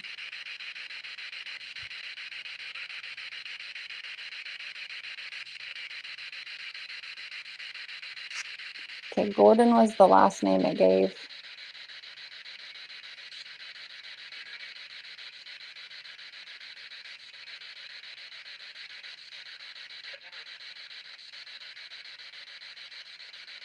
Can you move something in here for us?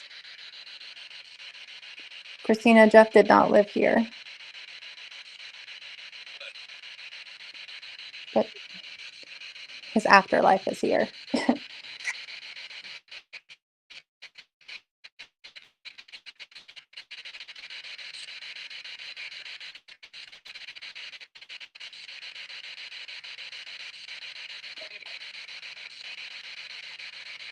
Doc, are you here?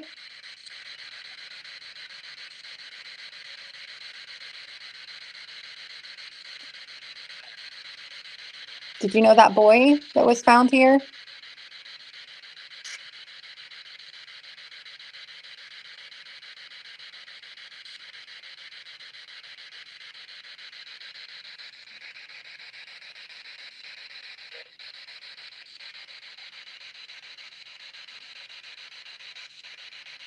Allegedly, Christina, which there does seem to be activity around the doll some nights. So it could very likely be that there's a spirit with him. I think one of the best sessions I had here just using a REM pod, I just set it next to Jeff and we had a whole conversation. Christine, something like that. I'm gonna go back in here.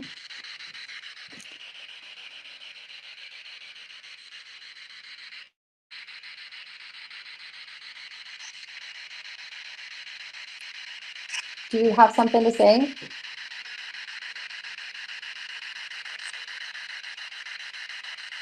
What do you want us to know about you? All right, last chance for a loud noise.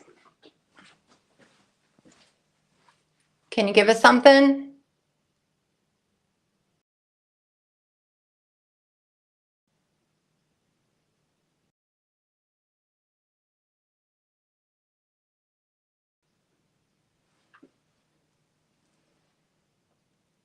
Do you think you'll be too scary tonight? Or do you think I can sleep here? Can you give me a sign? My name is Emily.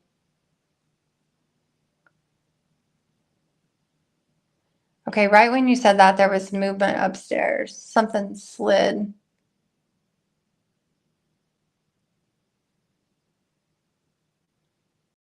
Can you make that noise again?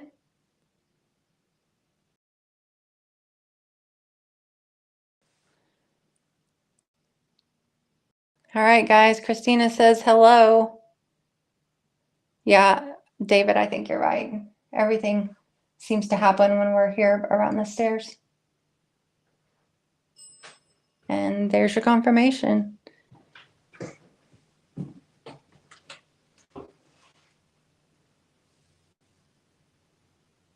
Can you ring that bell 2 times? So we know it's you?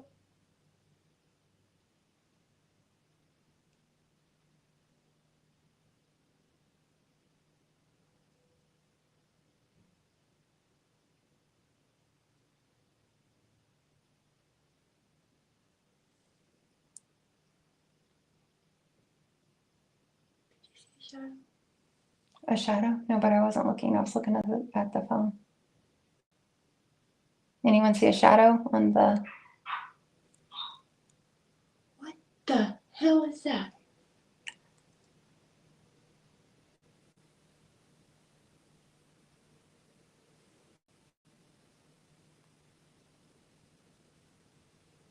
So that was the noise again. After I saw a shadow.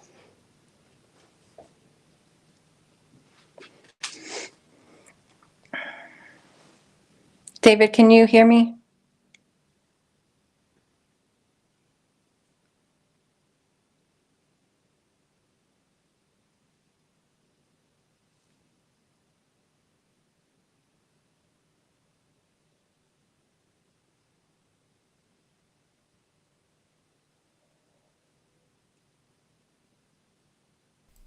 All right, I'm gonna cut you off right about here. David, can you hear me?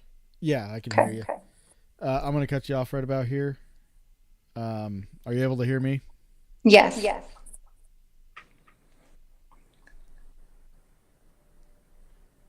Can you hear me? I can hear you.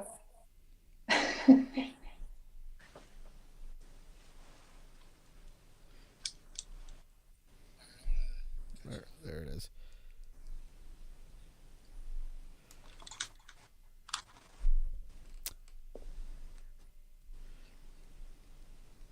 There's a delay, so I have to hold my phone up to my ear because it doesn't come through on the stream here. Do you want to give everybody an update, like an idea of when you're going to go live tomorrow and where they can find your live? Yeah, so we'll be live tomorrow night. I'm not sure about the time, but it will be on Paranormal Investigators of Oklahoma, probably their Facebook page.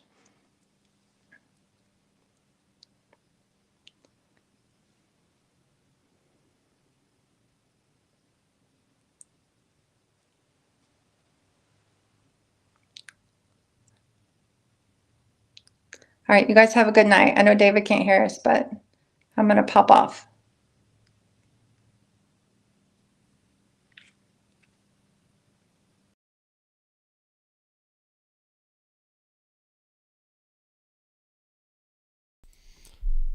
I guess they cut out of that. All right, well, Pen Paranormal, everybody. That's Ashley, and I wasn't sure who that other person was. I barely caught a glimpse. But yeah, that was awesome for them to check in and do a little ghost hunting on there. I'm kind of surprised that they got. Well, I'm not really surprised. I'm glad they got some activity while we were live and everything. While they were doing their investigation, I was also talking to somebody to see about getting them on here. Just waiting for them to reply. It's I'll tell you who it is. It's Colin Browen. I don't know if you guys have ever heard of Paranormal Files on YouTube. It's one of the biggest shows on YouTube, paranormal shows. I just threw an invite out to him. He messaged back. I just messaged him. We're going to see about getting him on here. We'll see what happens. Still waiting on that. So what I'm going to do in the meantime, until we hear back from him, I am going to be, I'm going to put up the Into the Light film. If you haven't seen it, back in 2016, myself and Josh Hurd from Malvern Manor, we got together, and we did a film on the spook light phenomena. And in the course of doing this, we actually learned quite a bit about it. And we ended up filming a second one, but the first one was an amazing adventure. And say what? I heard you in my head, Charles. So anyway, I told you, Charles, I'm connected. The love going out to see the spook light. It's, as long as you're not out on the main road, you can get away with it. But if you guys haven't heard of the spook light, this film will kind of give you a good introduction into it. This was something that we filmed way back when.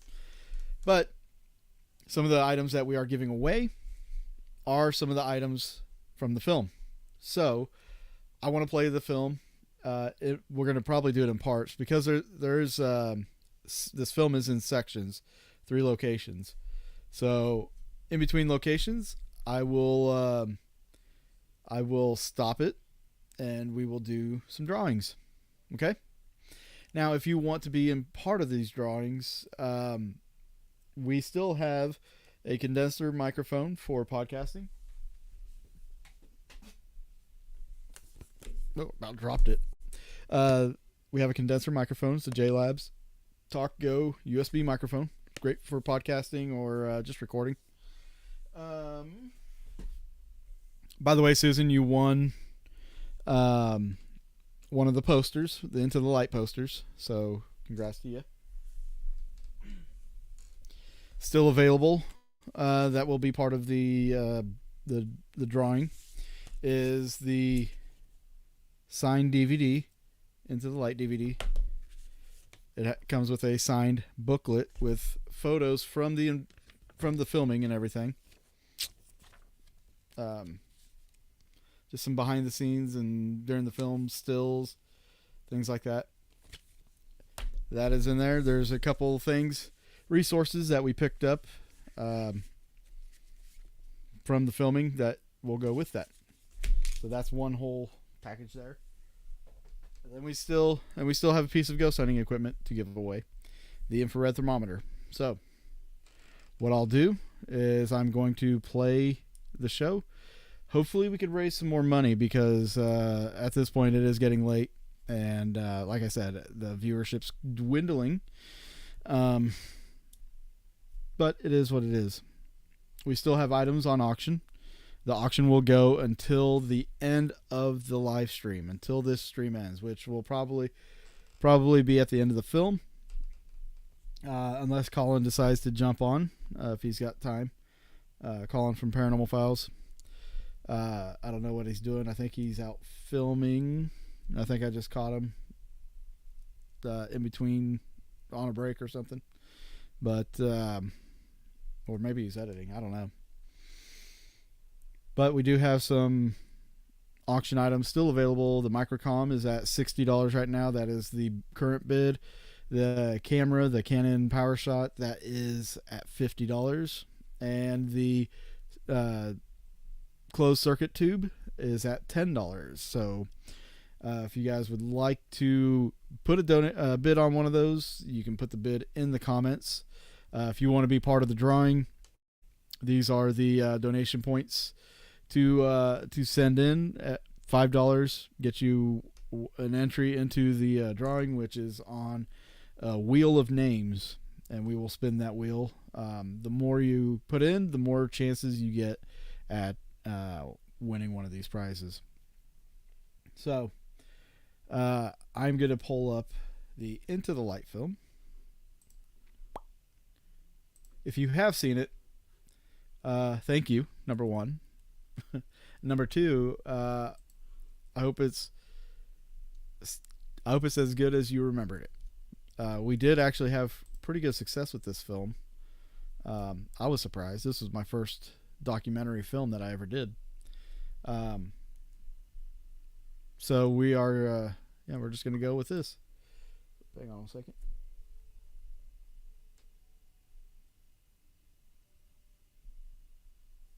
Okay, we got a bid on the camera at $55. Camera bid is at $55. Let me write that down.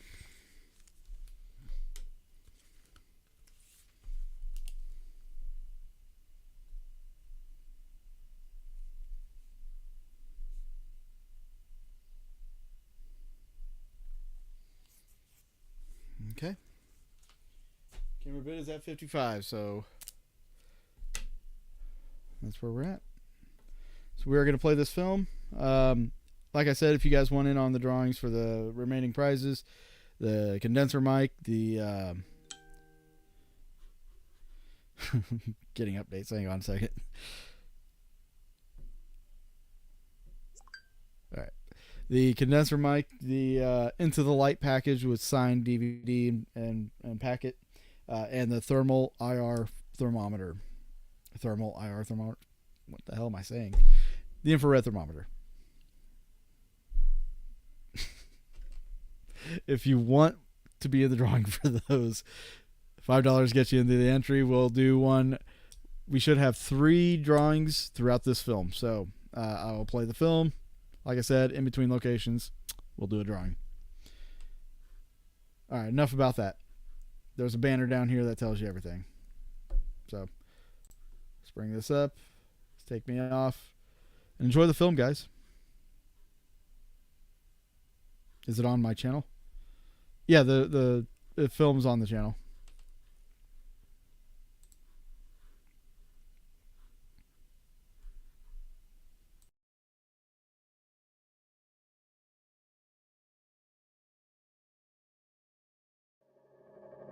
For centuries, mankind has always had a fascination with things that we don't understand or can't explain. Events throughout history gave birth to legends and lore which were used to instill fear, teach lessons, or entertain. Although the advancements of science has been able to explain certain events, there are many that we still can't explain. The foothills and backroads of America are home to such tales that our elders have handed down through generations. Legends of witches, ape men, and other supernatural beings have survived through the years as more people grow interested. As some legends die, others are created. But one unexplainable occurrence that remains a constant throughout the world is the spooklight phenomena. It's not hard to see why this oddity is often overlooked. When we talk about the paranormal, the first things we think of are ghosts, UFOs, Sasquatch, and other cryptids. When you read about the mysterious lights that are seen throughout the world, you'll find that there are various stories and theories about the source, yet no definitive answer is generally given. Some cases involve a grisly murder or tragic death, and the spirit of the deceased is the culprit. Others trace back to Native American roots, while some reach to the other end of the spectrum and claim that UFOs or aliens are behind the sightings. To a skeptic, these all may seem silly, as some cases can be determined through scientific explanation. Theory suggests such natural occurrences such as swamp gas are behind the sightings, which may be the case in a fraction of the sightings, but in some cases, the lights fall into the category of the unknown.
My name is David Glidden, and I'm a paranormal researcher. Living here in the Ozarks, there's a lot of folklore and legends. One of the more popular tales is of the spook light. Just outside of Joplin, Missouri, about an hour away from me, is where the spook light is seen. And one night after taking Josh there to try to witness this phenomenon, we got to thinking about whether or not this was a worldwide phenomenon and also what caused people to see this thing. So we started doing some research, and we found out that this happens worldwide, and every story is different, and we wanted to find out what the truths are behind these stories, and also what are some of the scientific explanations behind these sightings.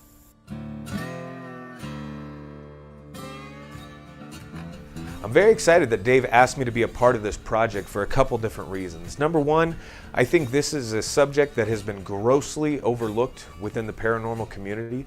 And number two, I'm very excited to see if we can somehow correlate historical fact with evidence that we may collect within the field. So I'm very excited to get this started and actually get out there. After hours of research and consideration, we settled on 3 locations for our quest of the lights. Welcome to St. Mary's, Iowa, population 128. Since there was no library in this small farming town, we went to the next best place to gather information, the local tavern.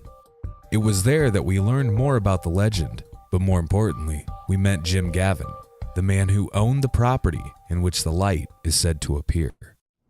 I'm just really looking forward to getting out on this land, on this guy's property, and hopefully getting to experience this for ourselves. I mean, there's so many claims out there that it's interesting to think about, because it's almost like this thing would have some form of intelligence. It is it's able to approach people, almost like there's some curiosity about these people. It's usually hovering like anywhere from waist to chest height. But I'm very excited to get out there, hopefully be able to investigate, and with the array of shit that we have, with the thermal cameras and the night vision and all of that, like, I'm really hoping to experience this for ourselves. My name is Jim Gavin. We moved here in March of 1965. We bought the farm in 64. Well, I've heard from different people after we bought it that oh, you're going to see the light out there and you're going to be this and that, and I never have seen it. But when we was in high school, there used to be, of course, the roads were all mud then, dirt, and they'd come out, people would come out here and sit and look to see the what they call the ghost light, the ghost of St. Mary's. Lots of times we'd give them, they'd ask directions where it was, and we'd give them the wrong directions, and they'd go someplace, just pranks. But since then, there's been 2 different people came here, and since we moved here, and said that they seen this light. And I've never seen it. My brother claims he's seen it. Him and a classmate, they claim they was going down the pavement now. They wasn't then. They was going home down there, about a mile, and they claimed they seen something. Anyway, it was enough that it scared them. Legend has it that in the 1870s, a girl named Bella Wallace had either died of a tragic death or had died in a fire. Ever since her untimely death, locals have reportedly seen a light anomaly roaming the land. Some say it's a natural occurrence, while others believe it's the ghost of Bella Wallace. They said it would appear down there in a grove just west of the house, and I have never seen it. My sister called me when we first moved here, and he went bowling one night, and she said, "Have you seen it yet?" And I said, "Well, I've been looking." But it was supposedly supposed to be kind of in this area, so I came in here and walked around and looked. And it's kind of eerie. It made you feel kind of strange sometimes when you would think about it. Our kids were up there, and they were hanging on that banister there, and they students from Simpson College, and that was probably in '65. They said they had to make a story on the ghost of St. Mary's. There was 3 of them come to this door, and I told them no, I didn't want to talk to them because those kids were hanging on that. And so they went around to this door, and me and my wife talked to them and made sure the kids were back upstairs.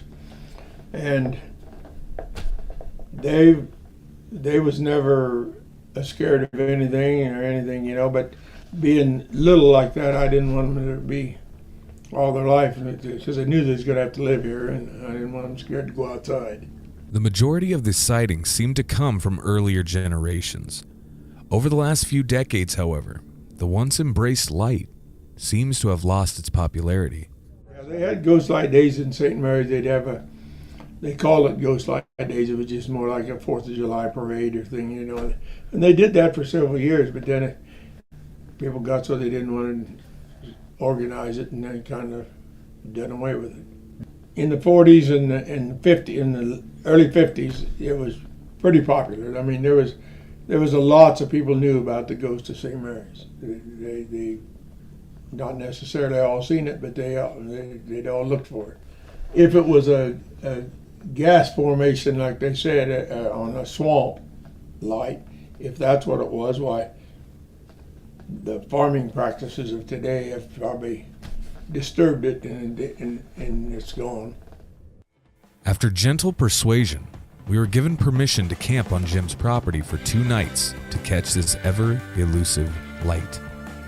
What we didn't expect was that he would be so kind to let us have free rein.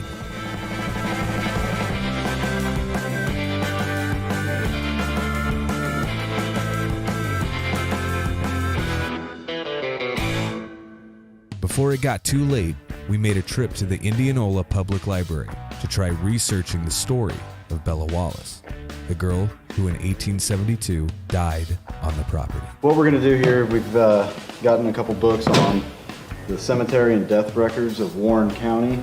There's also a Wallace cemetery record. The girl that died in the house fire, her name was Isabel Wallace. We're going to see if she's actually in this cemetery. If we can't find her in here, then the chances are she's not. So that's what we're going to do right now, just to verify the story of her death.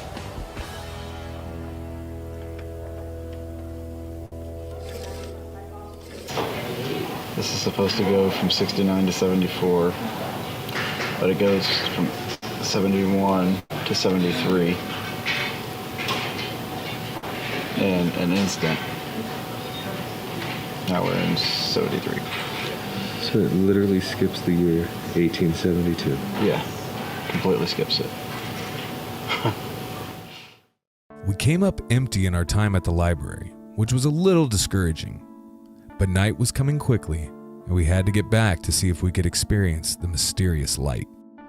So since we finished up in Indianola at the library, we came here, we sat down with Jim and had a nice little conversation and a chat. What was really interesting is the fact that he's never personally experienced this light for himself.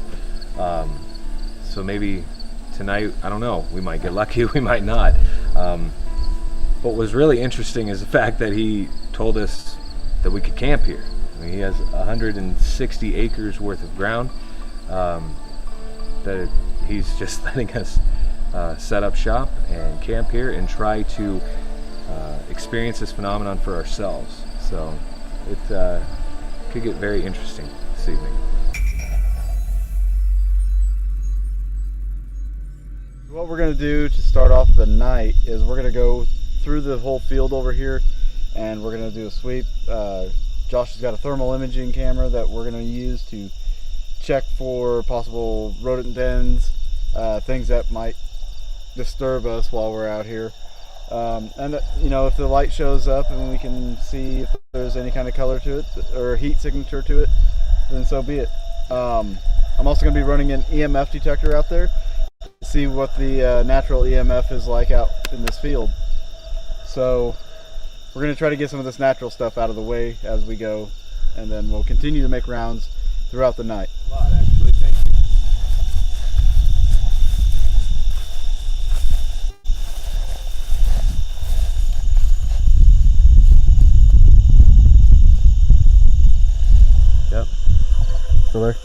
Okay. It is still there. It's just it'll only come red here when I'm focusing on it. So maybe straight out. Yep, straight off from us. So I'm gonna change this a smidge just to see. It's still there.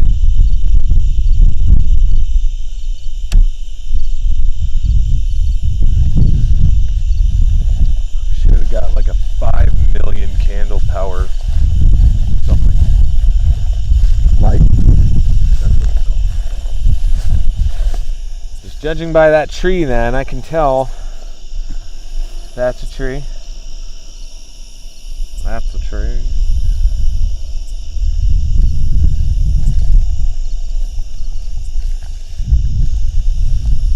Those are tower lights and a car light that is now gone. Are you sure that's it?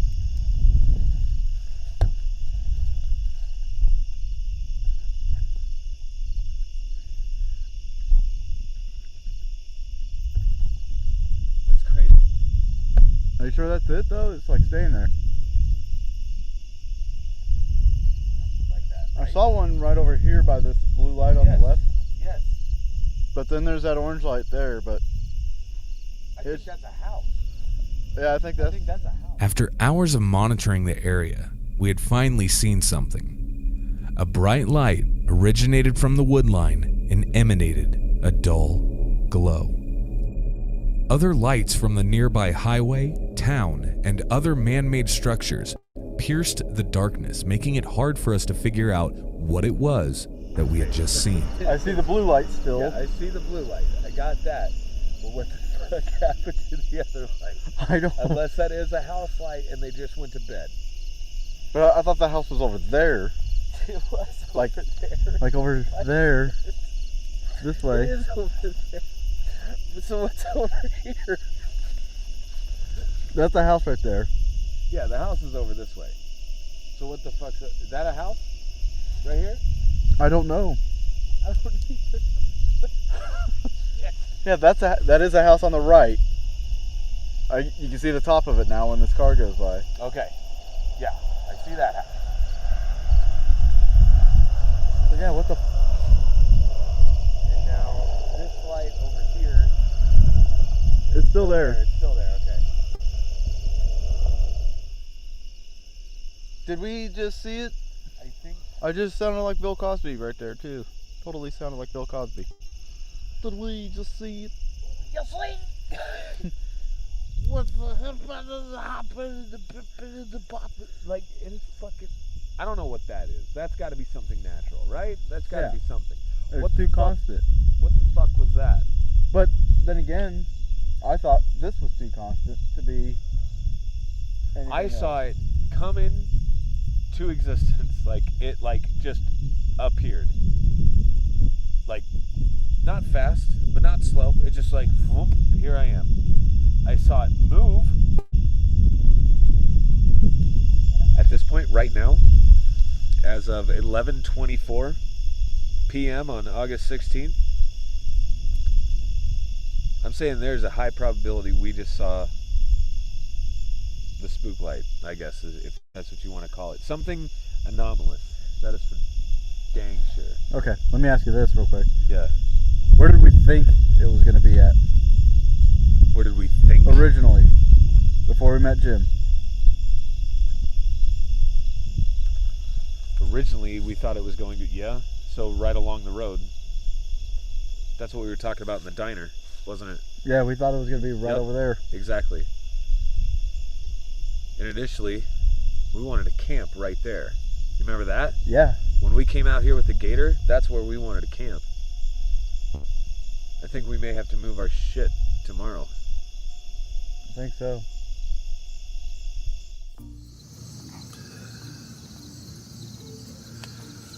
So, it's officially day 2.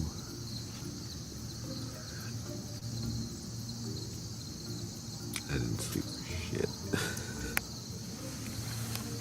It'll be alright.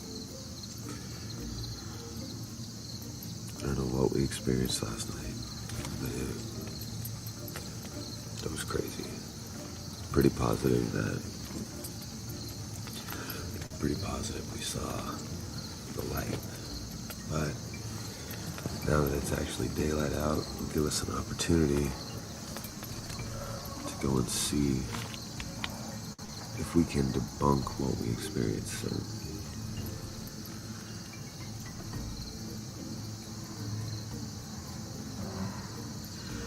you need to wake up.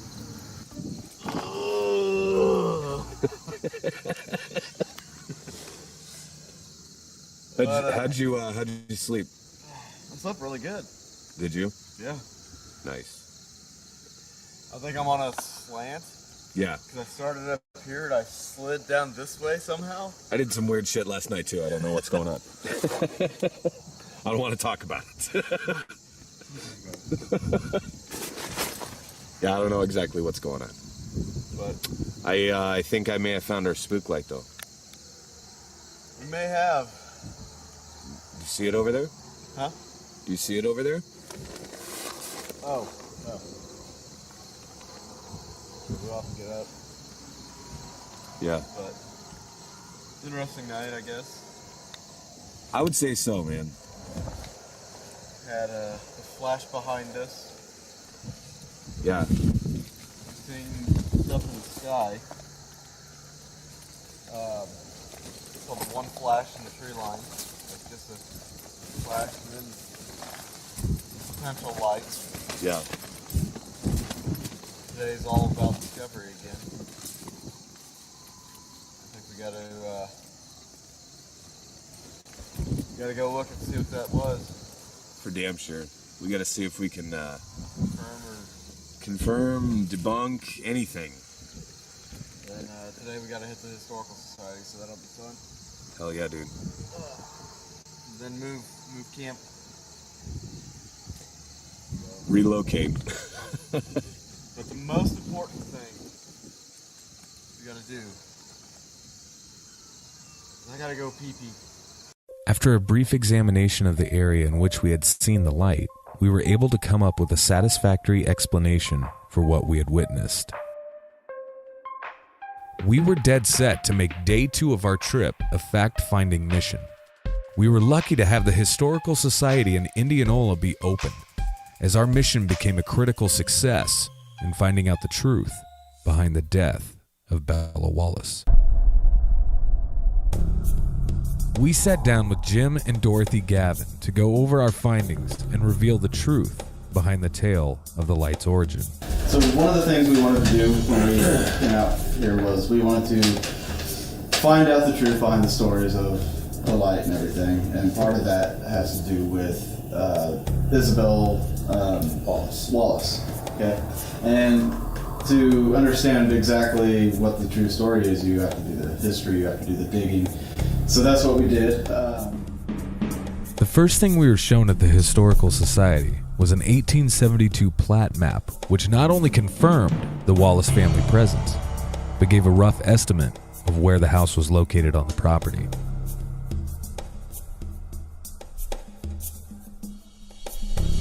Mary Elizabeth here. Here's a Bella Wallace. That would have been her, 1872. Yeah, let's look at the paper and see if we can find that. October 17th, 1872. Says she died, but Following that up, we were shown a death record for Belle Wallace that gave us the exact date and age when she passed. Isabel. So yeah, everything matches up except for that date. I mean, the date was off, but yeah. I mean, if records were hard to keep back then, so that very well could be her. You may have just found her, dude. That's pretty awesome. Yeah. We can at least verify that story now. Exactly. That's awesome. Validating history. Dang, Skippy. One of the most interesting and important things that we were shown was the obituary from the local newspaper, which detailed how the young Wallace girl had passed. Miss Belle A. Wallace, daughter of James M. Wallace, who resides 12 miles west of this city, was burned to death last Friday by the bursting of a coal oil lamp. The unfortunate young lady was about 18 years of age, and her mournful end has cast a gloom over the entire neighborhood in which she lived. Her father and mother were both severely burned in endeavoring to extinguish the flames which were burning their beloved daughter to death. The deceased was buried on Wednesday. To find the last piece of the puzzle, we set out to find the grave of Belle Wallace.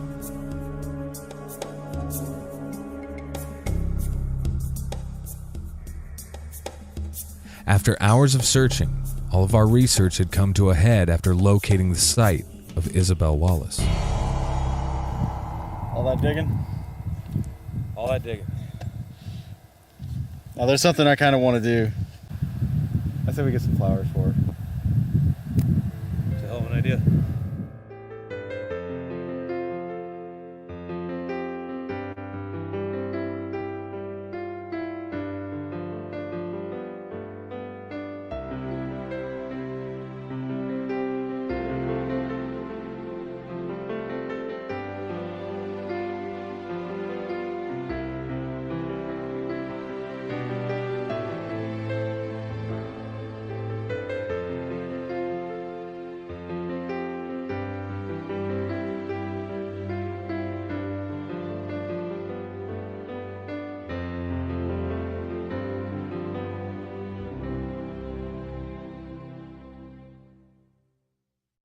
We were just kind of fascinated and blown away that we were able to find the history to back up everything that everybody's talked about and claimed. And I thought you guys might like to have this information, so we got you guys a copy there for. You got a copy for yourself? Then? I do. Yeah, so this will be nice for us to have property that not hearsay. Yeah, exactly. Yeah. That's the big thing, I mean, you know the history of your property now. You know the legends and stuff is now truth. You know what the truth is behind it. So yeah, there is truth behind it. Yeah. Well, we always never really doubted it, but we just never ever. Yeah. The last night of investigating was rather uneventful, although one particular incident left us scratching our heads. As we moved through the field in the direction of where the home used to be, we stepped into several pockets of cold air. A temperature difference of about 12 degrees made it feel as if we had walked into a freezer, and the gauge on the thermal imager, as well as the Melmeter's thermometer, validated this. I feel it really cool. Well, where we just came from, 74. See if I can see that. 58.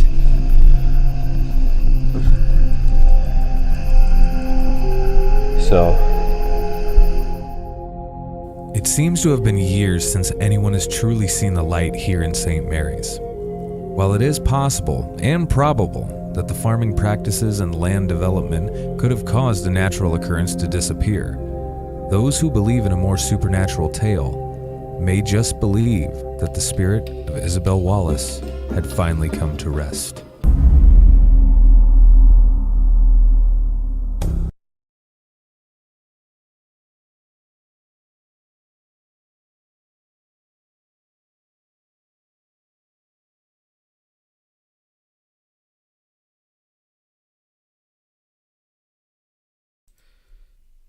Trying to find a good way to do this, and there's no good way to do this. So we'll just do it like this. Pausing the movie.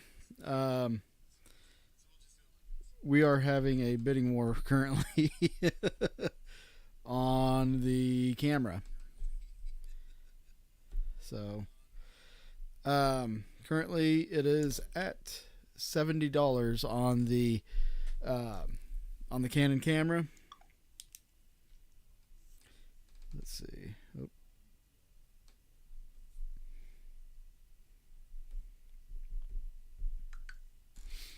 All right. Yeah, the Canon camera is at $70. Comes with 3 batteries. Does work. Shoots video in HD. It is a 16 megapixel camera. We also have a Microkom that is up for auction. know if you guys know what a Microkom is, but this is the Microkom. It is a spirit box. I'll turn it on for you.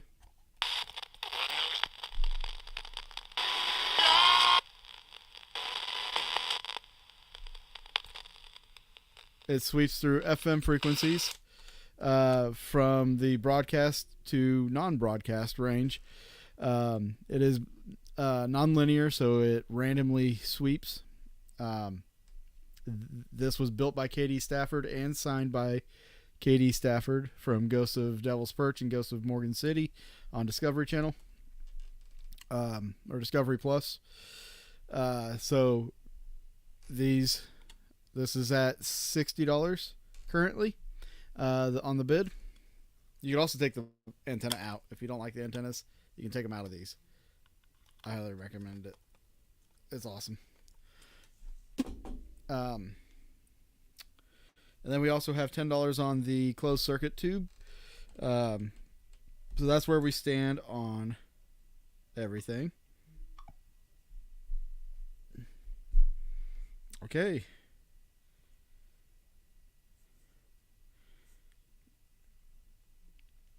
The camera is now up to $75. We are now in a war, guys. It is a war.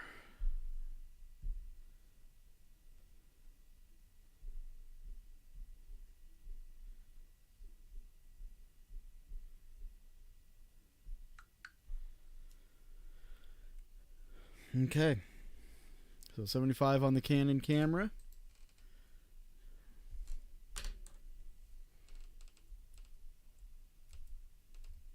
Put this in text. 80 on the camera. As I was typing this.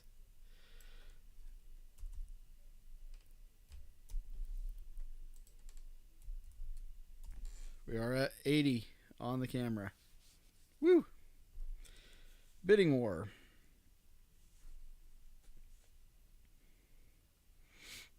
It's pretty interesting.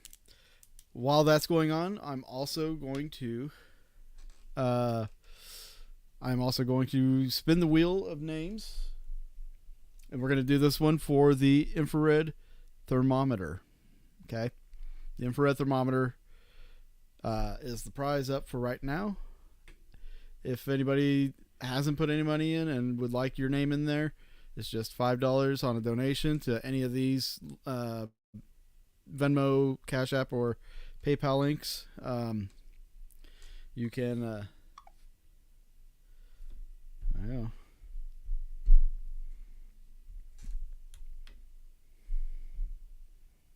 Dang. We're at 85 on the camera.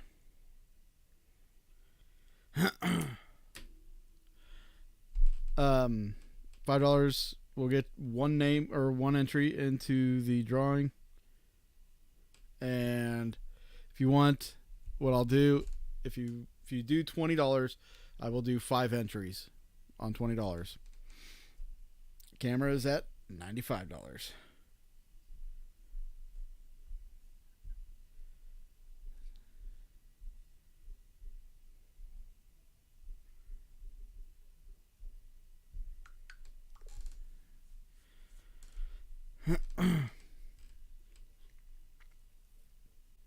Thank you guys for the comments on the documentary.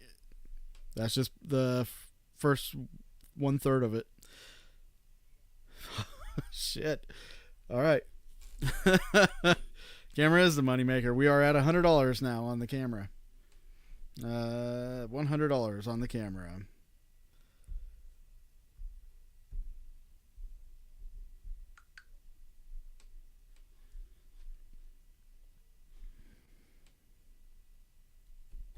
Whew.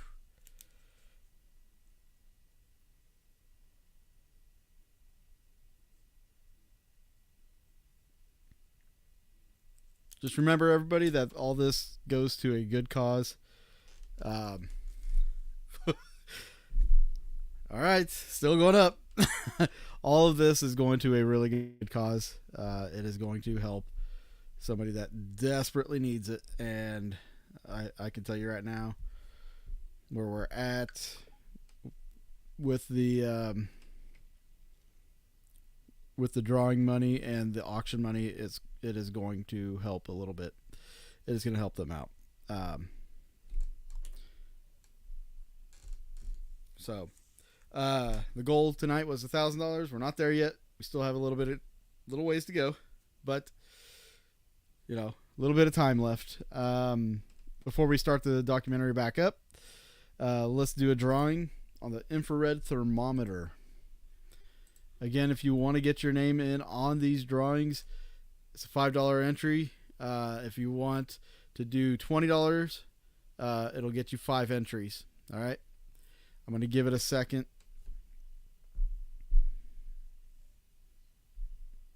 Okay.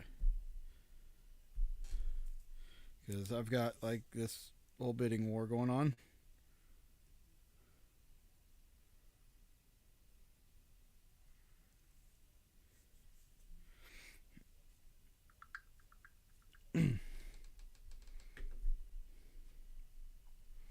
I kind of figured the Microkom would be the thing that just but yeah, I mean it is Canon. I do love Canon cameras. Let's see here. Check. Make sure nobody's jumped in on PayPal or Venmo.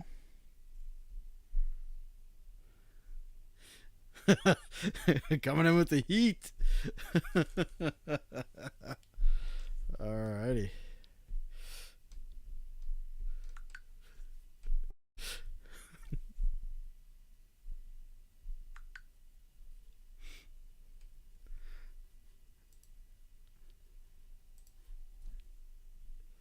All right. This is I love it.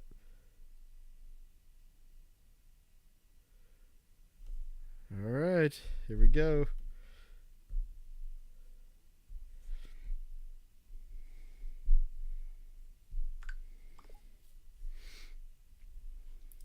Camera is now up to $115. Oh, camera is now at $120, guys. $120 on the camera.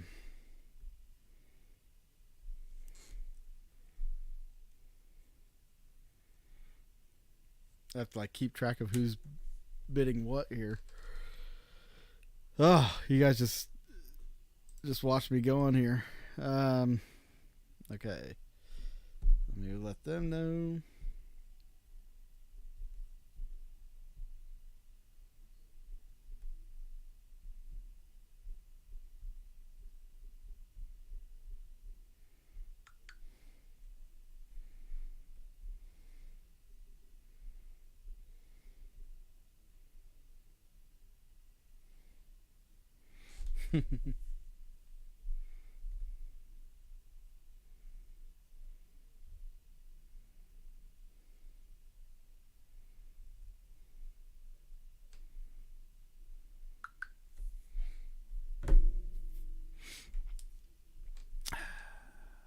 All right. Oh yeah, I was checking Venmo and stuff real quick. What a crazy turn of events.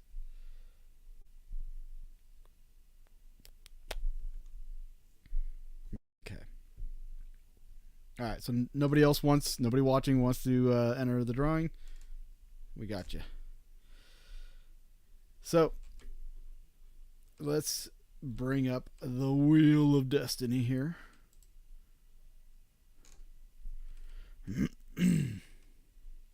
Hopefully I don't mess up the spot in the video.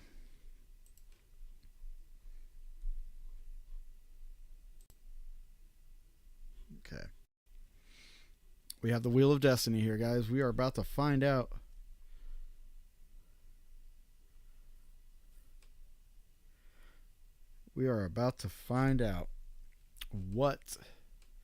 who wins this thermometer.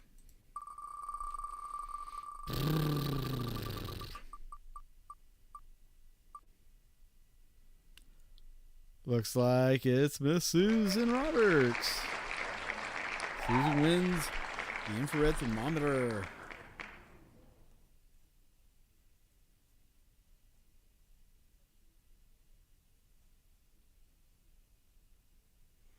A new arsenal to add to your ghost hunting tool bag. Oh.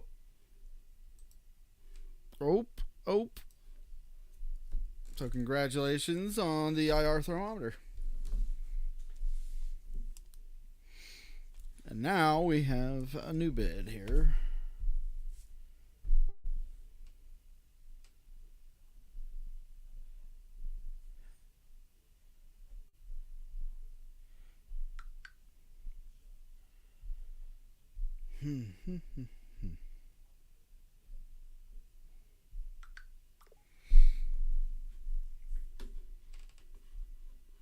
Congratulations, Susan.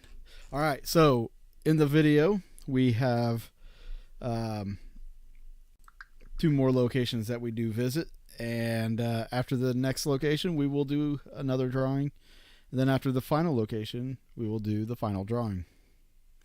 So I hope you guys are ready for this. We shall keep it going. I'll keep you guys posted in the comments on the camera situation. So let's continue the film, eh?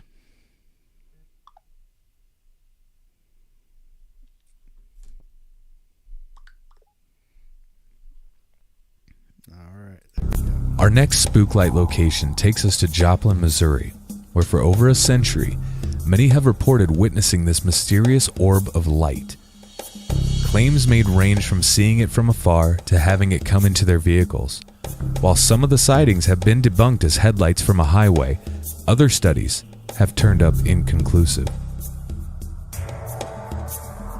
In 1946, the Army Corps of Engineers studied the light, yet found that the source of the light was unexplained. Many have offered the standard explanations of marsh gas, will-o'-the-wisps, and so on, but the only logical source, given the location, is that the lights are electrical atmospheric charges. In areas where rocks deep below the Earth's surface are shifting and grinding, an electrical charge can be created. This area, lying on a fault line running east from New Madrid, Missouri, westward to Oklahoma, was the site of 4 earthquakes during the 18th century. These types of electrical fields are most commonly associated with an earthquake, but in this case, have yet to be proven conclusive. The Spooklight, often referred to as the Joplin Spooklight or the Tri-State Spooklight, is actually in Oklahoma near the small town of Quapaw. However, it is most often seen from the east, which is why it has been attached to the tiny hamlet of Hornet, Missouri, and the larger, better-known town of Joplin.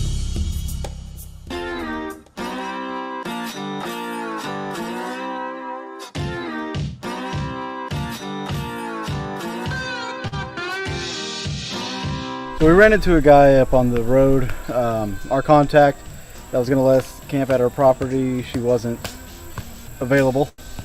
So this guy actually ended up saying, hey, why don't you come down here and you guys can camp down here, just, don't make a mess, don't party or anything. So we're not going to party. Josh might have a party, but we're not. I'm not. I'm responsible.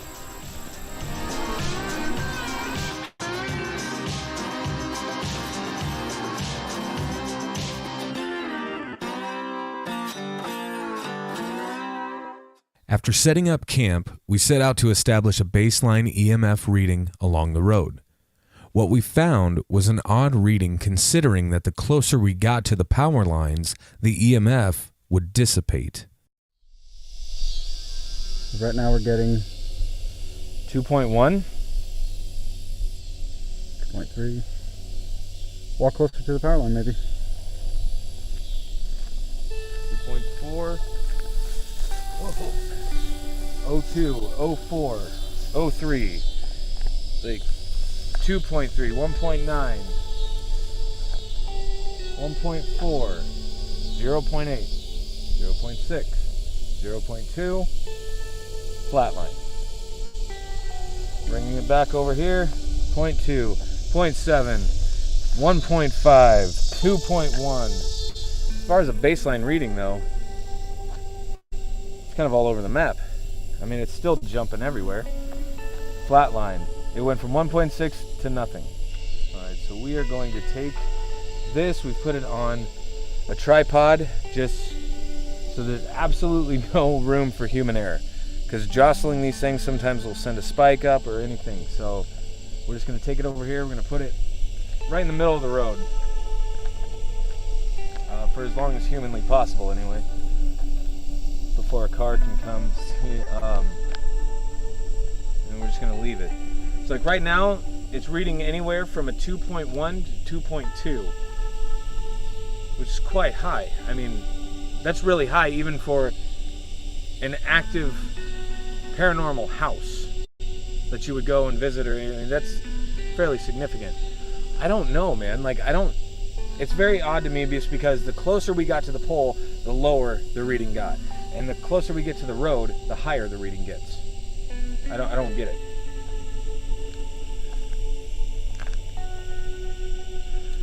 Unless possibly there's 2.3, 2.2. a line running under the road. So there's a possibility. You know what? It's a good point. So I'm just gonna move it up here. It's doing nothing but climbing. 3.0, 3.2, 3.3. What the frick, man? There's a tower up here. Uh-huh. I think we should go down the road here farther and see what we can come up with. This is bizarre to me. Like, I don't understand why it's doing this. Good news, bad news. I don't know. Good news is we've solidified the fact that there is legitimate EMF. Right. Bad news, gotta go by that bowl. I'm fine with it. So he jumps the fence and comes after us. He'll be fine. Right? I hope. We enlisted some help from John Long, the owner of Moonface Lighting. John brought us some of his infrared lights to help us in our quest to document the light.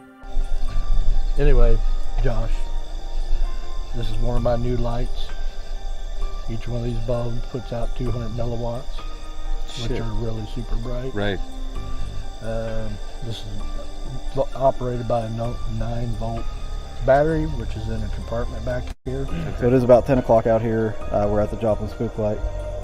First night, we haven't seen anything, just a bunch of cars passing.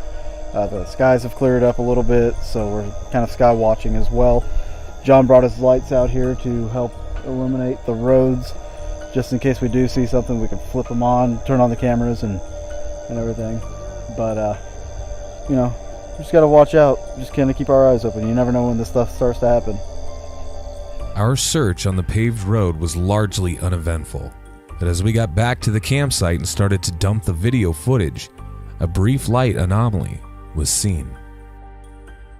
After a good night's rest, our mission for day 2 was to do more research on the light, as well as meet up with a couple eyewitnesses to learn their stories.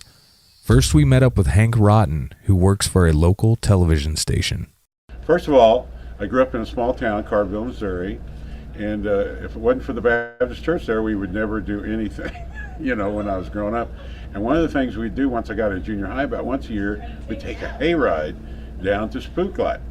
Now, back in them days, we're talking about the late 50s and 60s, and you'd go down to Spook Light, and it was an old dirt road. It was all growed over a lot more, and the Spook Light would pop in and out, and you could sometimes you'd see it. I've been to the Spook Light many a times and never saw it every time. Went there a lot of times. Went there intoxicated a couple of times too. Saw the Spook Light, we thought. Anyway, and it's changed though as the years went on.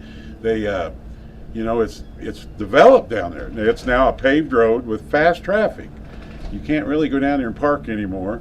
So being on the morning show one year, they thought, well, around Halloween it'd be neat for us to go down and do our live shot and catch it live on air. So me and a guy named Larry go down there, and we're there all morning. Nothing. We see a cow or a llama. Really, just nothing. I don't know, heck, you know, it didn't come out. You know, we're on TV. So we don't do it. A couple of years later, we thought, well, it might be neat to send me down there again. This time, a guy named Taylor was our camera guy. So we go down there, and it's like 4 in the morning, about 4 in the morning, 5. We're getting ready to go on the air at 5:30, and actually we're setting up down there, and we're down in the valley. We went down into the road a lot farther, so we get down there, and actually some of the locals were coming up to you in the cars that early, going, "What are you doing here? Well, there's no spook." They really don't care for you, the spook light being there, even though they bought the land after the spook light was there. So we're sitting there, and I'm actually looking down the road like this and talking to the camera guy, going, last time we were here, we didn't see the spook light. I don't know if we'll catch it. So I just kind of turn around and look, and there it was. Now, if you've seen my video on the internet, it was right behind me and kind of high up, because I think it was starting to descend into wherever it goes during the daylight. And we caught it. If you watch it, it was there for a long time. And it was just, and it was kind of breaking up a little bit and stuff. And it was just pretty interesting, that we caught it. I think we were the only people that, to my knowledge, had ever had the spook light live. He didn't let me interview him, but it was quite spooky at the time. You just grow up with it here, Back in them days, I don't even know if they talk about it that much now or not. Before we were to meet our next interview, we hit the library to find anything and everything we could on the spook light. So the lady with the genealogy department here at the library brought us a folder full of articles and papers and pictures of everything on the spook light, from UFO theory to the occult to paranormal research. There's a lot of information for us to go through, but I think, there may be something in here that might be a little telling. So listen to this out of this article. Documentation of the spook light dates back to 1886. Witnesses throughout the decades have described it as a bobbing and weaving ball of light, appearing to be about the size of a basketball, sometimes splits and divides. Colors of the light may include white, yellow, orange, and red. Jennifer is the 4th generation of an American Indian family that has visited the spook light regularly. She is a White Mountain and San Carlos Apache and was adopted into the Quapaw tribe. She described a kind of ritual she performs to bring out the spook light, passed down through her elders. Something they taught me is whenever you go where there are spiritual beings, give them something as an offering. She said she usually takes a puff of her cigarette and places the rest on the road. She said non-smokers may offer food like a part of a hamburger or french fries. Says she doesn't want to encourage littering though. Beer cans already litter the ditches along Spooklight Road. In general, when you go to visit an elder, you take tobacco or food, she said. Then she reassures the Spooklight, which she said she thinks is male. I tell him I'm not here to do any harm, I'm just visiting. The Spooklight usually cooperates by making an appearance. She said she usually goes in the winter and tries to plan her visits when there aren't a lot of people there. She also said later is better. Go about 11 o'clock and be prepared to sit. So, maybe if this has any Native American ties, maybe we should take an offering. Tobacco. I have a hamburger in the van that I haven't eaten. Got a lot of cigarettes. So, I think this is a great idea. I'm serious. At this point, I'm willing to try anything. I want to experience this shit. I wonder if she's local. It's so hard to tell what these are. Well, I'm sorry, but at this point, like, I could stand 100 yards away from you and shine a dim-ass flashlight and say that we captured the spook light. Yep. This is easy. I mean, the spook light thing's easily faked. Oh, God. It is easily faked, but that's the bitch of it. I don't want to fake it. I don't want it either. I'm going to shake this sumbitch's hand. So I tell you, tonight we go and we do bring an offering. Food, tobacco, whatever. Yep. Tobacco, I mean, especially if it is Native American. I actually was talking to someone who is familiar with the tribes and who is part of like a reservation. She goes out there and helps out or something like that. But she was following us and everything, and I used to work with her. So she told us, if we do get in with any kind of tribes, that, proper procedure or protocol whenever you do meet the chief or, head of the tribe that you're speaking with to get all these permissions or whatnot, it's proper protocol to bring a bag of tobacco, generally, to present to them as a gift. As a show of good faith, I guess. I think it's one thing to see somebody else's footage of it, but it's another thing if you're going to capture it yourself. Yeah. So. We met with Diane Melton, whose family has a peculiar connection to the spook light. My great uncle was the second guy that owned the museum out at the spook light. His brother-in-law, Arthur Meadows, was the first spooky, and he bought it from him in I'd say the late 60s, early 70s, and it was my grandpa's brother. And so my mom and dad would go up to visit him and my Aunt Hazel, and so I'd get to sit out on a concrete slab and watch the spook light. I think that he was Indian, so I think that he was interested in the spiritual aspect of it being a spirit. It had been sighted by the Indians back as early as in the 1860s, and so that was way before cars or anything. Billboards, there was no lights like that.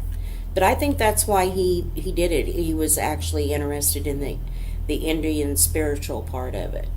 We were young when we went in there, and he had an old pool table in there, and you could buy some snacks, and he had old pictures. It was a pretty rundown building, but he had a telescope you could look through there too and look right down the road. But yeah, Spookies is what it was called. There used to be a tower that you could go up in and look through a telescope and watch it there at the Spooklight Museum. Well, a big storm came through and blew the tower down, and so I'd sit out on the concrete slab that they had. I'd sit there on it, and it was right in front of the road, and I'd sit there and watch it. It'd bounce up towards me. One time it got right, there's several gullies, and it got right up to the very last one, was bouncing around, turned red, turned blue, and split up in four, and then gone. I've seen it a lot of times. I've seen it do a lot of stuff. Now, one time when I saw it, I was at the end and saw it down there, and it would run in and out of the road and actually divide. I've seen it divide a couple of times, and that day, I haven't seen that video in a while. I think we show it dividing a little bit there and just kind of run around. I don't think it was as active that day as I've seen it before, later in the evening or at night, or that morning it was kind of just hanging out there. But yeah, it can be real active. Of course, I've heard stories through the years how it's got in people's cars and stuff, but I never had that happen. Many tales of its origins vary.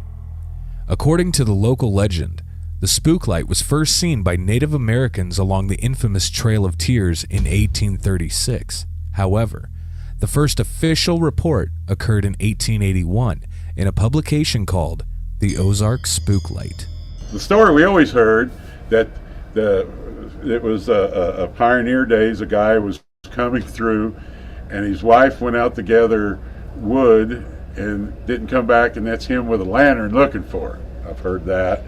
I remember years ago that the Army Corps of Engineers come down here and covered the whole road, and it go in and out, and they can't explain it, so I don't think I can either. I've heard all sorts of stuff, but it's just, to me, it's just one of those weird, freaky things that happens. Another legend tells of a Quapaw Indian maiden who fell in love with a young brave. However, her father would not allow her to marry the man, as he did not have a large enough dowry. The pair eloped, but were soon pursued by a party of warriors. According to the legend, when the couple was close to being captured, they joined hands above the Spring River and leaped to their deaths. It was shortly after this event that the light began to appear and was attributed to the spirits of the young lovers. Whenever I watched it, I'm kind of a sensitive. Whenever I watched it, I got a real sad, foreboding feeling. Not that it was going to hurt anybody, but I felt like more like the one with the Indian story was more accurate than the other one. I think that it could probably go anywhere it wants to. I knew a guy that it chased through a field. He was cutting through a field and it chased him. So it can do just about anything it wants to. If you'll notice when you go out there, the houses that are on that road, they have several, not one, but several pole lights all around their house. There's a reason for that. It keeps it away from their house. A lot of people thought it was swamp gases, and they proved that wrong. The Corps of Engineers actually said that they finally determined that it was a light of an unknown origin. I do know that the road that comes off of State Line Road goes east, down the road a bit. I do know that there was a UFO sighted that had landed out in some people's field down there, across from the guy I was going with in high school. He's seen it. And there was a big circle burnt in the ground. It's just one of them cool four-state phenomena, or if that's a proper word, that you can't explain. You know, nobody can, nobody ever has, and you know, everybody says, "Oh, it's gas, it's lights from the highway." Well, they were seeing it before there was any highway, so who knows? It's spooky, is what it is. What would you say to anybody, like advice-wise, going out there, if they wanted to experience this light for themselves, as somebody like yourself who's experienced it many times? What would your advice be? Go out there, shut your car off, shut your lights off, and be just as very quiet as you can be. But just be patient. Sometimes you can go out there and not see it at all.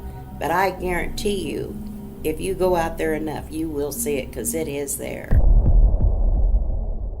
So tonight we're trying something a little bit different, because we've heard conflicting stories about where the spook light has been. The research has suggested, of course, out on the main road, the paved road that everybody goes to. But it's been known to travel through a lot of these fields. So the first part of the night, we're actually about a block away on another road that runs parallel. And this is actually a dirt road. And we're going to stay out here for a little while to see if we see it. And then we're going to make our way back to the main road. And, you know, maybe we'll see it over there. We're not sure. There's been times that people have told us that they've seen it. Some of it later at night, some of it in the evening, at dusk, different times. So we just got to do due diligence tonight and make sure we cover as much area as we can. I'm going to leave this here for you, right in the middle of the road. It's kind of a peace offering for myself, and maybe you will show yourself to us. I'm just going to step back and let you do your thing.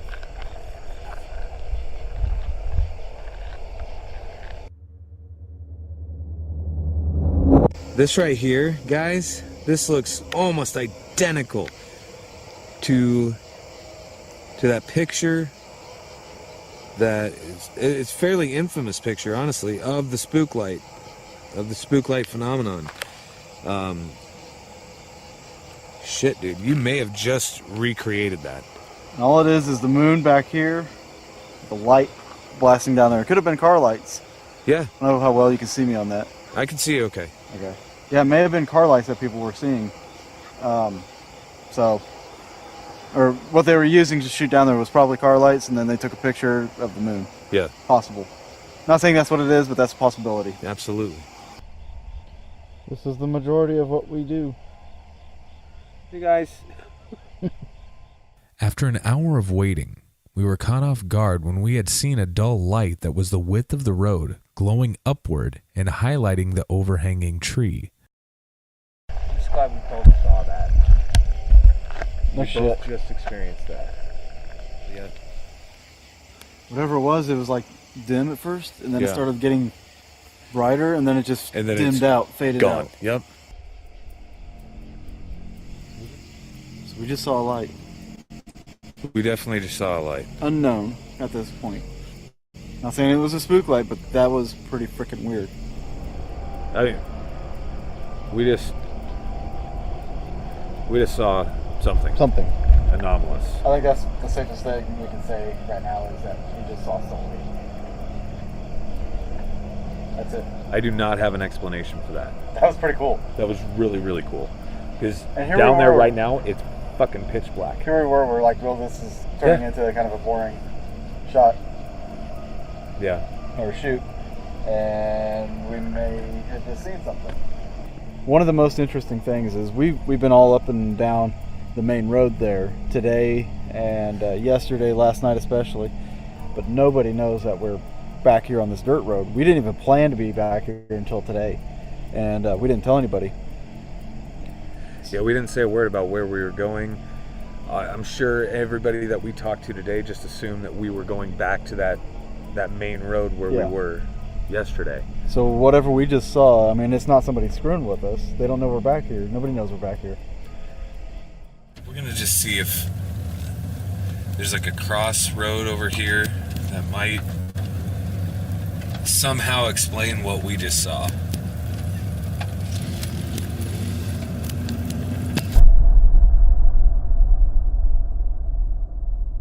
Dude, no fucking way. No way. Yeah, now we're like across the interstate. Yeah. We're way too far. There's no way.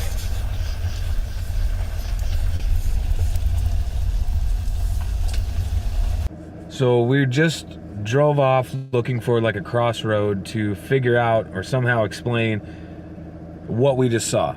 Like a glare of headlights or anything like that. The problem is, and I didn't realize this, the road curves around and we are at pretty much the end of the road here. Like there is no way. We are on There's the interstate. where we were. Way over there. Way off that way. Like. Fuck. What eliminated it? Are you ready to In say just that one little section. Just that section. There was nothing on either side of it. It was just here and gone. 3 seconds max. Are you ready to stay spook-like? No. Not yet, but pretty damn close.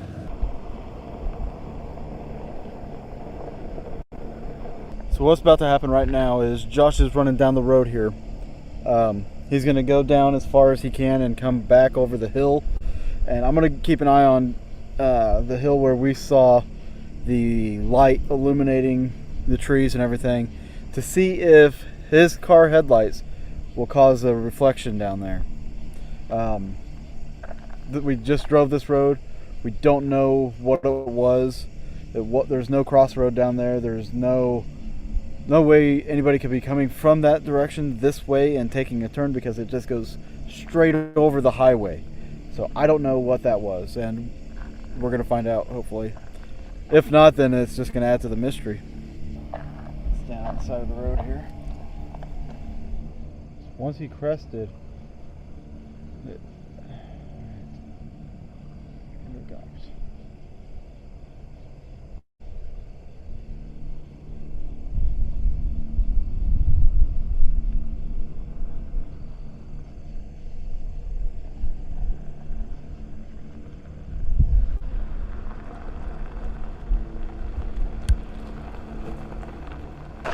So what I saw when Josh came down the hill here was once he crested the hill, there was a line of light that went from this field over here all the way over to this field back over here. It didn't stay within that road area that's up at the top of the horizon there. So it wasn't somebody coming this way because there's no road to turn off of. And if somebody were coming this way, we'll see the light stretch all the way across and not just sectioned. So this adds to the mystery of what the hell we just saw. Yeah. I don't know what it was that we just saw. What I do know is whatever that was something that sticks with you for a lifetime. That's just something that you don't forget. To test the theory of swamp gas and to attempt to find an explanation for what we had seen, we are given access to a piece of equipment that detects gas in the atmosphere. On the second night that Josh and I were out here, we investigated this dirt road, and we had seen a light down here at the end of the road, which we thought was just over the hill. To us, it lit up the tree, and upon inspecting it today, we noticed that the tree is further up the road. And so whatever it was that lit up down there was closer to us than over the ridge there. So we're going to test that area for some natural gas to see if anything down there was causing the light that Josh and I had seen. This meter, it tests for oxygen, carbon, hydrogen sulfide. Yep. Fuck yeah. And the LEL was the explosive gases, methane. So we're going to run down here where we saw the light, check it out, see what happens, see what we get, if anything. This tube is for cocaine. This is about the area that we saw the light. Let this set here for a second.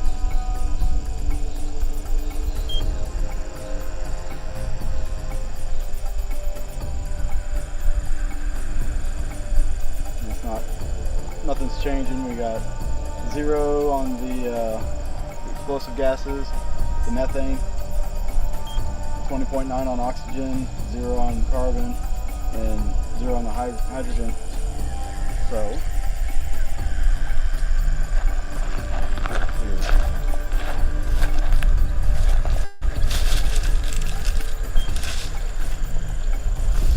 just that's tall. That's not even in the ground.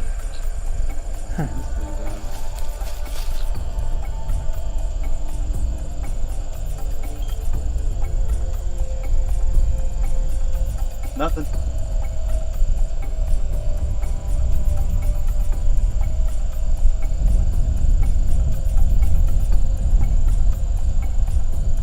More beat. Come on. There we go. Alright, nothing coming out of that. So I don't know. I don't know what that could be. Whether it's natural occurrence, spirits of the deceased, or other supernatural anomalies, there is no denying the history of sightings and experiences many have had over the last 150 years plus. As for what we saw out on that country road, we can only chalk it up to an unexplained personal experience, and one that we will remember. At this point in our exploration, all right, guys, we were starting to get a little bit of fireworks there. Interesting tactic. But yeah, Microkom is at $99.99. Oh man, that 1 penny could do it. We are 2/3 of the way through this video, through the documentary. It is time to do the Wheel of Fortune. Used to be called the Hornet Lights. You go south on 43, then right on BB, right on State Line to 50. I think I know by sight. Yeah, it's 50, E50. But you could also go on E40 or E60. Like I said in the documentary, the light's been seen traveling through fields and stuff, so there's a really good chance you can see it on the parallel roads that run adjacent, or that are adjacent or next to it, whatever the terminology is. That's where you see it. Yeah, it was interesting to see this light just light up the road and then collapse. Never seen anything like it. Not even like phosphorescence or foxfire or the piezoelectric energy. I've never seen it do that. So it was really interesting, and that's something that will, like Josh said, it sticks with you. So that was very fascinating. Guys, we will do the Wheel of Names real quick. and then we'll finish up with the last part of the documentary. Again, if you want your name entered into these drawings, use the links above. $5 gets you your name in once. All right. This drawing is for this. It is a J Labs condenser mic, built for podcasting. Works with Mac or Windows. Let's see. It's just plug and play USB. It's not bad. It's got the cardioid or Omni reception, for lack of better terminology. I'm tired, guys. Anyway, this is what's up for grabs right now. So if anybody wants to jump in and try to see if they can snag this, $5 gets you a name on the name wheel. $20 will get you five chances, or five names. God, man, my brain's not working so much right now. So let's share screen. Let's do this.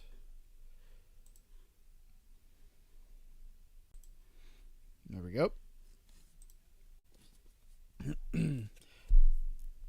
So use any of those links up there. This drawing is going to be for this. The next drawing after the documentary is over, because I wanted to wait till the documentary was over for the Into the Light packet, the autographed DVD, autographed booklet, and extras. That will be the next drawing and the last drawing, because it all revolves around the Brown Mountain lights. So once again, $20 gets you 5 entries. You could use Venmo, CashApp, or PayPal. All the proceeds, 100% of the proceeds from this goes to help a family in need. We are doing pretty damn good right now. Actually, the last hour has been phenomenal. So let's get this family some help.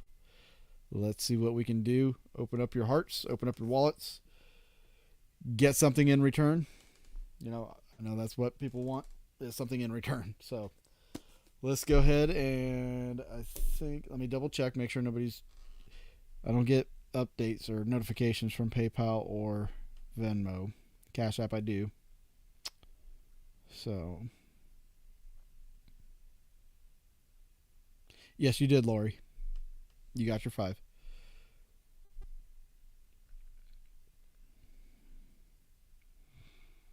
All right, so PayPal, we're good.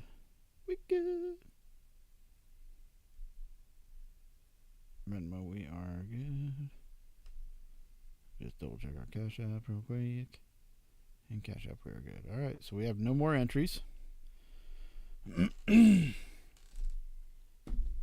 new entries. So here we go. Time to spin the wheel. Here we go. We're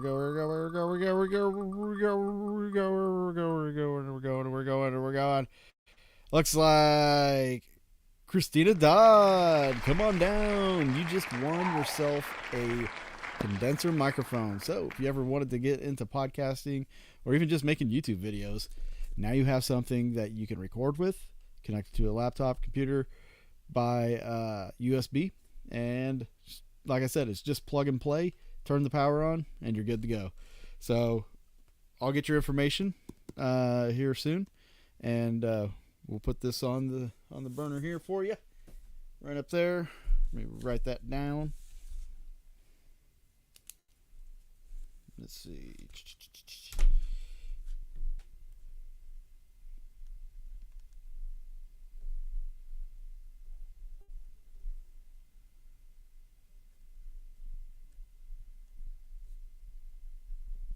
Cool. All right.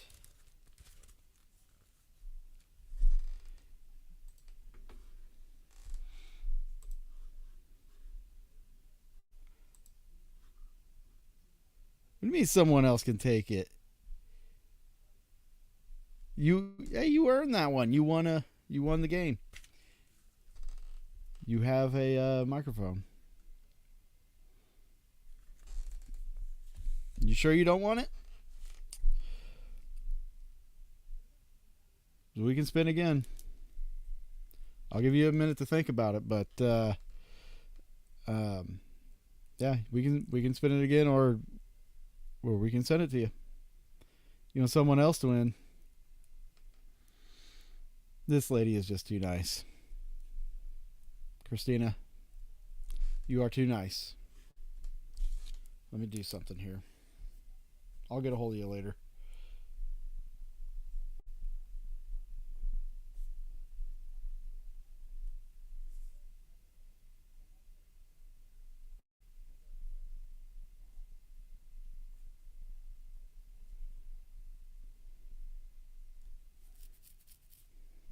I have an idea.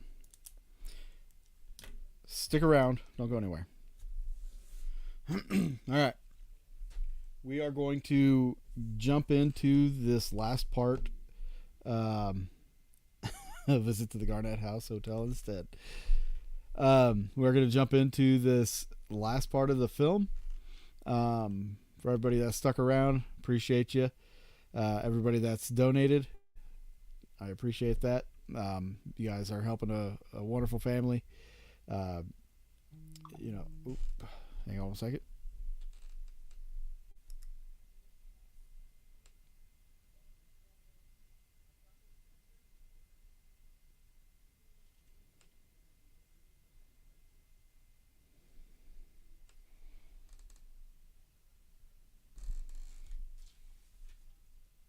Weird.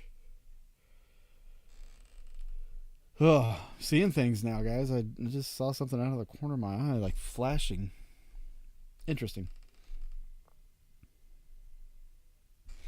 Okay. All right, so we're going to jump back into this film. Again, guys, if you are watching, if you would like to donate to a family that is in need, that's what we are doing this live for. Give it to whoever's giving money. We'll figure something out, Christina. Anyway, this live stream is to benefit a family that is in need, immediate need. So we are trying to raise some funds for that. Any of these links is a place where you can donate. There is one prize left that I'm going to do. Actually, I might, I'll go ahead and throw that microphone in there. We'll do another spin on that on the next, during the next one. At the end of the film, we'll do 2 spins. That'll give people time. If you want to donate, you can donate, $20 and put your name in 5 times. $5 put your name in once on the wheel. And we'll give it a spin. And you can win a microphone, or you can win the Into the Light package. So let's do that. And we'll get back to the film here.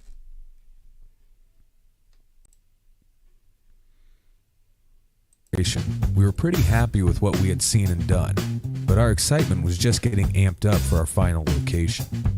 We traveled over 2,000 miles to the Brown Mountains of North Carolina to see if we could dig up information and document the infamous Brown Mountain Lights.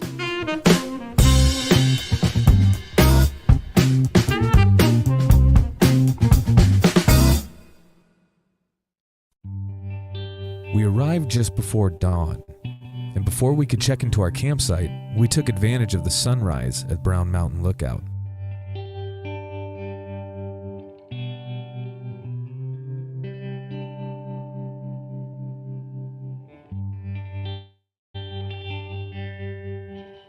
It's so fucking picturesque, I don't know where to start, you know what I mean?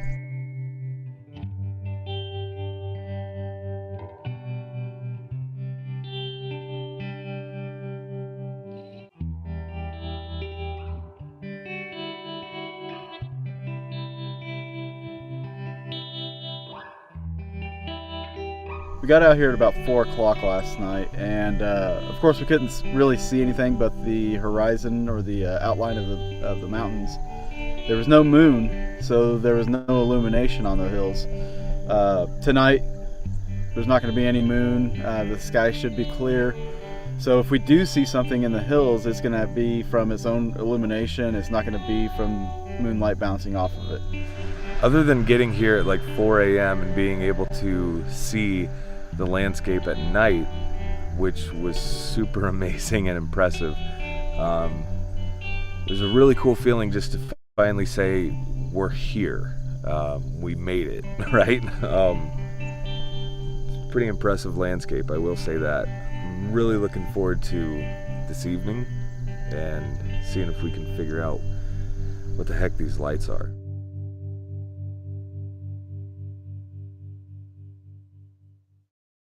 After getting everything settled at the campsite, our main focus for the day was to stop by the library in Morganton to see what information we could find regarding the light.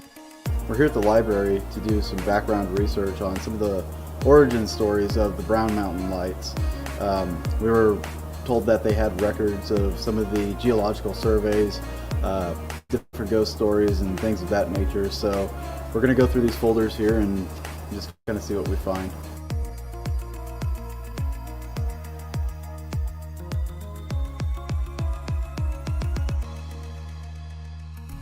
This is something super interesting. Okay, sure. Uncle Fate saw ghostly lights. So what this is saying here, what we now know is as Wiseman's view, Yeah. right?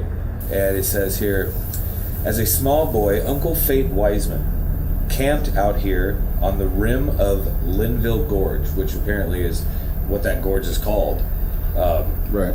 And watched the now famous, ever-puzzling Brown Mountain lights gamble in the night.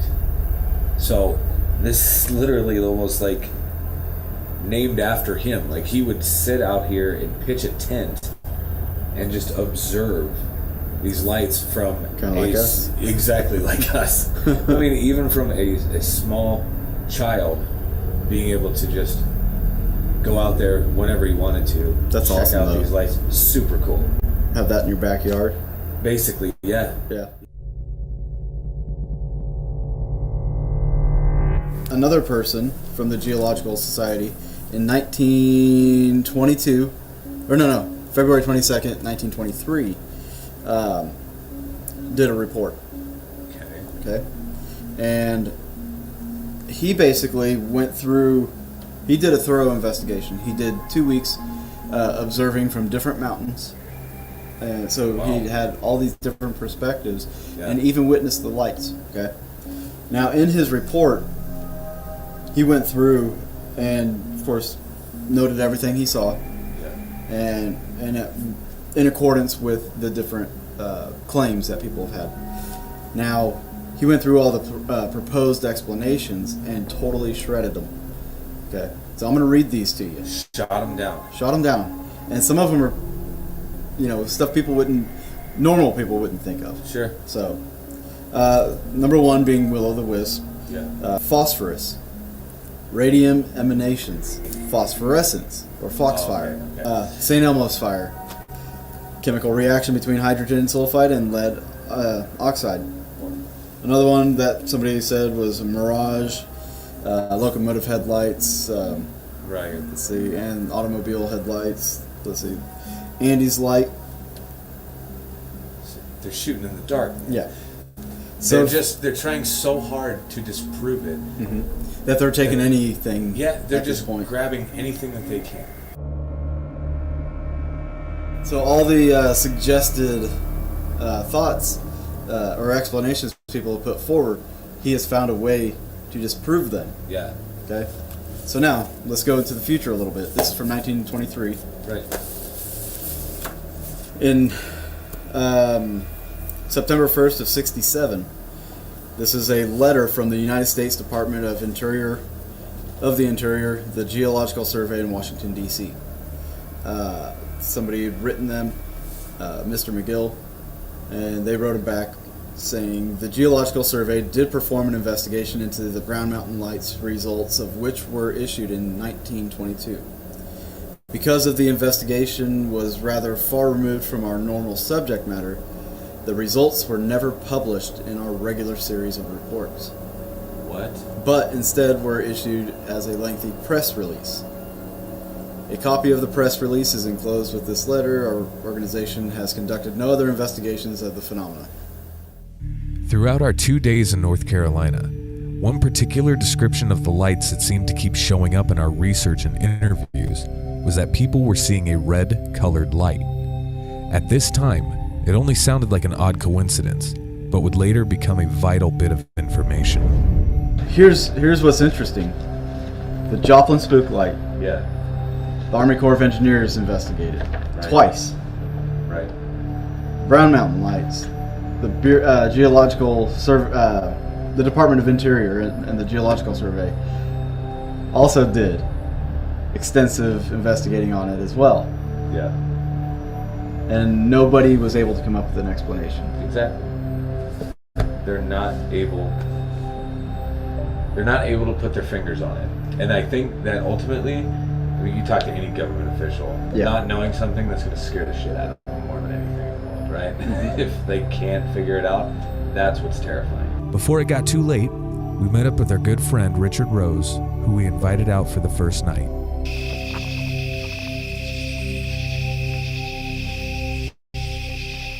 I know one thing. Josh has smoked like 3 packs of cigarettes since we've been here. So we need to see something quick or he's going to catch cancer. Real quick. Once again, the night fell silent. Although it was good to see our friend again, we couldn't help but to feel disappointed.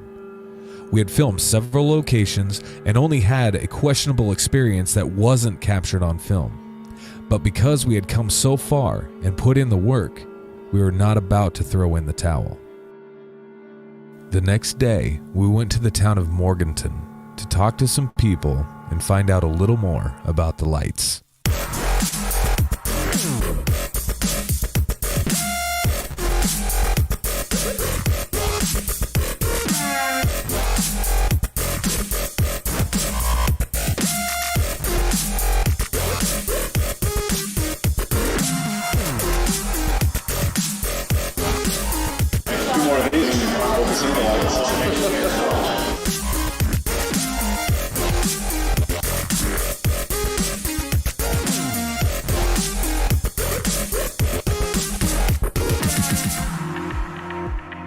We also got to interview Ed Phillips of the Burke County Tourism Development Authority. The first reported, published accounting of the Brown Mountain Lights occurred in the Charlotte Observer.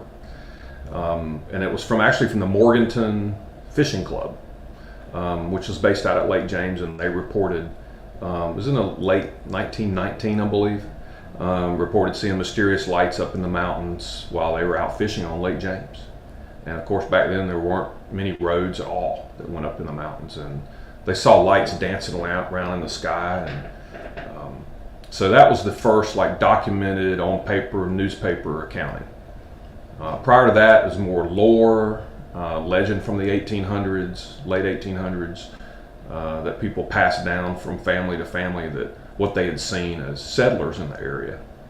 In 1916, there was a tremendous flood in the area in which about 22 inches of rain fell and destroyed much of the area, halting railroad transportation.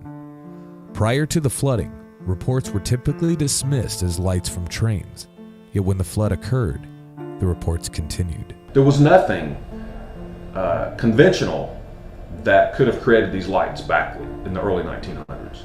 The Brown Mountain Lights have been part of the lore of the area for a long time, and so it's what we see as uniquely North Carolina, uniquely Burke County and Morganton, North Carolina.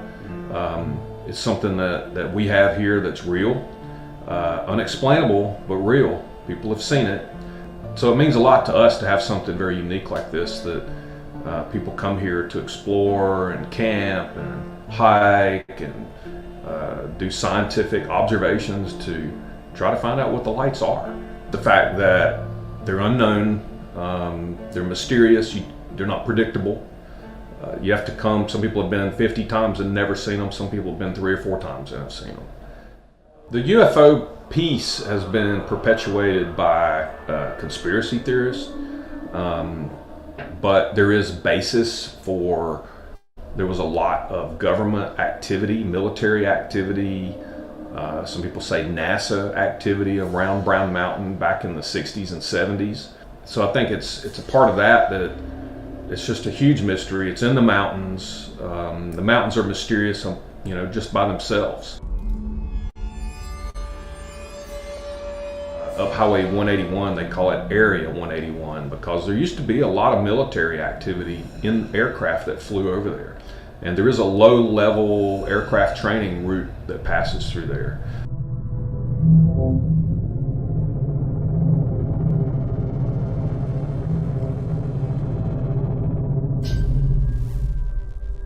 In this area, we really have three places that are most popular for viewing the Brown Mountain Lights that are easily accessible. There are others that are less accessible that require a hike. And since the lights are seen at night, it requires a nighttime hike, which not everybody's real comfortable with. But for the easily accessible sites, it's the Brown Mountain Overlook, which is on Highway 181, about 20 miles north of downtown Morganton. The next most popular area is Wiseman's View. Wiseman's View is a U.S. Forest Service overlook, and there are two rock pulpits that you can walk down to and stand on and look out. Each pulpit can maybe hold 6 to 8 people at a time. There's also overlooks back up that you can look down over the pulpit down into the Linville Gorge. You can see Table Rock and Hawksbill Mountain, and then you can look across, further across to Brown Mountain itself through a gap between Table Rock and Hawksbill Mountain. So those two places, they're easily accessible. And then there's another place off of the Blue Ridge Parkway called the Lost Cove Cliffs Overlook.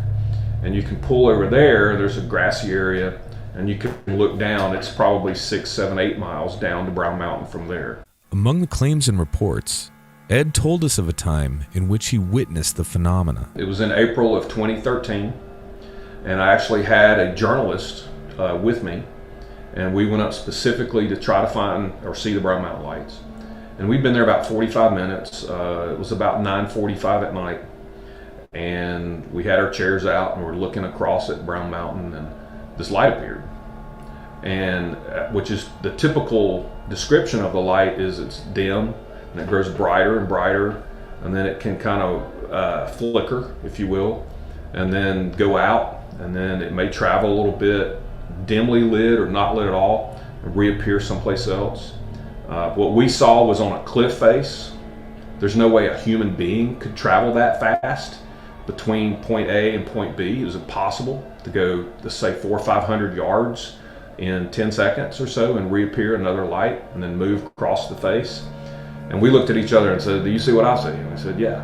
And here we are both sitting there, and we witnessed it for probably 30 to 45 seconds, I would say. Neither one of us tried to take a picture of it. We were just that astounded that we actually saw it. The science behind lights in the sky suggests that it's ball lightning, that it's electrostatic electricity that for some reason is bound together in a ball and appears for a certain period of time, and when that energy from that lightning or static electricity in the air dissipates, they disappear. I don't know if that's feasible for what I've seen or heard about or I've seen photos of. When people talk about the lights moving in the manner they do, or wandering around in the sky over Brown Mountain and then shooting off in a perfectly flat line to some other location and at a tremendous speed. Is that ball lightning? Is that how ball lightning behaves? No. This is a unique piece of nature. It's a unique part of our planet that we don't understand. You know, they're still finding new species of plants and animals on this earth today. And who knows what this is? Will science ever explain it? Possibly. But right now we just don't know.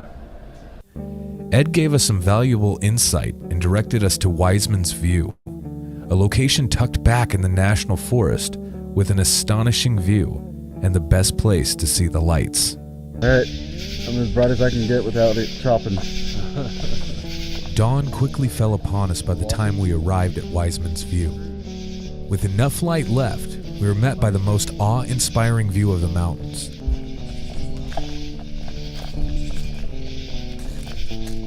Oh, there's Table Rock. Holy crap, that is amazing. We were so taken back by the view that the worries and concerns of seeing or not seeing the lights momentarily faded away.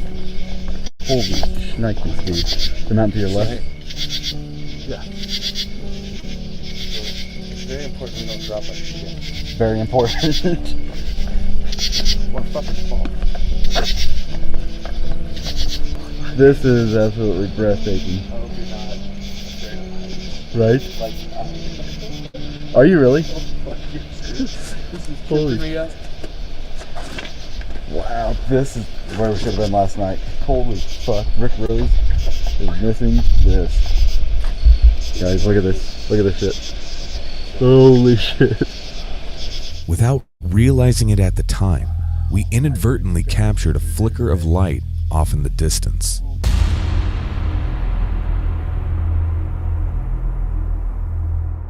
As darkness enveloped the landscape, we employed a new strategy to catching the lights. By opening the aperture on the cameras fully, it allows more light in. For still photos, this made for amazing pictures which could potentially show movement. For video, however, this made the video choppy, yet effective. Basically what I'm doing is I'm doing a long exposure shot.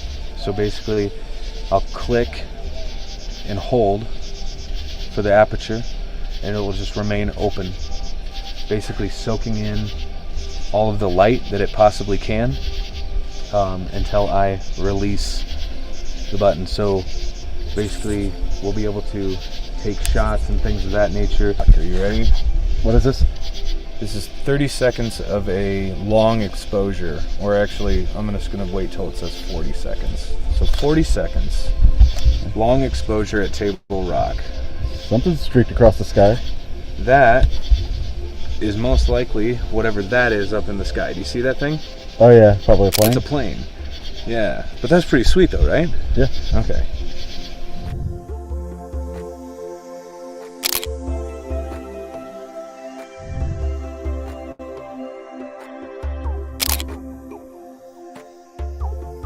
We briefly talked with Andy Laws, who over the last 9 years has made monthly visits to see the lights. So when you see the light, what does it usually look like? And generally, they are like circular, orange, orb-looking balls. And matter of fact, I was standing right here at this overlook with a friend of mine, and one popped up about 10 foot from us right here, midair. And it was like a big basketball, orange, that kind of like just pulsated. He jumped into me, I jumped backwards, and we kind of skedaddled. We didn't really know what to do, you know? It's pretty scary. Shortly after speaking with Andy, David noticed a peculiar light appear at Hawksbill Mountain. Over here on this mountain, there's not been any human activity. Some of these hills we can see where there's campfires and people camping. But on this other side over here, there's been nothing. And this light, I saw it out of the corner of my eye. It like got really super bright, and then it just went away, and then it came back on. That's when I hit Josh. I'm like, "Hey, Josh, see this?" So got the flare out, and I mean, pretty much 45 seconds after I got this thing up and running, David saw something over here on this mountain range, a light anomaly up top. It was not on the mountain at all. That's what's really bizarre about it. So I was lucky enough to actually capture it for like a second before it blinks once, and then it completely blinks out of existence. Basically, it's gone. We haven't seen it since.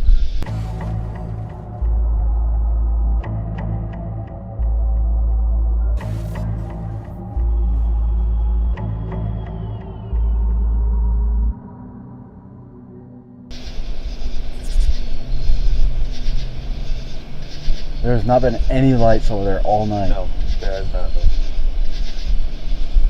Okay, well, I'm going to cut this and save it then.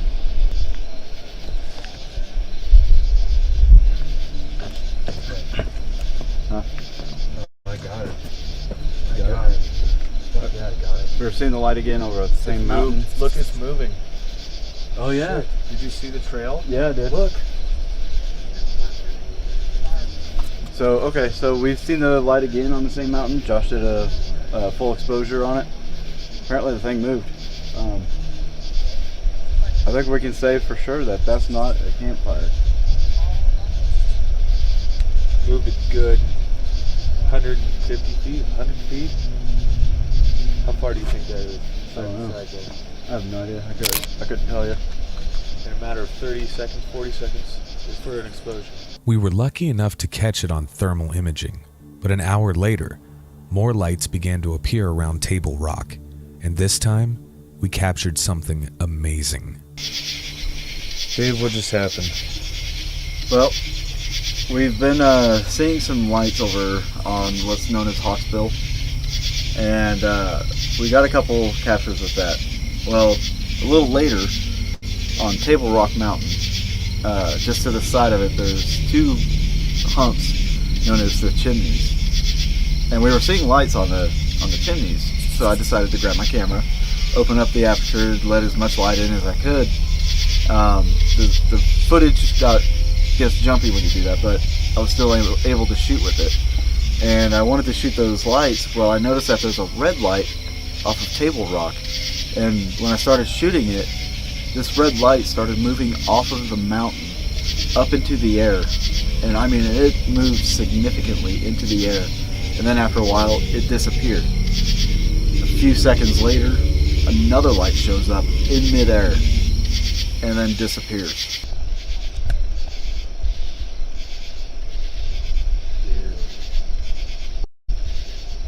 I got it. Oh, nice. Yeah, I'm getting it right now on video. Oh, it's so bright. The other one's getting up there now.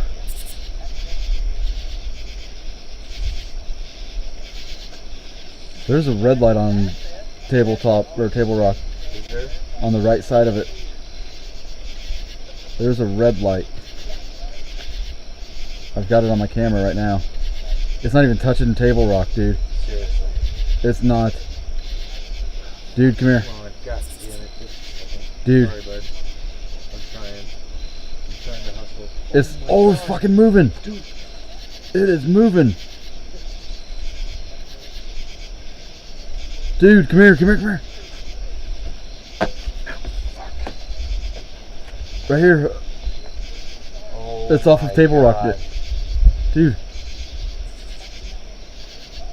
Look. Yeah. It's a red light. It's right up there. It's gone. It is gone. Oh, I got that on camera, dude. Good. That's badass. It's the one on top of Table Rock? It was on the backside by the chimneys, Yeah. but it wasn't even on the mountain. It's in the air. Is it gone? It's gone. Oh no, it showed up over the... I'm just at too low of a vantage point on it. Oh my god, I did. Oh, there's... Keep it up. Light's coming back. Keep it up. It's up. It's gone now. I see it. There it is. Look at it. Oh my god. Is it way up high? Yes. I'm getting it, dude. I'm getting it. It is. Gone. It's gone. Yeah, I got it on here. This long exposure might be fucking crazy. What the fuck? The thing about that is, that red light just validates so many other claims that people have had who've experienced the Brown Mountain Lights. So for us to be able to validate their experiences and get footage of it, it's absolutely amazing. I mean, I'm so happy about this. I had no expectations on this. After the first night, I'm all shocked. I'm blown away by this. This is amazing. So I don't know how else to describe it. It's an amazing feeling.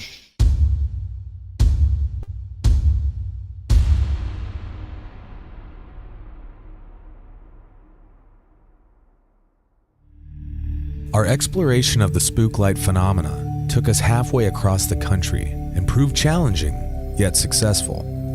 We gained valuable insight behind these legends, and for one, we uncovered the truth. In our research, healthy skepticism was met with events unproven by science. Although explanations and theories are abound, many of the light phenomena go unexplained. In the world of the paranormal, little research has been done with this subject, and the spook light remains a mystery to this day. I'm coming home tonight. And it won't be long. All right. So that was Into the Light 3, or Into the Light 3. Into the Light. That was the third part of it.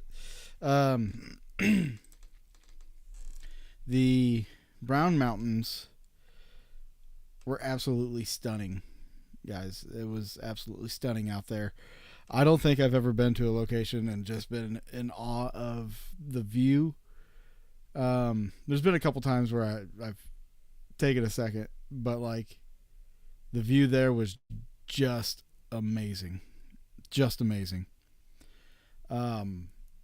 You know, Josh and I, a couple years ago, we wanted to go back out there to do a third Into the Light, but Facebook had other plans. Facebook works against me. Anytime I try to do anything, Facebook works against me. I've tried 2 movies, try to do 2 movies and get funding for it, but every time that happens, Facebook always banned my profile for something stupid. And then, of course, this time around, I've got a movie that I'm trying to do. We're trying to raise funds for as well. That, you know, that's probably not going to happen. So I'm okay with that now. But, you know, the takedown of my main page is really just screwed up everything. But so my reach isn't what it was. But we still have ideas for Into the Light 3. We still might do that. The idea hasn't gone away. It'll be a massive overtaking, but yeah, well worth it. I think we were pretty special. We lucked out seeing the lights. We lucked out the way the film fell into place. Like everything was filmed in order. What you saw was all in order. So like we went to pretty much nothing to seeing something and not documenting it to seeing something and documenting it. So very cool. I was super excited. We were excited on the way back home. 18-hour drive. Good stuff. Good stuff. Well, guys, it is towards the end of the night here, and we do have a couple drawings to do. So let me pull up the page here.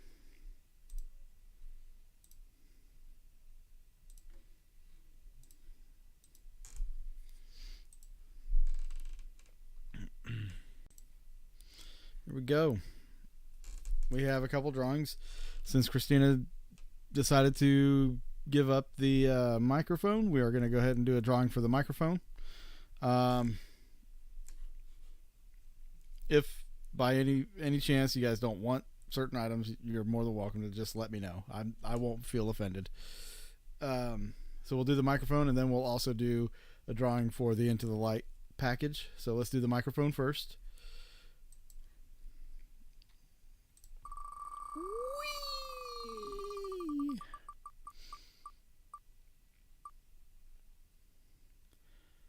And that would be Susan. Susan Roberts wins the microphone. Congratulations, Susan. We will put that with your stuff.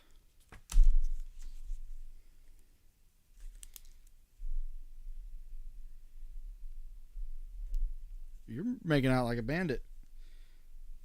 Of course, you did get 10 entries, so...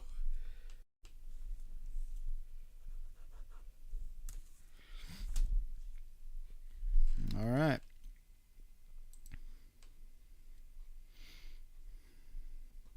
Christina, I'm going to put you in on this one.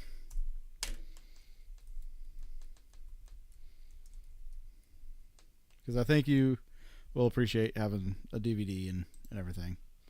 So we'll get you in on that.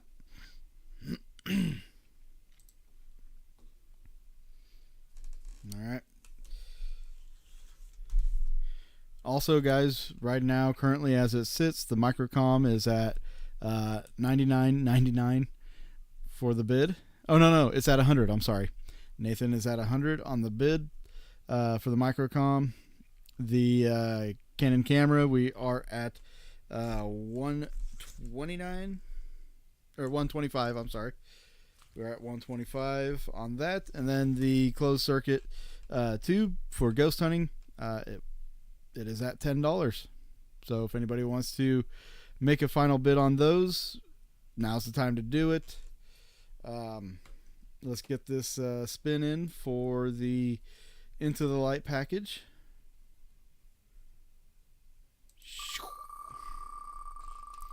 And the winner is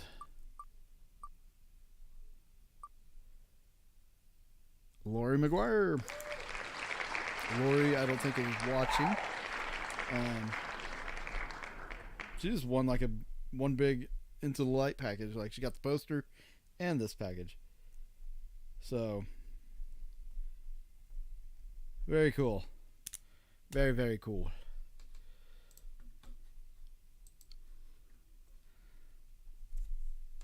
Lori's going $11 on the tube. 11 on the tube.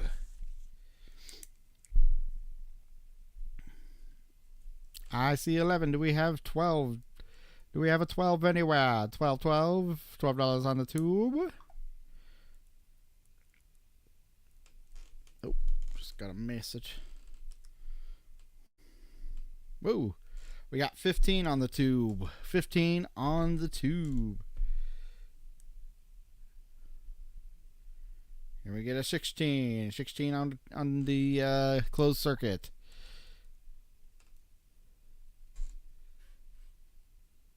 We will go ahead and close the Wheel of Fortune. We are making a final push here, guys. We have $100 on the Microkom. We have $15 on the closed circuit tube. I'm just going to call it the CCT. And $125 on the camera. Anybody else wants to make a bid? It is 12:15. I'm going to give it 2 more minutes to 12. Actually, I'm going to start a counter here on my phone for the end. It's not hours. No. Minutes. We'll give you guys 3 minutes. Your time starts now.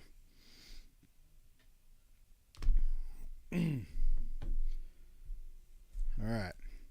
So 15 on the CCT, 100 on the Microkom, and 125 on the Canon. If you want to make a donation just in general, you can use the links above or in the description. There are the links for making a donation there. For those of you that have donated, I am also going to give you a discount on my store. It is it's hauntinghistoryshop.threadless.com.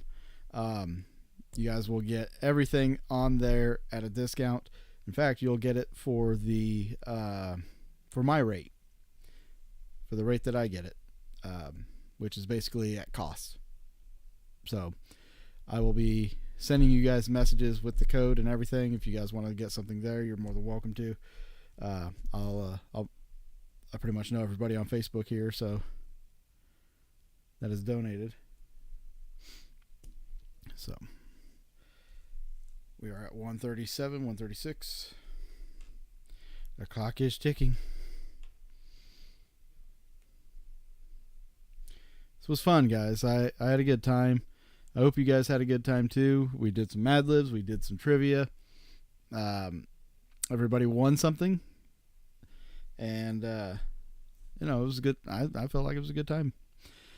There's some more things I wish I could have done. But at this point, I don't have a total yet. I will make a post about it as soon as all the funds are collected. 55 seconds. 54, 53, 52, 51. We're almost there.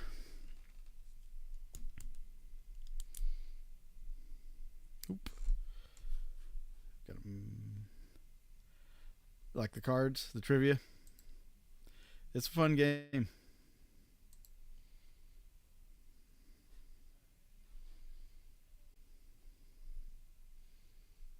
All right, we got a bump on the Microkom. 101. 101. 10 seconds. 9, 8, 7, 6, 5, 4, 3, 2, 1. Beep. All right. That's it, guys. That's it for tonight. If you catch this on a replay, for whatever reason you made it this far on the replay, feel free to donate still. Can I borrow $125? If you made it this far on a replay, I mean, cool. Thank you. And, I'll still take donations for this family. Going into tomorrow, actually going into Monday, because I won't see them until Monday. So, yeah, this was a good time. I hope you guys had a good time. And, again, if you didn't see the Whisper Estate episode, it is dropping tomorrow night at 5 p.m. 5 p.m. tomorrow night. So that'll be out. Part 2 of Garnett House I'm still working on. You guys are gonna. This is pretty awesome. The Garnett House episode that I'm breaking up, it's pretty awesome. And then I'll probably do like a condensed altogether thing. But it's a lot of work. A lot of video went into it because we literally investigated from 8 p.m. to 8 a.m. and we shot a lot of video and recorded a lot of audio. All right, guys. You all have a great night. Stay safe, and we'll see you guys soon. Thank you for donating. Thank you for participating, and I hope you guys have a great evening or a great night, a great weekend. So, bye. I'm not sure how to end this stream.